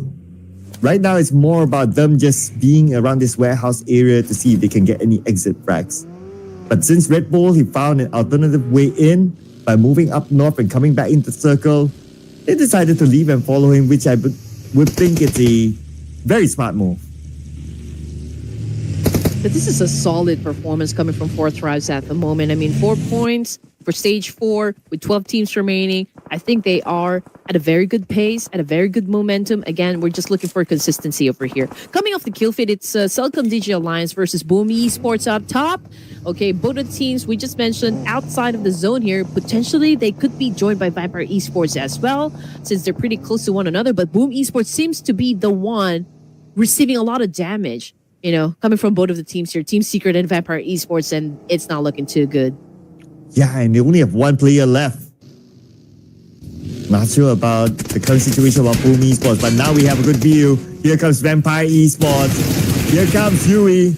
And here comes the pain as Boom Esports eliminated Vampire Esports, dominating this round. 11 eliminations in the pocket. Ooh, okay. They're on fire at the moment. APG just got eliminated with only 1 point in the bag, which is, of course, not exactly the performance that we are expecting coming from Alpha Gaming. That is not so alpha, so to speak. But Vampire Esports, we got Miola 6 points in the bag. Most numbers so far for the team here. Vampire Esports obviously doing a great thing for this round. Potentially, they could be coming after the numbers set out by Team Flash. Maybe this is a new chapter, for the side of Vampire Esports. Maybe they're already in the mood here to show up, Sir Cloud. On the elimination feed, look who's showing up. Tripel Messi and Celcom DG Alliance. Oh, by Kante, the moment. He jumps forward. Gets gun. Zayo now with the DBS inside the building against 3 players from Celcom DG Alliance. Let's see if he can actually pull this one big clutch here against the 3 of them. Rick will be eliminated. Celcom DG Alliance dominating 5 elimination points. Now Zayo still has to do it. Shows himself. Dance around. But unfortunately, it's just too much for him to handle. Yeah, that was too much. Overwhelming, I can say. But it's a good try, for the side of Tribe Air Macy. But then again, we could potentially see a major bounce back, for the remaining matches here. We still got 2 more in case you guys are wondering. Now back into the action. Vampire Esports going up against T2K, if I'm not mistaken. And it looks like one of them is currently knocked down on the ground. From the map feed, however, Team 5 and 9 still in the middle of it. Oh, 4 drives getting some bullets their way. And Noki seems to be the one who took most of the hit there. That's why he's currently knocked down on the ground. But I guess he's already being picked up by Falak. Okay, they're sticking close to one another. Lazarus obviously trying to flush out Celcom DG Alliance, and one of them already took a hit. Yes, and that's not good news for Celcom DG Alliance because Vampire Esports, they're rushing in. They want to finish up the job. Just sending all their utilities into the smoke. And look at the amount of damage. And on the other side, looks like the Molly did the job. Celcom DG Alliance out. And Vampire Esports now 14 eliminations. Ooh, yeah, they're on fire, obviously. Vampire Esports. Okay, here we go. Team Flash is still alive, okay, but they haven't joined any battles just yet, so maybe they are conserving energy. Team Secret, okay, I believe they were able to shut down at least one, but no confirmation just yet. But we got Falak making a move here up against Talent Esports. Potentially might be able to shut down Axo. There goes the spray, but oh! It came a little short. It wasn't enough to knock him out. Oh. And it was close. Falak almost got it, but now he has to be aware of the other members of BTR. He sees Zuxi.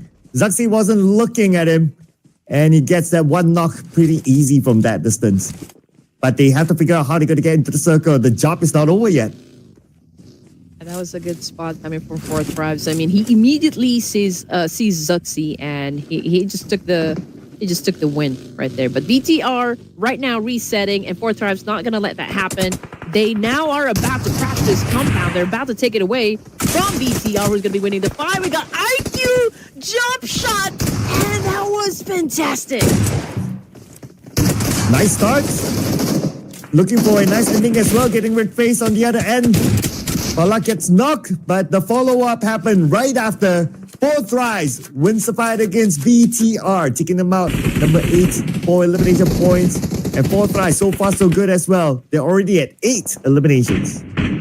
7 teams remaining for stage 5. We got 50 seconds on the clock before we move into stage 6. Axel got knocked down by Vampire Esports, but Sem9 tried to rebut as well up against Fourth Tribes. Yoru, Talent Esports, experiencing some road rage happen from the side of Red Bull, and it seems to be working out just fine. Formula's working out for Red Bull over here.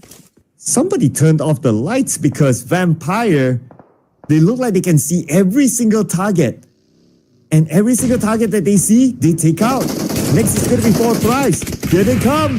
The moment they show up, Noki goes down onto the ground. It's going to be IQ left and Vampire Esports.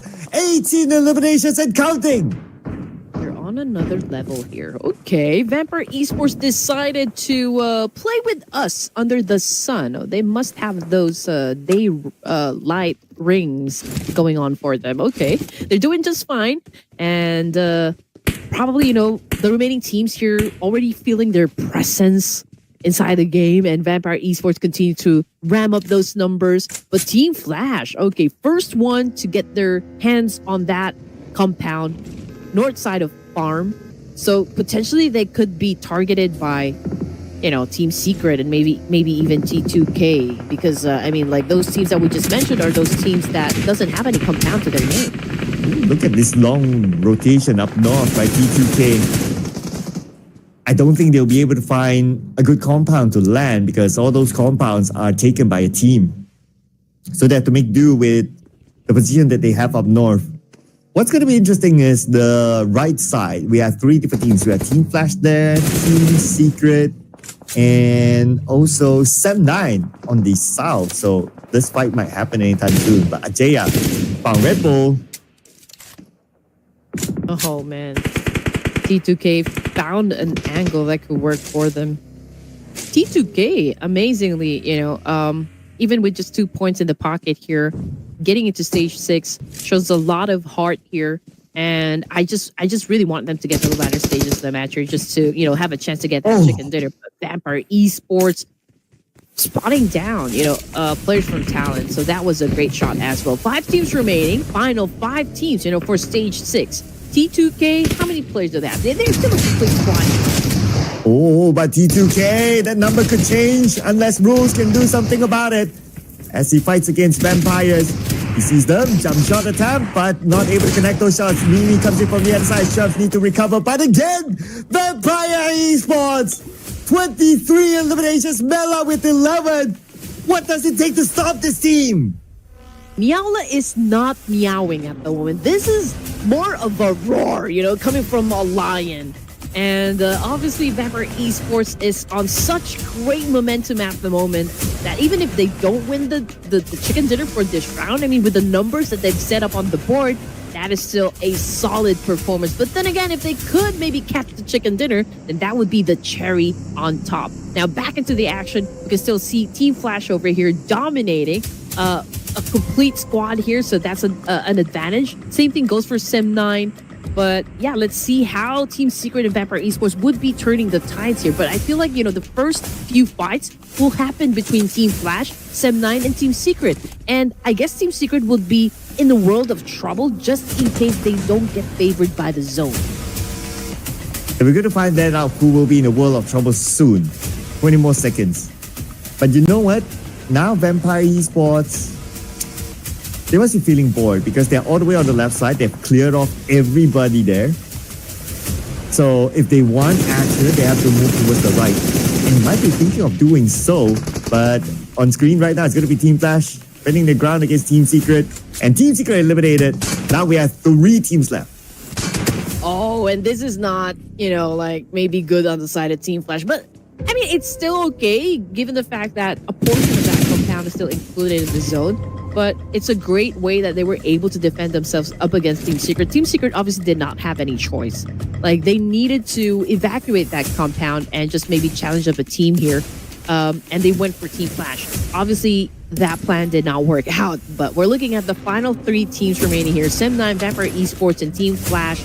And out of everyone that we just mentioned, Vampire Esports has the least chance of getting the chicken dinner. But, again, let me just bring it up that they do have that momentum going on for them, and they are the ones far away from the 2 remaining teams here. So probably they could just wait it out, for Sem9 and Team Flash to go for the battle between they join into the mix.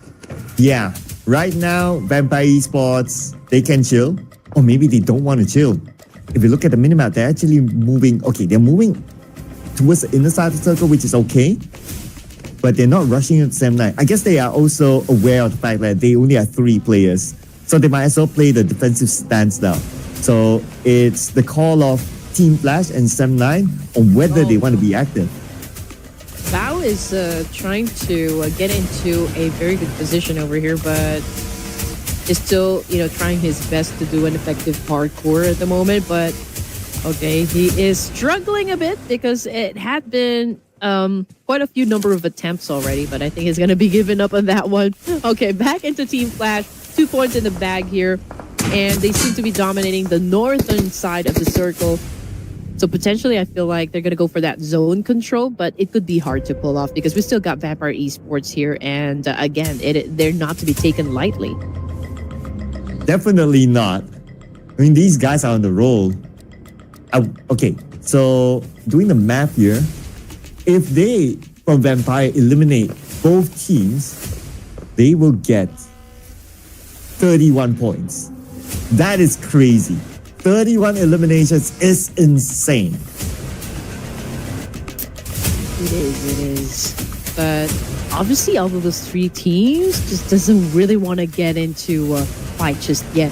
But this is not looking too good for the side of Team Flash. Okay, they might have dominated the past few zones, but given the location that they have right at this moment, it looks like Sem9 might be the team to finish at the top. A Vampire has the circle as well, so we all know what sort of momentum they're at. And let's see if they can get anything out of Team Flash now that they managed to see a player rotating in. But like what you said, right? Because Team Flash, they don't really have the circle. They have to find like whatever space that's left within this circle, they have to move forward, hence also exposing themselves to Vampire and Sem9. It's going to be interesting how Team Flash and Vampire Esports is going to play this one out, considering that Sem9, okay, they do have that small portion, right? So they don't feel the pressure to actually take themselves out. So it's going to be a real hard battle between Team Flash and Vampire Esports before they can even get close to that compound where Sem9 is actually staying at. Who's going to make the first move now? My guess, we're going to see stage 9 with all 3 teams intact. But the one that might be forced to make the first move will still be Team Flash because they are still the closest to the rim of the circle. Okay, so far, I mean, with all those nades being thrown against each other, they know where Team Flash is, but they cannot still pinpoint as to exactly where. And you don't want to waste resources. That is, of course, an utmost importance over here for both of the teams. I mean, Team Flash and even Vampire Esports. That's why we can see them, go passive. This is a standoff-ish situation, and no teams would like to make any mistakes. Oh, but after looking at the minimap that was expanded for us, it does look like Sem9 might be the team to move out of their comfort zone. And the moment they move out, they will be targets for Vampire Esports and Team Flash. So the pressure is now on for Sem9. Like, what sort of space do they have to play with? Unless Red Bull has something to say about it, he got Bo. Okay, this is going to be a fast one. This is now about to start the 3-way battle that we have been waiting for to commence. Sem9, Vampire Esports, Team Flash already going in for that massive spray. 23 points in the bag, though, for the side of Vampire Esports. Talk about momentum. Definitely, there's the team to watch out for. Team Flash.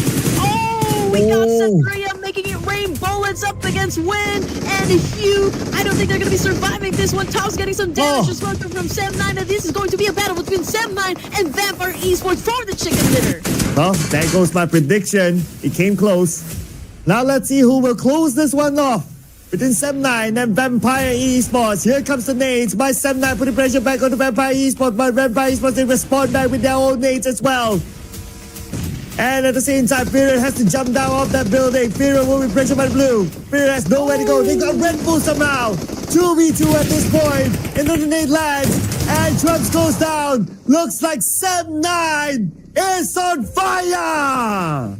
Man, and we are all wondering, like, which of the 18 teams is going to be bagging 2 chicken dinners for the night? And it looks like, well, it is Sem9 for match number 10 here in Erangel. Woo!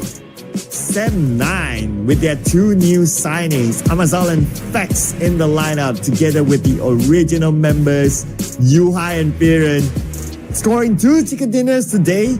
And we have 2 more rounds to go. So who knows how many more points or how many chicken dinners can Sem9 bring?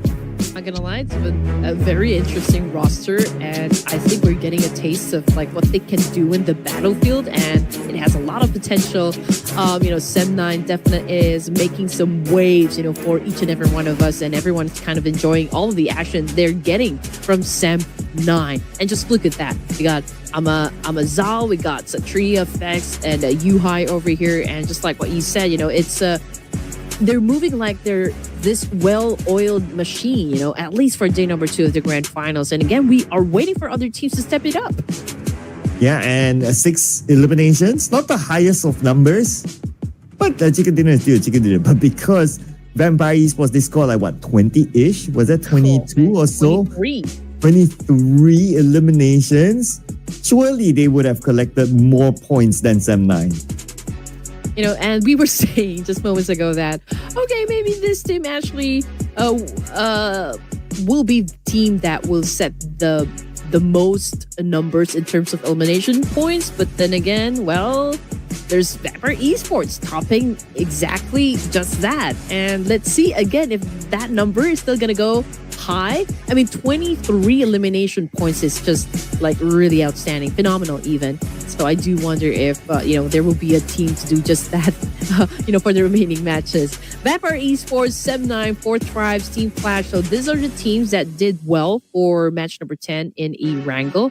Looking at the number of throwables on screen, Vampire Esports, well, they dropped 33 nades for this game. Wow, 33. They were busy for sure. I mean, for you to gain 23 eliminations, you would have to use a lot of utilities. And there's no one else to compare, except for the 2 players of Vampire Esports, Red Bull and Schweppes. With Red Bull, the latest signing of Vampire Esports, 8 eliminations, and the original member of Vampire, Schweppes, with 5. But Red Bull also did a lot of work on the damage department, 1,021.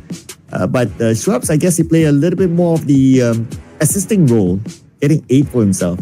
I think it's quite clear for us to see who's going to be the MVP this round. I feel like, Red Bull has been doing a lot, for Vampire Esports. I think is pretty much down with the consistency and even like just having the motivation to gather as much elimination points, for this tournament. But okay, it's Miala. Okay, very obvious. 13 elimination points for this guy. Man, for this match alone, 1,500 or like 1,590 damage output, 29 utilities used in this match. So he was the one leading the charge, I guess, for every engagement that we've seen so far Vampire went through. Yeah, the peak performance of Mela, and this is what he's able to show, right? Bringing in the points for the team. Basically, he scored more than half of the team's eliminations, if you kind of think about it. And because of their whooping 23 elimination haul, we have 3 representatives of Vampire Esports here. Mela, Red Bull, and Lazarus. And we still have IQ here as well as our top performers with 4 eliminations. Yeah, 4 Tribes, I believe, also stepped up, at least for this round. Okay, no chicken dinner just yet, but, I think it's very promising for the side of 4 Tribes since the aggression is there. 8 elimination points, for this round, a total of 9 for 4 Tribes coming in at 3rd. It's quite of a huge gap compared the 3rd and the 2nd place, but there is that momentum going on for Vampire, Sem9, and 4 Thrives, and even Team Flash. Vikings, I guess this is not their best round, but we've always seen Vikings esports when it comes to Ruthless Invitational or even like Clash of the Giants. They always perform. And we'll see the overall points on how exactly the performance is. But before we get onto that, some of these match stats: 307 throwables. Red Queen beat that number. Oh man, I mean, we love seeing this number go high, right? I mean, if it's just 100, if it's just 200, we always push, the players and the teams to, hey, maybe you can go use some more nades, some more smokes, and just really throw it in the games, because we want this number to go really, really high. It continues to be a meta, not gonna lie. Team Flash still at the top here, but we already have a second team to cross that triple-digit score. That would be the boys of Vampire Esports with that massive play once again. Sem9 coming in at third with 76, dethroning Tribe Aeromacy, but we just won ranks, so I mean, Tribe Aeromacy obviously still doing great here. Same thing goes for the Savior, currently tied up with Alpha Gaming. And Fourth Wives was able to reclaim their original spot, which is, of course, at top 8. And on page number 2, we see a significant rise here in terms of ranking for Southcom DG Alliance, as they scored 7 points in total, currently at number 10, knocking on the door on the page 1. And not many changes at the very bottom. We still have Tora at number 18. They were eliminated very early after being chased down by Alter Ego. Don't know what got into Alter Ego, but they just went on a rampage very early on just to be eliminated by Boom Esports, and they went out with only 2 points. So overall, they went down by 1 spot to number 11, but they shared the same amount of points with Southcom DG Alliance. But if you guys have not had enough action in Erangel, we'll have more of it, ladies and gentlemen. So don't go anywhere. See you guys after this.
everyone. Welcome back to the Ruthless Invitational Showdown Season 12.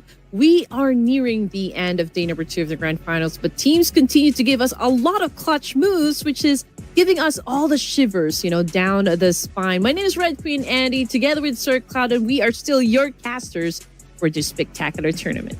Oh yeah, 2 more rounds for the day, but we're not setting the match point yet because that will happen tomorrow. But what's happening right now is Sam9 scoring 2 chicken dinners, 1 in each map, and the rest of it by Team Flash and also Tribe Messi.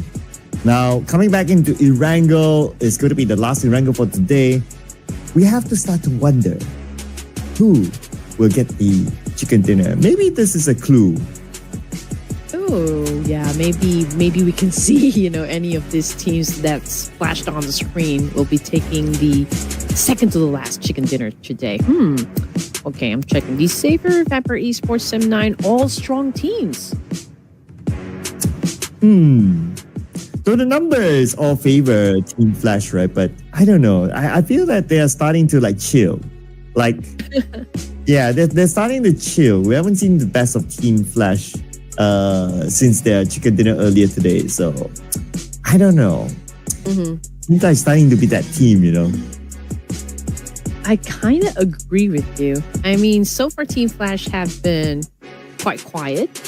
They are focusing more on getting those placement points, I guess, but not really getting into any engagements. I mean, just as aggressive as we've seen them, right at the beginning of the matches. So perhaps, there's a little bit of a downtime or slow down onto the side of Team Flash. But then again, this is something that we have to do, Sir Cloud.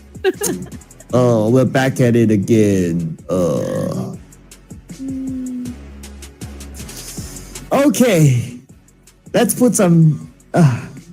let's go with a triple. My boys, Sam9, let's lock it in. Wow, triple chicken dinner. Triple. Man. Yeah. Okay. Now that you've spoken, I think this time I'm going to go with Team Secret. Oh. I don't know. I just felt like, okay, maybe it's time for me to go with Team Secret. Interesting pick. Why? I'm not sure. They're the first team that I saw. So you went eeny, meeny, miny, mo. Yeah, I mean, Team Flash. Team Secret, Vietnam. I mean, D-Saber's doing great. Vikings, not so much yet. Team Flash, we're currently at the top. So perhaps, I want to know what kind of flavor Team Secret is ready to offer to us. So, if there's a team member watching right now, or the coach of Team Secret watching right now, Ruthless Esports, well, I'm choosing you. Team Secret, I choose you. Okay, right. Let's see what Prod has for us. They're taking the time. They know how hard it is to guess. I wonder what they're going to put up. Are they maybe Alter Ego? Or maybe a Tora? I don't know. Maybe they already had a mini heart attack. That's why they're not responding to that. No, just kidding. Okay, while we wait for that, I'm curious. You have a guitar on your background today. Oh. That's new. All right. Yeah, I mean that's an old one that I sometimes use when I get bored in the house, because, well, fun fact, I used to be part of a band before. I used to really, once active in the music industry. Okay, can you play us something? What? Like a quick one. It's out of tune at the moment. It's out of tune at the moment. Come on. But okay, maybe I can promise you, Sir Cloud, that I will post maybe a story of me singing soon. With the guitar? With a guitar, yes. Okay. I'm still practicing, because it has been years. Okay, my fingers, I feel like they're already rusting, deteriorating. No, just kidding. But yeah, I mean, I haven't really had any practice just yet, for my guitar. But you're gonna hear something soon. Okay. But did you know, if you guys have been following me on my YouTube, well, I did post a new video that featured a mic that I used in Japan. So that's a short travel vlog wherein I tested the AI noise cancellation. So if you'd be kind enough to please go and check it out on my page, it's at Redfin Andy again on YouTube. So let me know what you guys think about the video. I want to ask. Out. I mean, you've been very active in the tech industry. Yeah, I want to ask what sort of mic are you using, but I guess we can't really mention it yet. Is it something that looks like this? Oh, why? Why do I? Why do I? Why do I? Why do I? Why do I? Why do I suddenly know? Yay, we're the same brand. Yes. So you've been asked to review it too, like give your opinion about it. I think like for me, it's really a great mic. You know, for the price and versatility, I think this mic really delivers. Okay, they're not sponsoring the show, so no, they're not. so if you want to know more, you can check out our socials, right? That's down here, yeah, down here, down there, you know. So yeah, so you see how I deliberately like turned the logo away, yeah. So yeah. Sorry. Just putting it out there, you know, because it was really a fun experience. I mean, not gonna lie. I mean, I tested it out in Shibuya, you know, the busiest intersection or like the crossing in Japan, and also in Tsukiji Market. So I did try the noise cancellation, and it worked out perfectly well for me. Okay, not sponsored, ladies and gentlemen. So we'll if you want to know more, you check out the socials. Okay, we don't want to get in trouble. So yeah. Anyway, I also want to point out the fact that production took BTR. Another very interesting pick, I must say. Just because you guys have points already, you know, you guys can just pick technically anyone. But I need my points, so come on. Come on, Seb9! Seb9, come on! I think you are suffering from that curse that I once suffered during the last season. Oh no! But hey, I mean, it's all fun and games. Again, you know, we are encouraging everyone to come. Please participate. You know, let us know, like, if you are rooting for a certain team. You know, we want to know. We want you guys to make a lot of noise down there in the comment section while Sir Cloud takes a rest. You know, he's trying to sleep it off. Yeah, sleep it off for now because, well, we're not sure if his team is gonna win the fight. I'm ill now after looking at my prediction points. I don't feel well. I don't feel well. Can somebody, you know, give me the points? Oh man. Okay, come on, 7-9.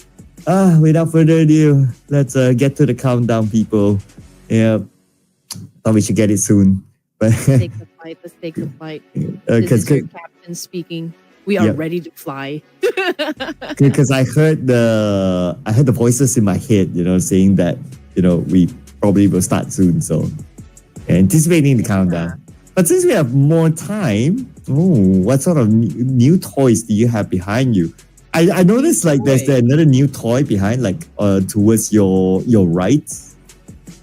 Oh, like the blue one?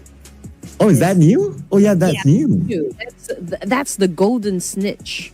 If you guys are fans of Harry Potter. So I got that from Universal Studio, Harry Potter Castle. You know, if you're big fans of Harry Potter, then that is a collectible that you don't want to miss. So it's a golden snitch. It's the one that you catch in every Quidditch game that will absolutely give you the victory. Pretty much just like what a smash rule is. That is a golden snitch. Wow. Can't believe you got that. You have to tell me more about it. Like, does it fly? Like, what does it do while we fly into the map, Queen? Oh, well, it does fly. And it's obviously very small. So it's hard to look for it, to catch it in every Quidditch match. But like if you're a seeker, like if you're part of the Quidditch team for any of the houses in Harry Potter, so like you're just the one that's supposed to find the golden snitch. If you catch that, that's an automatic 150 points. So almost instantaneously win the game. And is that playable or is that just for display? Oh, that's for display. That's a collectible right there. All right. All right. I wonder if you could play actually real life Quidditch or something with it. I want to. Okay. Perhaps so. But Quidditch is the one that where you use the broomsticks like they fly. So I don't have a broom. I don't have a Nimbus 2000 or a Firebolt for that matter. you know what? The boss of Sem9 is teasing me right now. Boss Tommy just text me and say that you locked Sem9 too late. I was like, yes, I know. Ask them for another one. Oh man. Drive Aeromacy. Okay, early engagement right now up against Alter Ego Ares. Again, Alter Ego Ares had an early elimination as well during the previous match, so this is going to be an interesting fight. Hard and fast inside hospital. Here we go. Drive Aeromacy, Alter Ego. And Alter Ego, today they have been really hungry. Looking for those eliminations. While this fight is happening on the elimination field, we have Dora and the Vikings as well fighting. Now Delta gets Badru. He's out of bullets, but he does have a secondary weapon. And Driver Messi locks in one elimination point. Now looking for the rest of Alter Ego. Alva is on the rooftop together with Moana, looking to come down. Well, the team's already suffering some losses over here. Moana going back and forth at the at the top of the staircase over there. We got Rosemary with a massive spray. Fortunately, did not connect with anyone, but Jaw has the opportunity to shut down Rosemary, but he needs to be careful because Rosemary knows exactly how to bite. And Jaw struggles a bit there when it comes to just taking him down and obviously just back away for now. Still dancing. They got Delta. And Alter Ego, they fight back. But Triper Messi still has two players. Anything can happen right now. Rick shows up and Rick gets one. Oh, Rick gets two! Two for Rick! One more to go from Alter Ego. That's going to be Alpha against the world. But that's okay. He will take down Rick. Now it's going to be Zio, the Wonder Kid against Alpha. Oh, this is going to be a thing to watch. Alva right now playing Ring Around the Rosie up against Zai here of Tribe Aeromacy. Alva holding to an S12K, which is pretty deadly. So obviously there's a need for Zai to be really careful at every step that he takes in taking down Alva in the situation. Okay, here comes the attack now. Alva taking in some damage. And this is still a dance-off between these two amazing players. 1v1, Mono E, Mono unfortunately took a massive damage from Alva. Well, that's the end of the line for the rest of Tribe Aeromacy. What a fight that was. But too bad for Alva, he'll be the Lone Ranger. But that was a fight. I was also looking at the bullets that they have, right? Like Zio only had one bullet left in his shotgun. And that's why he was not really spamming. He was trying to really find that aim. So that gave the advantage to Alva in terms of weaponry, naturally. And Alva took advantage of that. Zio, he missed his first shot, and the rest was history.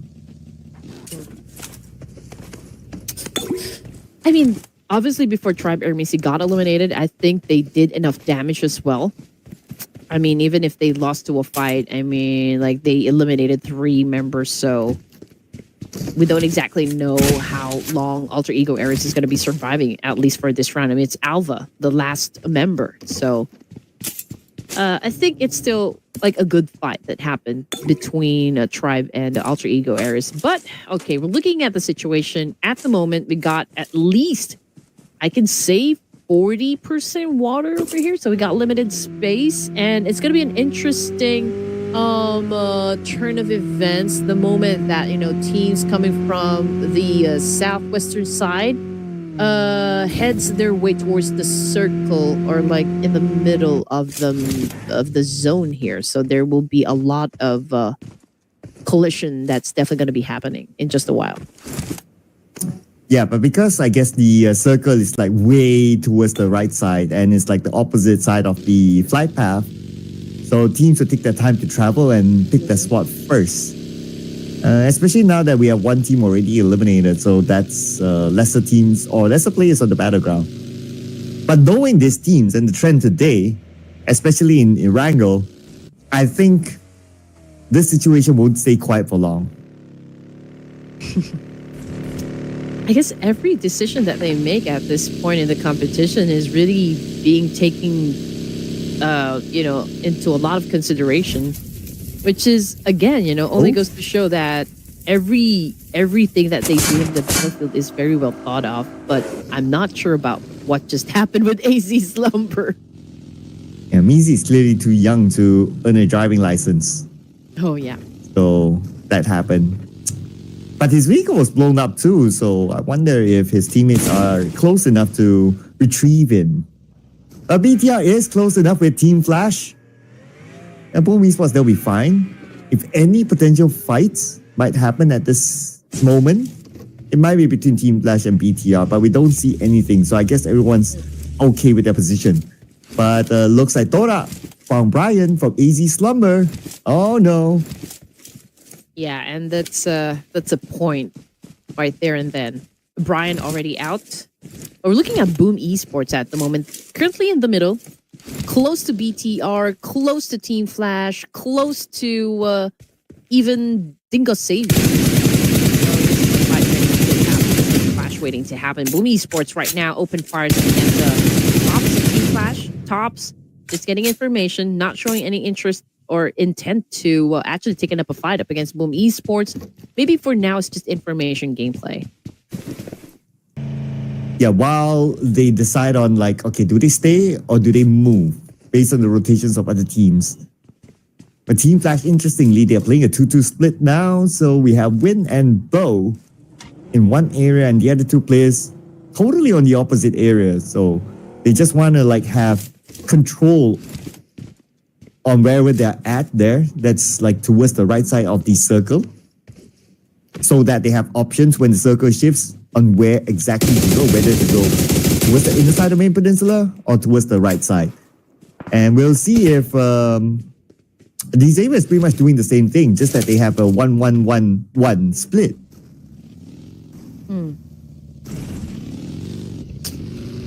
Okay, so Todak, Vampire Esports, and even AZ Slumber about to head on over to the zone. So I do wonder, given that we don't really have that much space and most of the teams are already inside, will Todak and Vampire Esports find each other?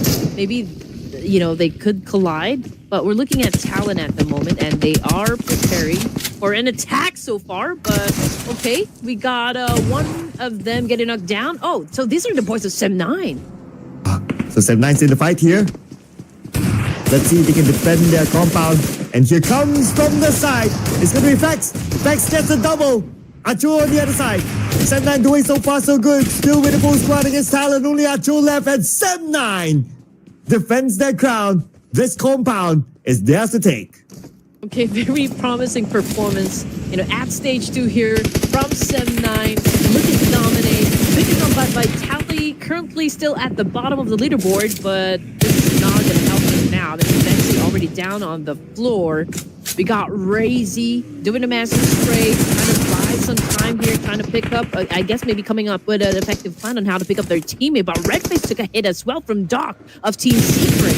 And now Doc also, well, 2 casualties, not even like casualties just yet, but 2 players knocked down, zeros as well. So it's not looking good, for the side of Team Secret. But Wow. What a shot from Doc. Nice shot. Precisely done. But not out of it yet. Federalis with this nade. Sends it across, but Dog relocates himself. No longer behind the tree. And now they are going to fight in this warehouse. 1v1. Here comes a nade. Federalis counters with the DVS. And he will not miss that one shot. Federalis will pick up his other teammates. BTR will be back. You only got one shot. Do not miss your chance to blow. And Federalis just gave us that. Wow. No pressure whatsoever, being the last remaining player for the side of VTR. I mean, Federalis still was able to fulfill his role, and now he has the chance to pick up his teammate, which is absolutely great. VTR still coming at the top of that clash. 14 teams. We got Todak back on the screen here going up against RQ, but Swabel not interested to fight. Swabel not in the open. Oh, but he's forced to get down and fight.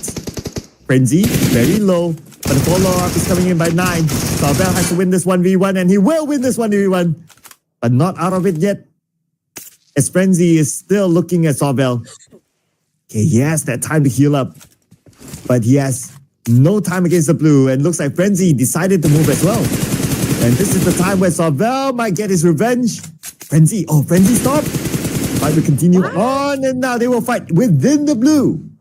And that's even like a vulnerable spot to be in. So I'm not exactly sure what the plan is. But Frenzy was able to dodge that one.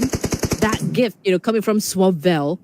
And Todak, I'm pretty sure that, 9 over here is feeding the information back to Frenzy. He's probably telling, okay, this is what Sorvel is doing. But that was still like a great counter coming from Sorvel. With that nade, well, they perished.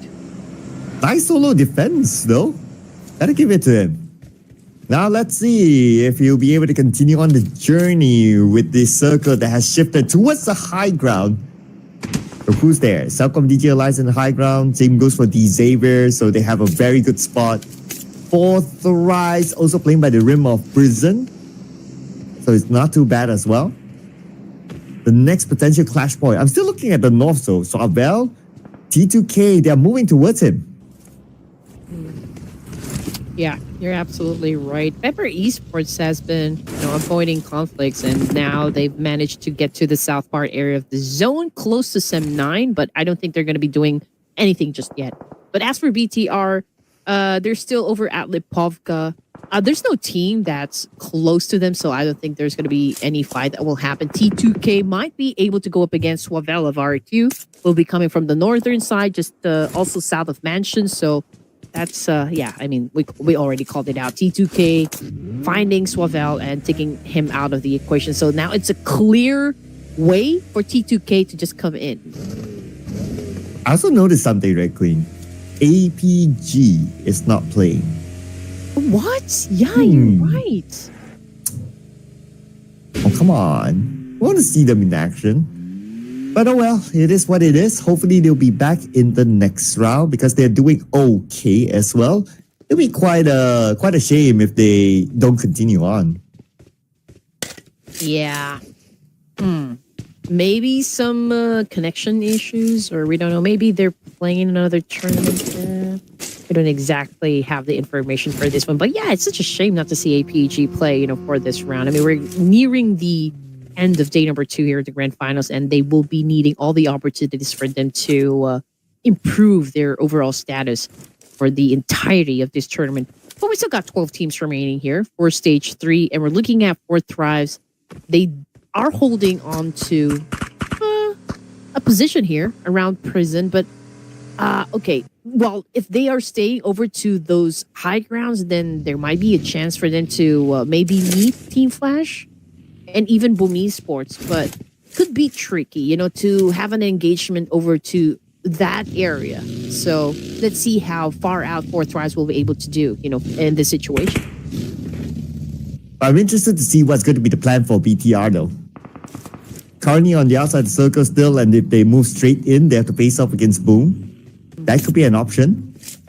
Or they can just hard rotate by the right side all the way down and just avoid the fight of Boom. And then they'll think about like, okay, who else is going to be there? Now we get a better view.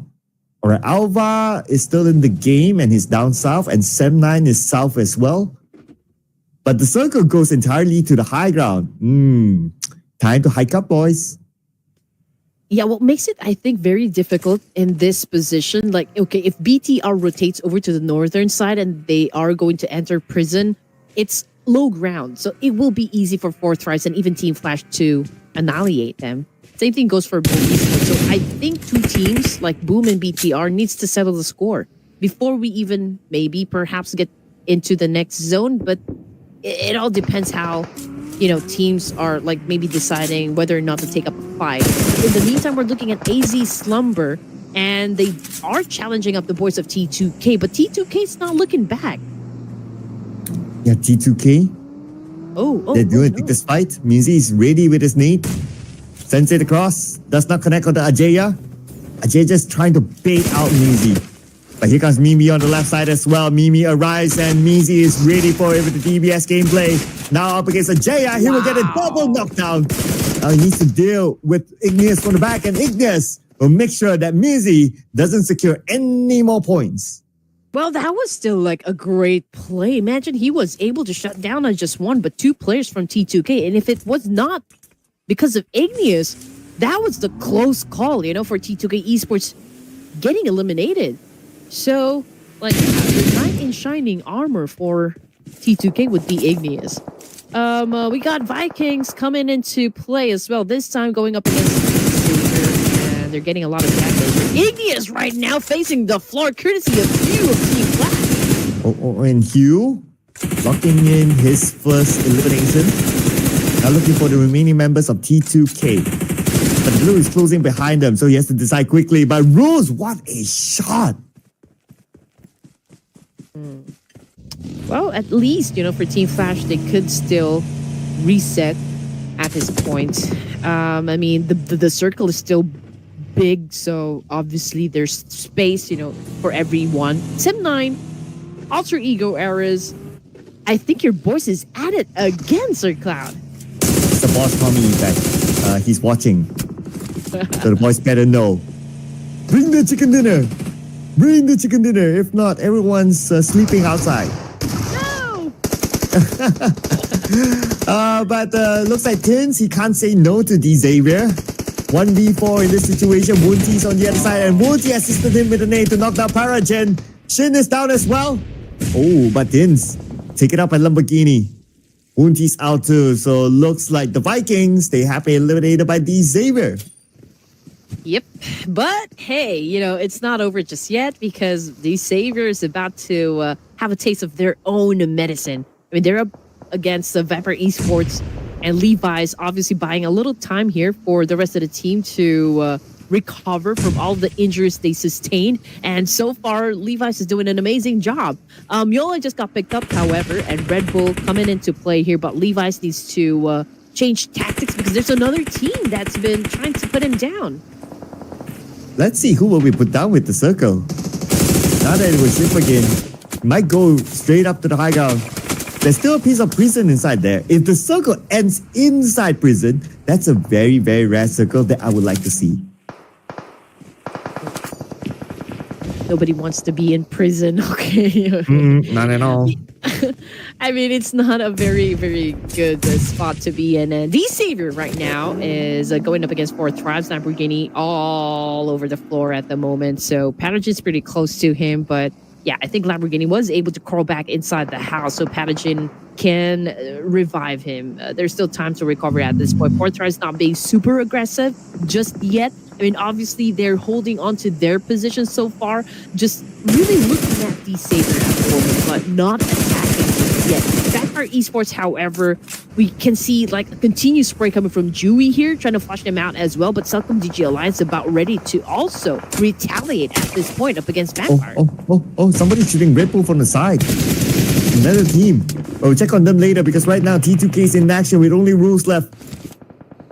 Up against Team Flash. Oh, wait. No, this is another area. Okay, this is on the left side. So we have Team Flash here. And 4 Thrives around the area. Let's see who will get that first knock. Everyone's trying to find a good angle here, especially Team Flash is still rotating around.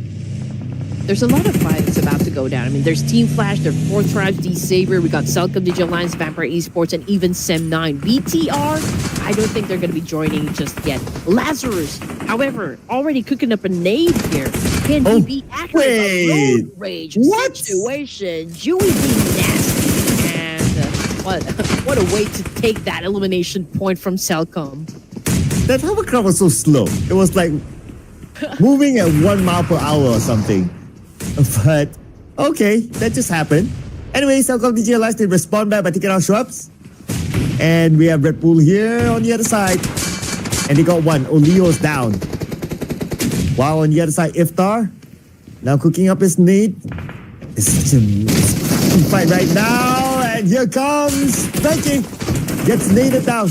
Mela is going to be the final player for Vampire Esports. It's going to be a 1v1 now. Mela with 50% of health against Iftar. Full health. But we have Sem9 coming in. Oh no, Sem9 again, probably gunning for the third chicken dinner of the night. Oh man, that could be amazing. But anyway, it's such a great momentum that we're seeing for Sem9. We got Vex back on the screen here, throwing a lot of nades. Obviously, they're dominating as well for the side of Team Flash. 5 elimination points now in the bag, but the fight is still between Vampire Esports and Sem9. We got Miola just down on the floor here, waiting for the opponents to come and strike in from the inside. I'm not saying anything about that. But anyway, these Xavier and Sem9 now, okay, in the fights. The snake by Yuhai, lobbed across. They're gonna go in for it, but there's so many other teams here. Look at the southern side, so crowded. There's still Iftar for Celcon DG Alliance, and then you have Mela from Vampire Esports there as well. While we monitor the situation of the circle, they will move towards Boom. Oh.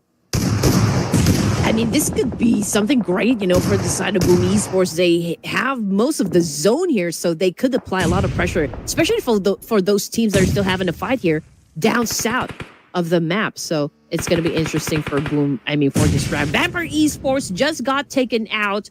That was the last member, Miaula. And, well, we will be seeing them play for the last game, but that was a solid performance. 5 elimination points in their pocket, and they got eliminated during stage 6, but from afar, man, that was a great distance to watch. Team Flash, was it? Team Flash was able to set that, right? Yeah, it was Team Flash. They had to butt in from that distance, locking another elimination point for themselves. And with the fact that Vampire Esports have been eliminated, so now Team Flash have the chance to widen out the gap. But the next opponent is going to be Boom Esports. Tops gets 1, 2 more from Boom. It's going to be Yummy and Pombit, the duo that has to do it against Team Flash. And Tops passing by. He's all right for now. Hey, Yummy, can you be Yummy? Up against Team Flash over here. S12K, okay, it's a great weapon of choice. Partnered up with an M416. But we're looking at Tops at the moment. It's been popping up those smokes. They tried to make it harder, you know, for the other teams to shut them down just because they can see where they are exactly. Oh, we got Bao over here trying to sneak an attack up against Boom Esports. Yummy is, of course, just really keeping a close eye on to like whoever from Team Flash is going to be making a move here. And Yummy holding hard on to his guns over here. But, okay, Bao already pushed up. We can see the spray, but Top took most of the hit there. Now he's currently knocked down on the ground as well. Oh, and we have Boom Esports now. They managed to recover. So 3 players now against Bo, and it's 1 nade that they need to finish out the final play of Team Flash. Team Flash eliminated. Now we have 5 teams left. Top 5 here for the chicken dinner. We're back on Sem9 on the southern side of the circle. At the moment they show up on our screen, they get an unlock on the BTR. Now it's only Razy in that building, and Sem9 has it in sight. I mean, obviously one of them is going to knock down on the ground. Gonna make that 2 because of Rose coming in hot, you know, with that nade.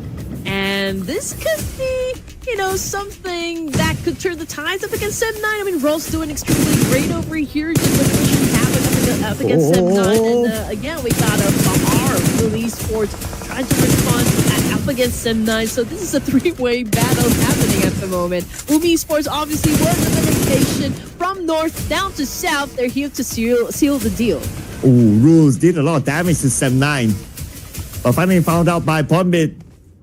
And because of rules, now Sem9 only has 1 player. Boom Esports 3 against 1 from Sem9, 1 from AZ Slumber. They have the best chance of locking in the chicken dinner.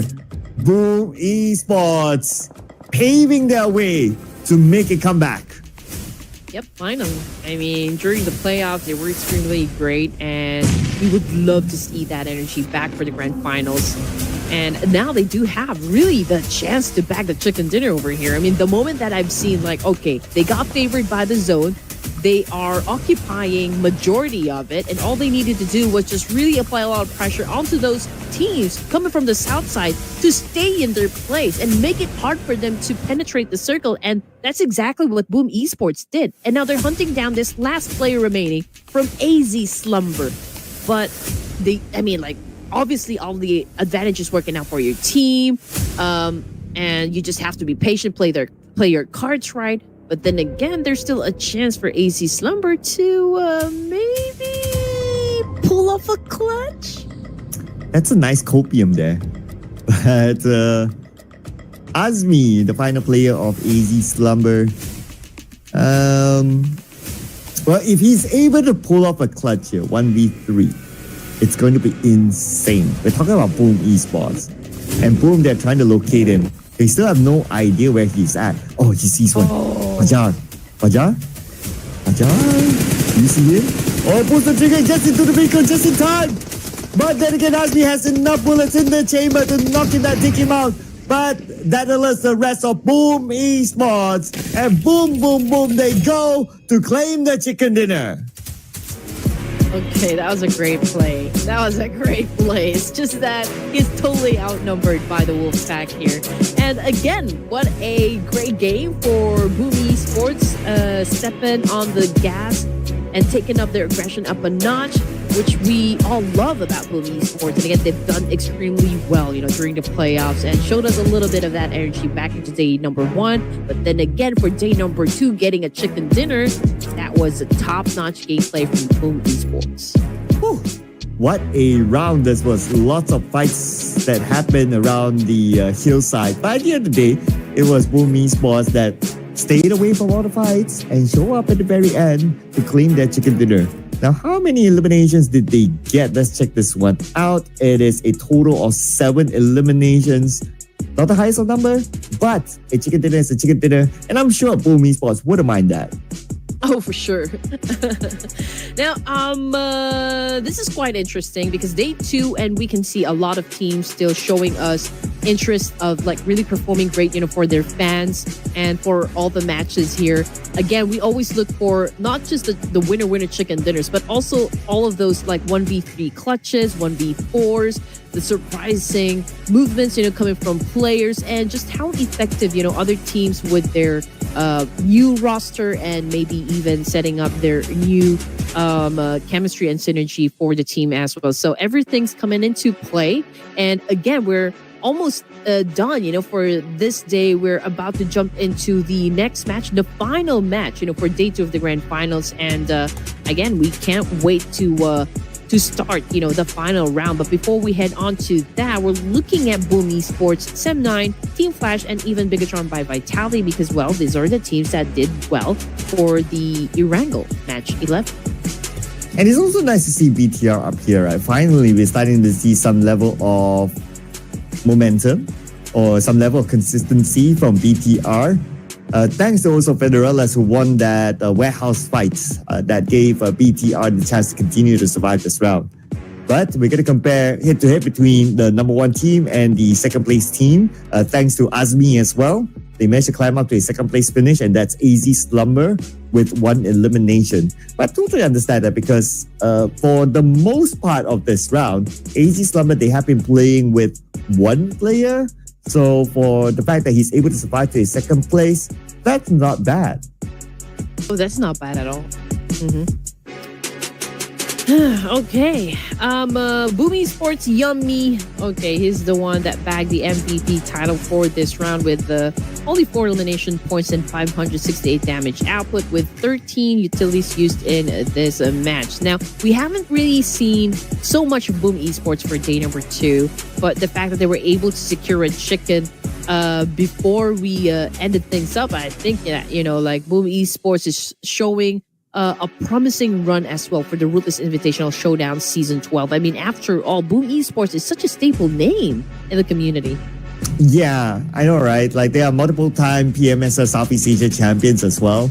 So there's always a level of expectation that they are able to perform. And glad to see them able to perform this round. And that includes Yummy here. We also have 2 players from Sem9, though they didn't score the chicken dinner. But they still got a lot of elimination points. So we have Vex here together with Yuhai, and Federellas definitely deserves a mention after saving his team at the warehouse fight. Oh, for sure. That is a part of the highlights. I am really sure of that one. Boom Esports 17 points, 16 for Sem9 and Team Flash with 10. And as for Vikings, again, this is a round that well, it's definitely gonna feel the hurt so far because they exited the game empty-handed once again.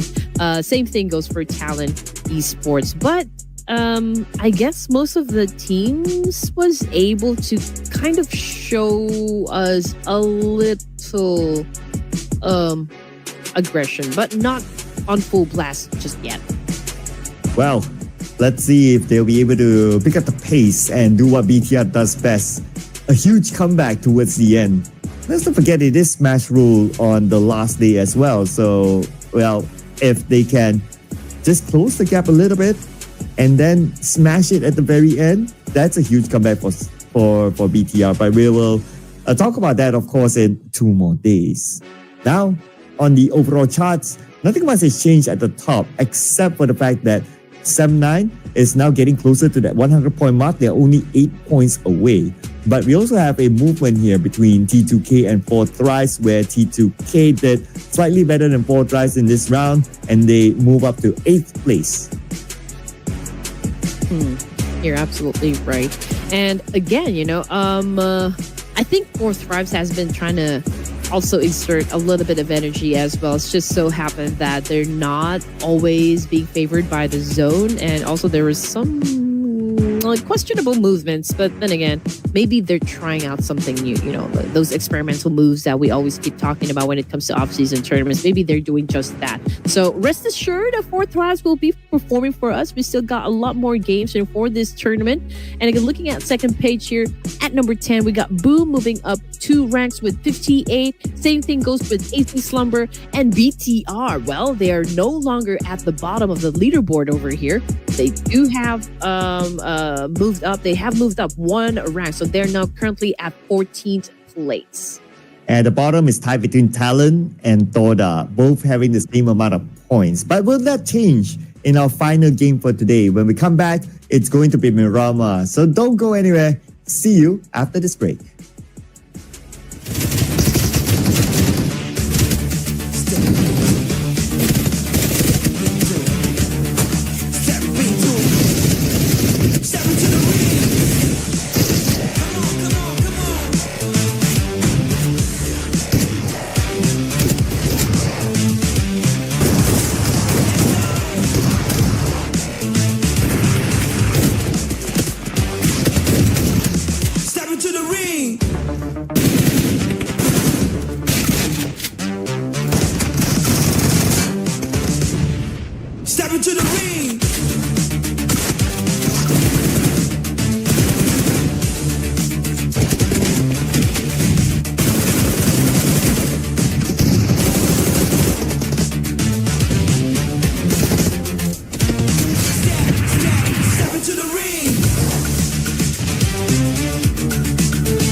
And it is the last game for the day, ladies and gentlemen. Welcome back to the Ruthless Invitational Showdown Season 12. And we will be heading on to Miramar really soon.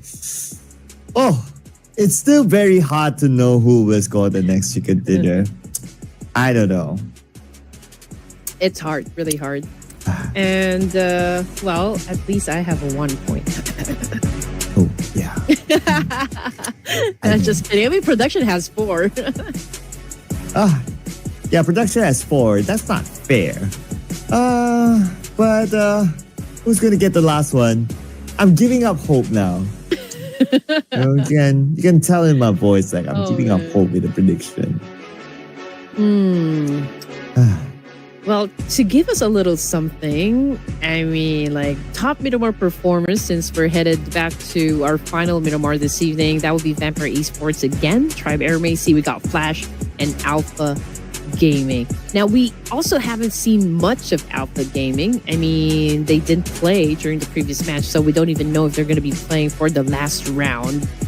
And also, well, we haven't really seen an explosive gameplay just yet coming from Alpha Gaming. So, yeah, I mean, these are our top choices, I guess. I don't know. What is my top choice now? What would it be?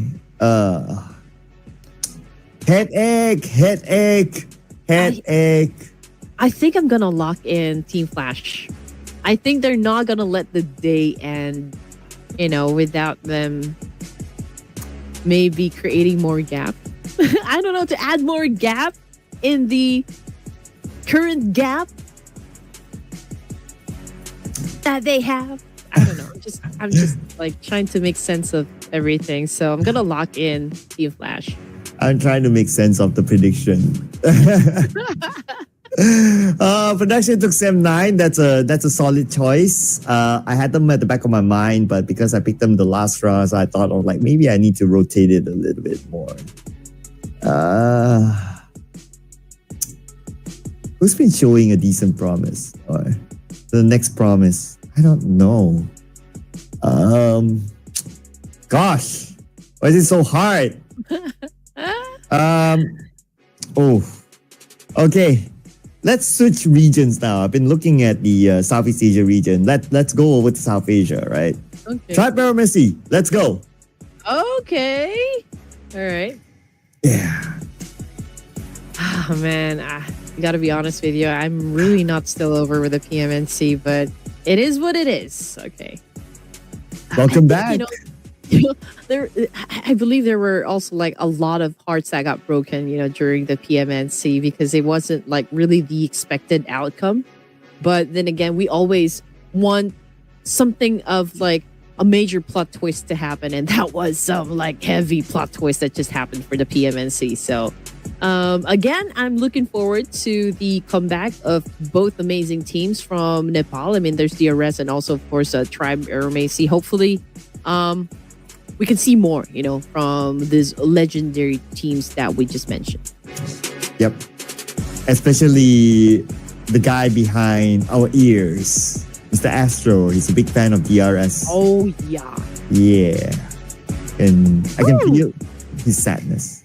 Yeah, I have to share something with you. So guys, listen up. So Okay. I was in Japan, right? I was in Japan. And I stayed in an area in Tokyo where I think like there's a lot of there's a Nepali community, and so I talked to one of their sales attendant in one of the convenience store, and I just asked, "Okay, are you a Nepali?" "Yeah, I'm a Nepali." And then I asked, "Okay, maybe you support what team in PUBG?" And he immediately said, "Oh, DRS for sure." Wow. DRS really is, a beloved team in the community. They're pioneers, they're pillars. So it's not like now they're having a little bit of drama, with a Tribe Air Macy. But hopefully, I'm really hoping here that it can still be settled, because at the end of the day, you guys are fighting under one flag. Wow. Okay. That's an interesting fun fact. DRS everywhere. Wow. And I hope that the DRS can make that big comeback again. Come back stronger, they say. But we are coming back into Miramar, of course. The final map for today, ladies and gentlemen. This is match number 12 in our grand finals. We're not going to set anything yet today. The match point will be set tomorrow. So it's something that you don't want to miss out tomorrow, because we want to know what will be the benchmark, what will be the bar by the end of tomorrow for the grand finals. Oh, yeah. Ooh, and I also met up with Musafir, by the way. So in case, again, another fun fact about Red Queen Gaming. So Musafir is actually the guy that got me into Ruthless. So I met up with him in Japan, and we also got to talk. We got to catch up, and we also talked about a lot of things in the community as well. And we even ate at a Nepali restaurant in Tokyo. Wow. Does it have like Nepali sushi or something? Oh yeah, they have everything. They have Nepali sushi? Yes, the momos, from naan, everything, the momos, and also their samosas as well. So it's there, everything, and we ate. And Musafir was kind enough to actually show me everything in the Nepali cuisine. So that was very, very nice. That was a nice catch up with Musafir. Wow. I wonder what the Nepali sushi looks like. Do they have a sushi? I don't know. Maybe in Tokyo they do have. Or if you guys know, and do leave in the comments for us. Oh man. Again, it's nice to meet people that you share the same kind of like game and I guess what do you call this, interest, in terms of battle royale. But anyway, it's a passive stage 1 again, I guess, for Miramar, but it could be very different because Tribe seems to be close to Talon, if I'm not mistaken. Yeah, they are just next to each other now. And they're very, very far away from the circle. The circle was at around Los Leones. So let's see who's going to make the first move. I wonder if Tribe will want to try to stop them from coming up. Or how will it work? Because right now, both sides, they are focused on to looting. They want to get the best equipment possible. And then I guess they'll evaluate what to do next. But at Chul, okay. I mean, it's too early of a fight here. And he does have an M249, which is a pretty strong gun to have, at least during the first few minutes into the game. But I don't think they were able to go through a lot of houses. So I don't think they have enough resources to sustain a fight here. So they might be thinking twice whether or not they're going to go for the attack, or maybe they're just like really going to take their time unless they are forced to get into a fight. And that's the only time that they're going to get into battle. But in the meantime, we're also looking at Vikings over here, Hacienda del Patron. And I don't see any team that could contest them. So again, it's still quiet here in Miramar. Yeah, so far, no incidents or major incidents at least in this Miramar. So again, this tells me that all the players, like, they are already accustomed to each other in this lobby. So that's one. Another is that they're starting to probably think to themselves that, hey, you know what? We're edging closer to the very end. Like, we're pretty much at the halfway mark now. Let's start to take this a little bit more seriously. Yeah, I guess everyone's taking this seriously because nobody wants to come out of hiding at this point. I mean, they're in their respective compounds, they're in their respected areas. And even though we've played this a lot of times already, like, basically everyone knows exactly where they will be dropping. But again, all 18 teams choosing to be quiet, at this point and just looking at the situation or like where the teams are situated. So we do have that 20% water down south, and most of the fights definitely will happen around north area. I mean, T2K close to Vikings, RQ, and Sem9 even. Tribe Aeromacy hasn't left the place. I mean, they're still in there with Talon Esports. So lots of potential clashes, but we'll just have to wait and see up until this team decides, or like this teams decide to go in the fight. And that fight at the north is still not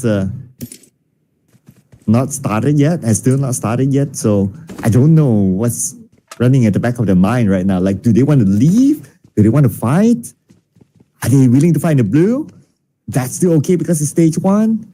But the circle is really far. I don't know. I guess if they really want to play this safe, they can just bail this one because the circle is very, very far. Or maybe a late gameplay wouldn't hurt too much. But in every action, there is a consequence. So maybe they just have to be proactive in every decision that they will do for the last round. And again, Team Flash, they don't really have that much to lose anyway. I mean, they're at 127, but the gap is getting closer and closer. I mean, Vampire Esports obviously had at least 2 explosive gameplays.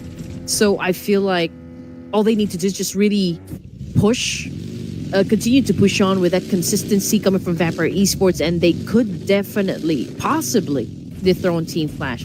But Team Flash, I feel like for this round, they're going to exert effort to maintain their top position. Yeah, if Vampire can pull off another crazy round like before, right? That'll be something. And surely they'll be able to overtake Team Flash. But, of course, let's not forget about like the rise of Sam9. 2 chicken dinners today. And even in the previous round where they didn't score the chicken dinner, but they still did pretty well. So now they're creeping up to Vampire Esports. And if they continue on, sooner or later, Team Flash.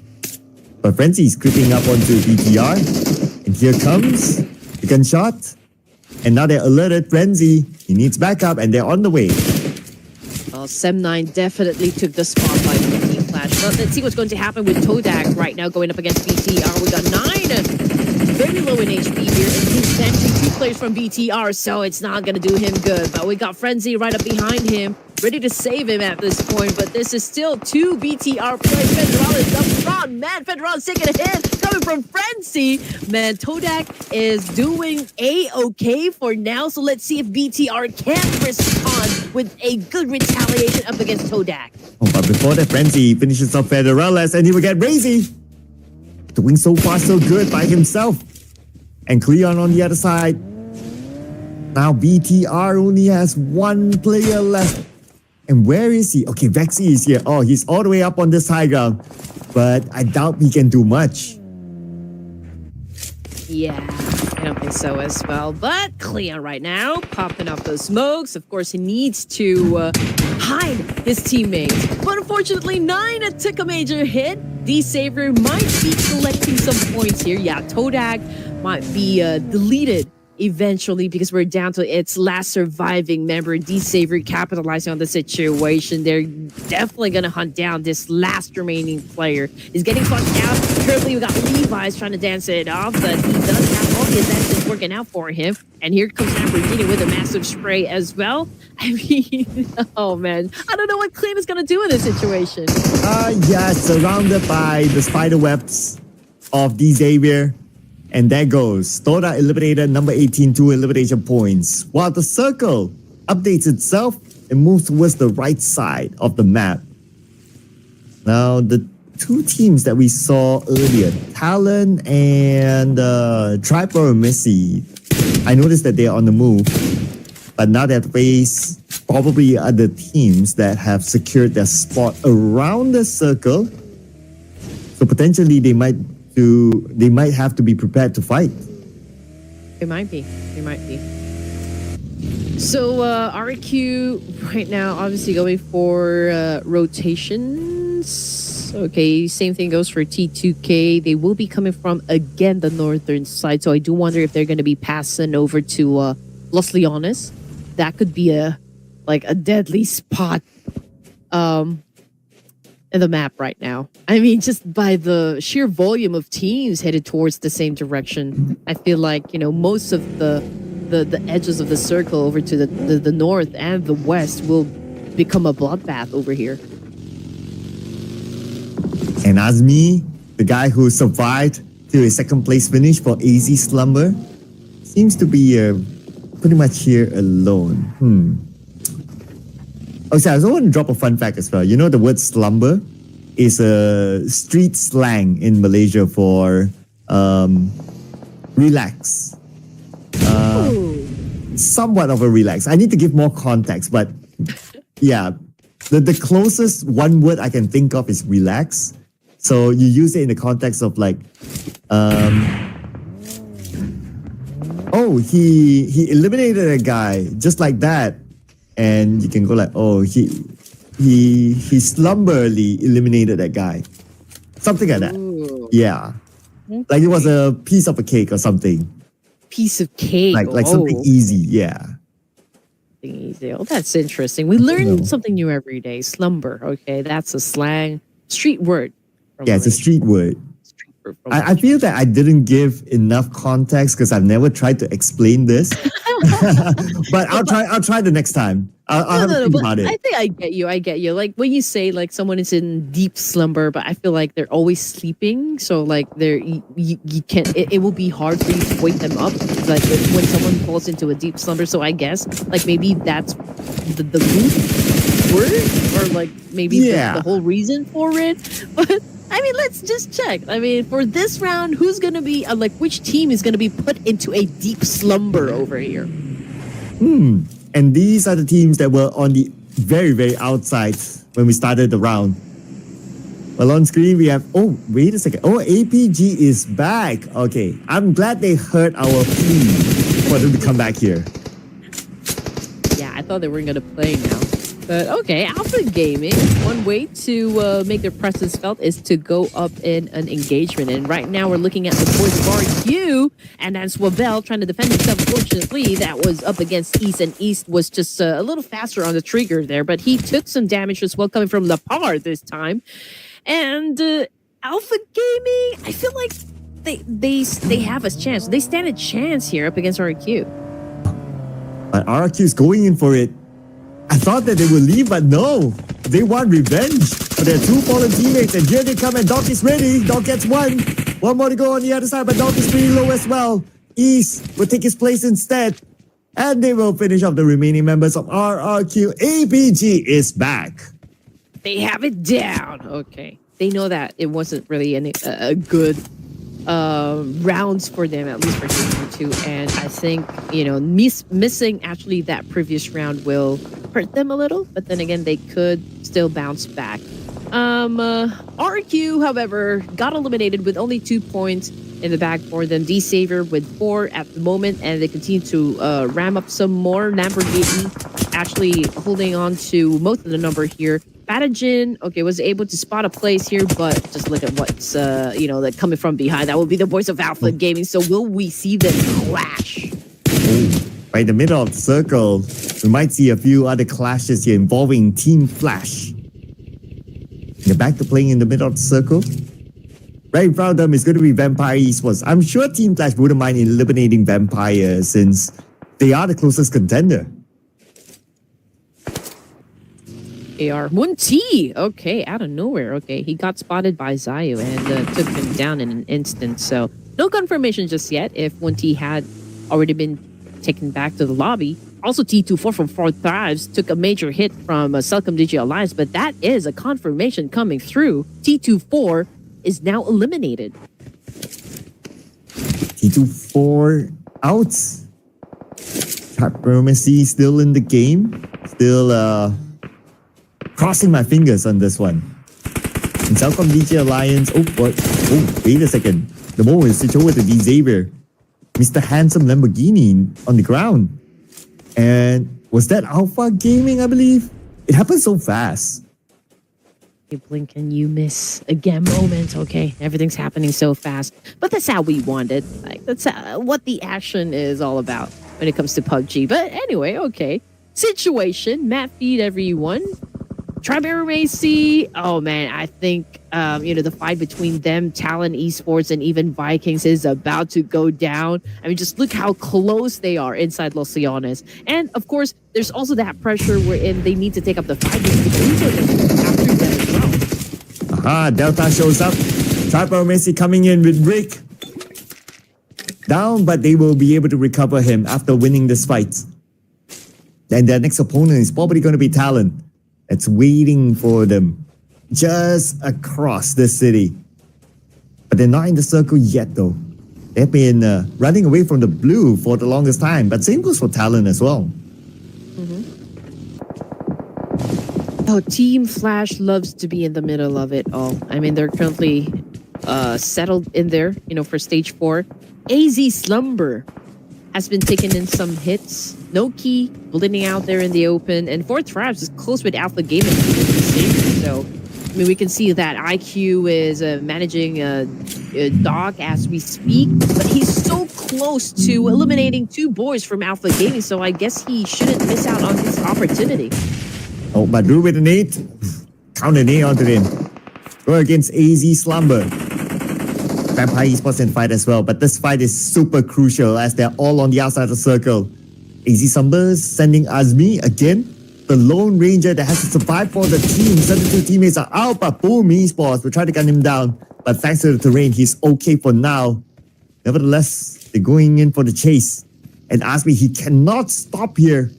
Let's go up to the higher ground, and now he will stop and he will take this fight with the Scar L in hand. Let's see if he can actually win this one. He's actually really low right now. And it's a straightforward elimination by Boom Esports. AZ Slumber out. I mean, Boom, that was a great pre-fire. It was hard to, maybe guess, from which side his head will be popping, and it was such a great back and forth, but we saw how Boom Esports was able to handle that one. And getting back into alter ego eras, Badru being the last surviving member here, will he still have time to help his teammate? I'm just not quite sure, but I think we got the answer from Fahar, Boom Esports. He just said no, okay, there's no reviving that's going to happen. Not at all. You're out. See you again tomorrow. A Trapper Messi and T2K in a fight elsewhere. 1 elimination earlier on. Now T2K has 4 eliminations in total. Now things are going to chill for now. Or maybe I spoke too soon because Celcom DJ Alliance, they have company around them. We have D Xavier and Talon. Celcom DG Alliance. Okay, here we go. About to go up in a fight here. The D Savior. We got 60-42. Dropping some nades. Shin, amazingly, was not taken down, but it did get a lot of damage. But, oh man, Pubg answered back with the nade for himself and was able to put down one of them. So D-Savior has a slight advantage up against Celcom DG Alliance, but then again, they will still have to play this one carefully because they will be coming from the foot of the potato heel over here, and that could be hard to pull off. But then again, we're talking about the boys of D-Savior, and with this retaliation we're seeing up from them, the energy is just outstanding. And they're going in for it, and long range by Pubg. Getting Olio down on the ground and eliminated immediately. But they have to make things quicker. 30 more seconds before the zone starts to close again. And Pubg, by the side, he sees Iftar in front of him. Oh, Iftar gunned down by Bo from Team Flash. That shot came from the inner side. Okay, Talon Esports. Making things interesting for us as well. We got Team Flash currently at the top. But will this be the game where they could get dethroned by Vampire Esports? Because Vampire Esports still, mind you, is a complete squad. So there's still that advantage about Vampire Esports. And then we're looking at Talon, still not over just yet, having an exchange with the Subsidio line. But a chill, find an opportunity to go for that massive spray. But then again, no one's looking at rain bullets, and that would be the guys of T2K. T2K knocked him down. But they have not secured the elimination point yet, and Yoru is on his way to save him. Oh, the moment they land, Celcom DJ Alliance have to face off against Team Secret. And at least that's a long-range knock, so they can still recover. Hopefully they can also recover their vehicles. And here's Pubg, he sees Pubg popping his head. Pubg rushing in a zigzag manner, now pulls up his DBS, closing the gap between himself and Pubg. Pubg just by the edge, and Pubg wins this one fight. Beautifully executed against Pubg. Yep. Fair and square, but the kill feed keeps lining up. 4-5's getting some damage, getting some hits. We got one of them knocked down on the ground. Same thing goes for Lamborghini of D-Savior, but got Pyrogen over here trying to rescue. And Levi's, well, he did his job by putting down Falak, and I believe that was the end, for the 4-5s. And unfortunately, though, for this round, they weren't able to score any points. So, they will have to have a great opening matches, for day number 3 of the grand finals. And now we're looking at 10 teams remaining for stage 5 here with 57 seconds on the clock. We got Juke keeping a close eye up against Igneous and the rest of T2K. It's trying to find a great angle over here to work with, of course, as to what you really need to do when it comes to playing Battle Royale. But Igneous also trying to spot down some opportunities for himself as well. While looking back, just checking, okay, if the boys are ready to give him the backup that he needs. And let's see what sort of backup that Rules will have. Because right now, Yoru shot him down, but it's also one of those long range. And if you look at the minimap, Rules is being picked up. It should be okay. And they're in the circle, so that's fine. But at 10 more seconds, the circle will surely shift. It's just a matter of where will it go. Now gathering information, Mimi by the side, being shot down by Talon. Axel shows up. And now they're looking for the remaining members of T2K, but from afar, looks like they have a little bit of an assistance from Juke. Team Secret takes out Igneous. I love how they came into play. They know the side where T2K could be most vulnerable, and they just attacked it. Now we're looking at Axel over here getting the advantage up against T2K and putting down rolls into process. And now here comes another 1v1 dance off with Ajaya this time.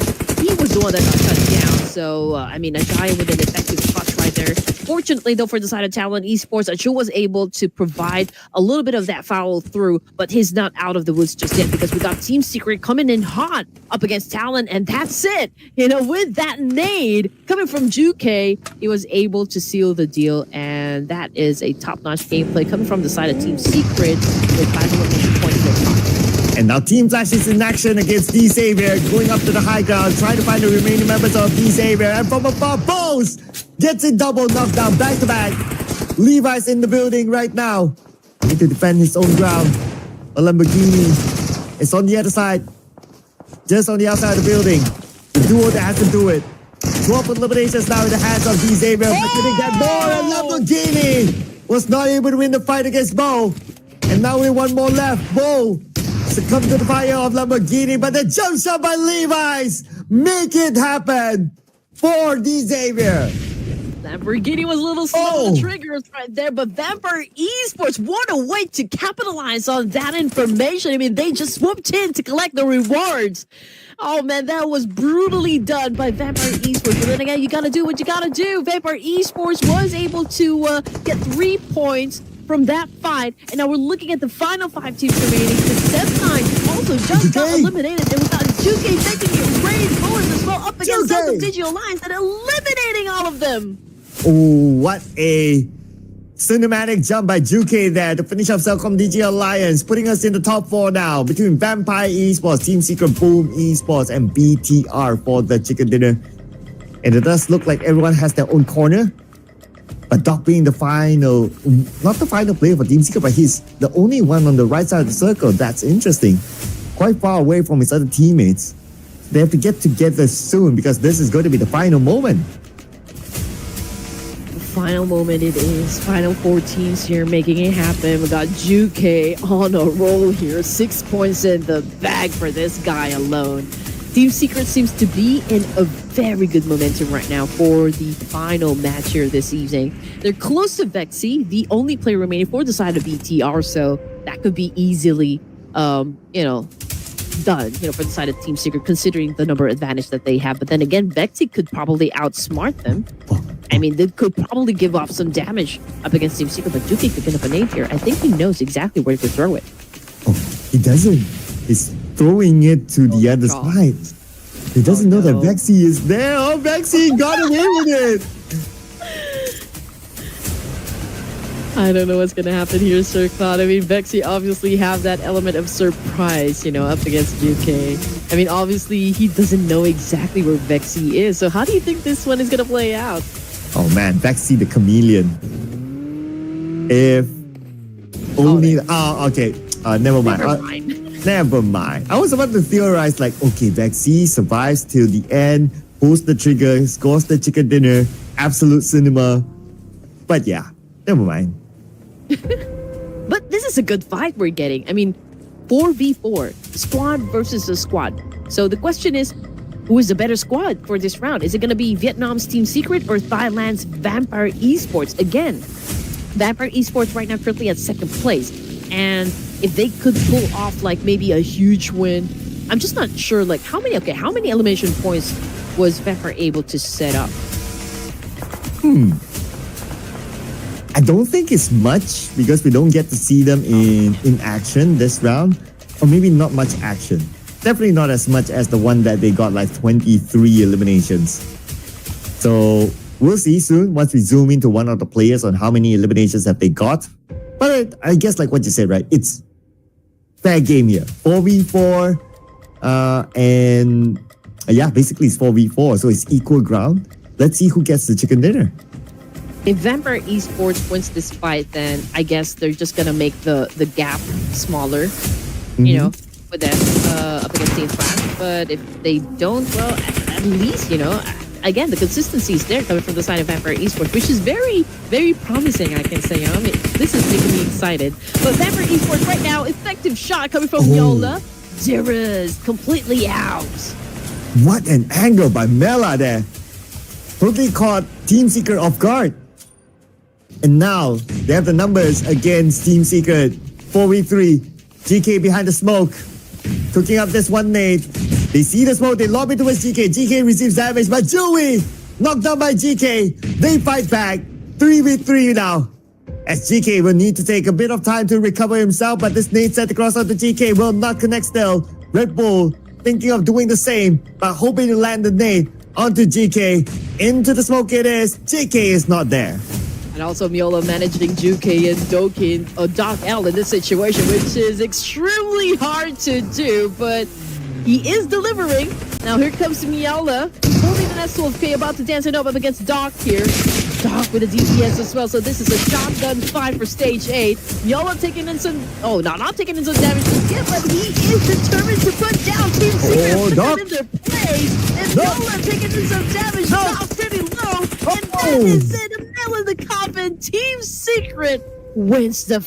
Oh no! Team Secret got eliminated, and it was Vampire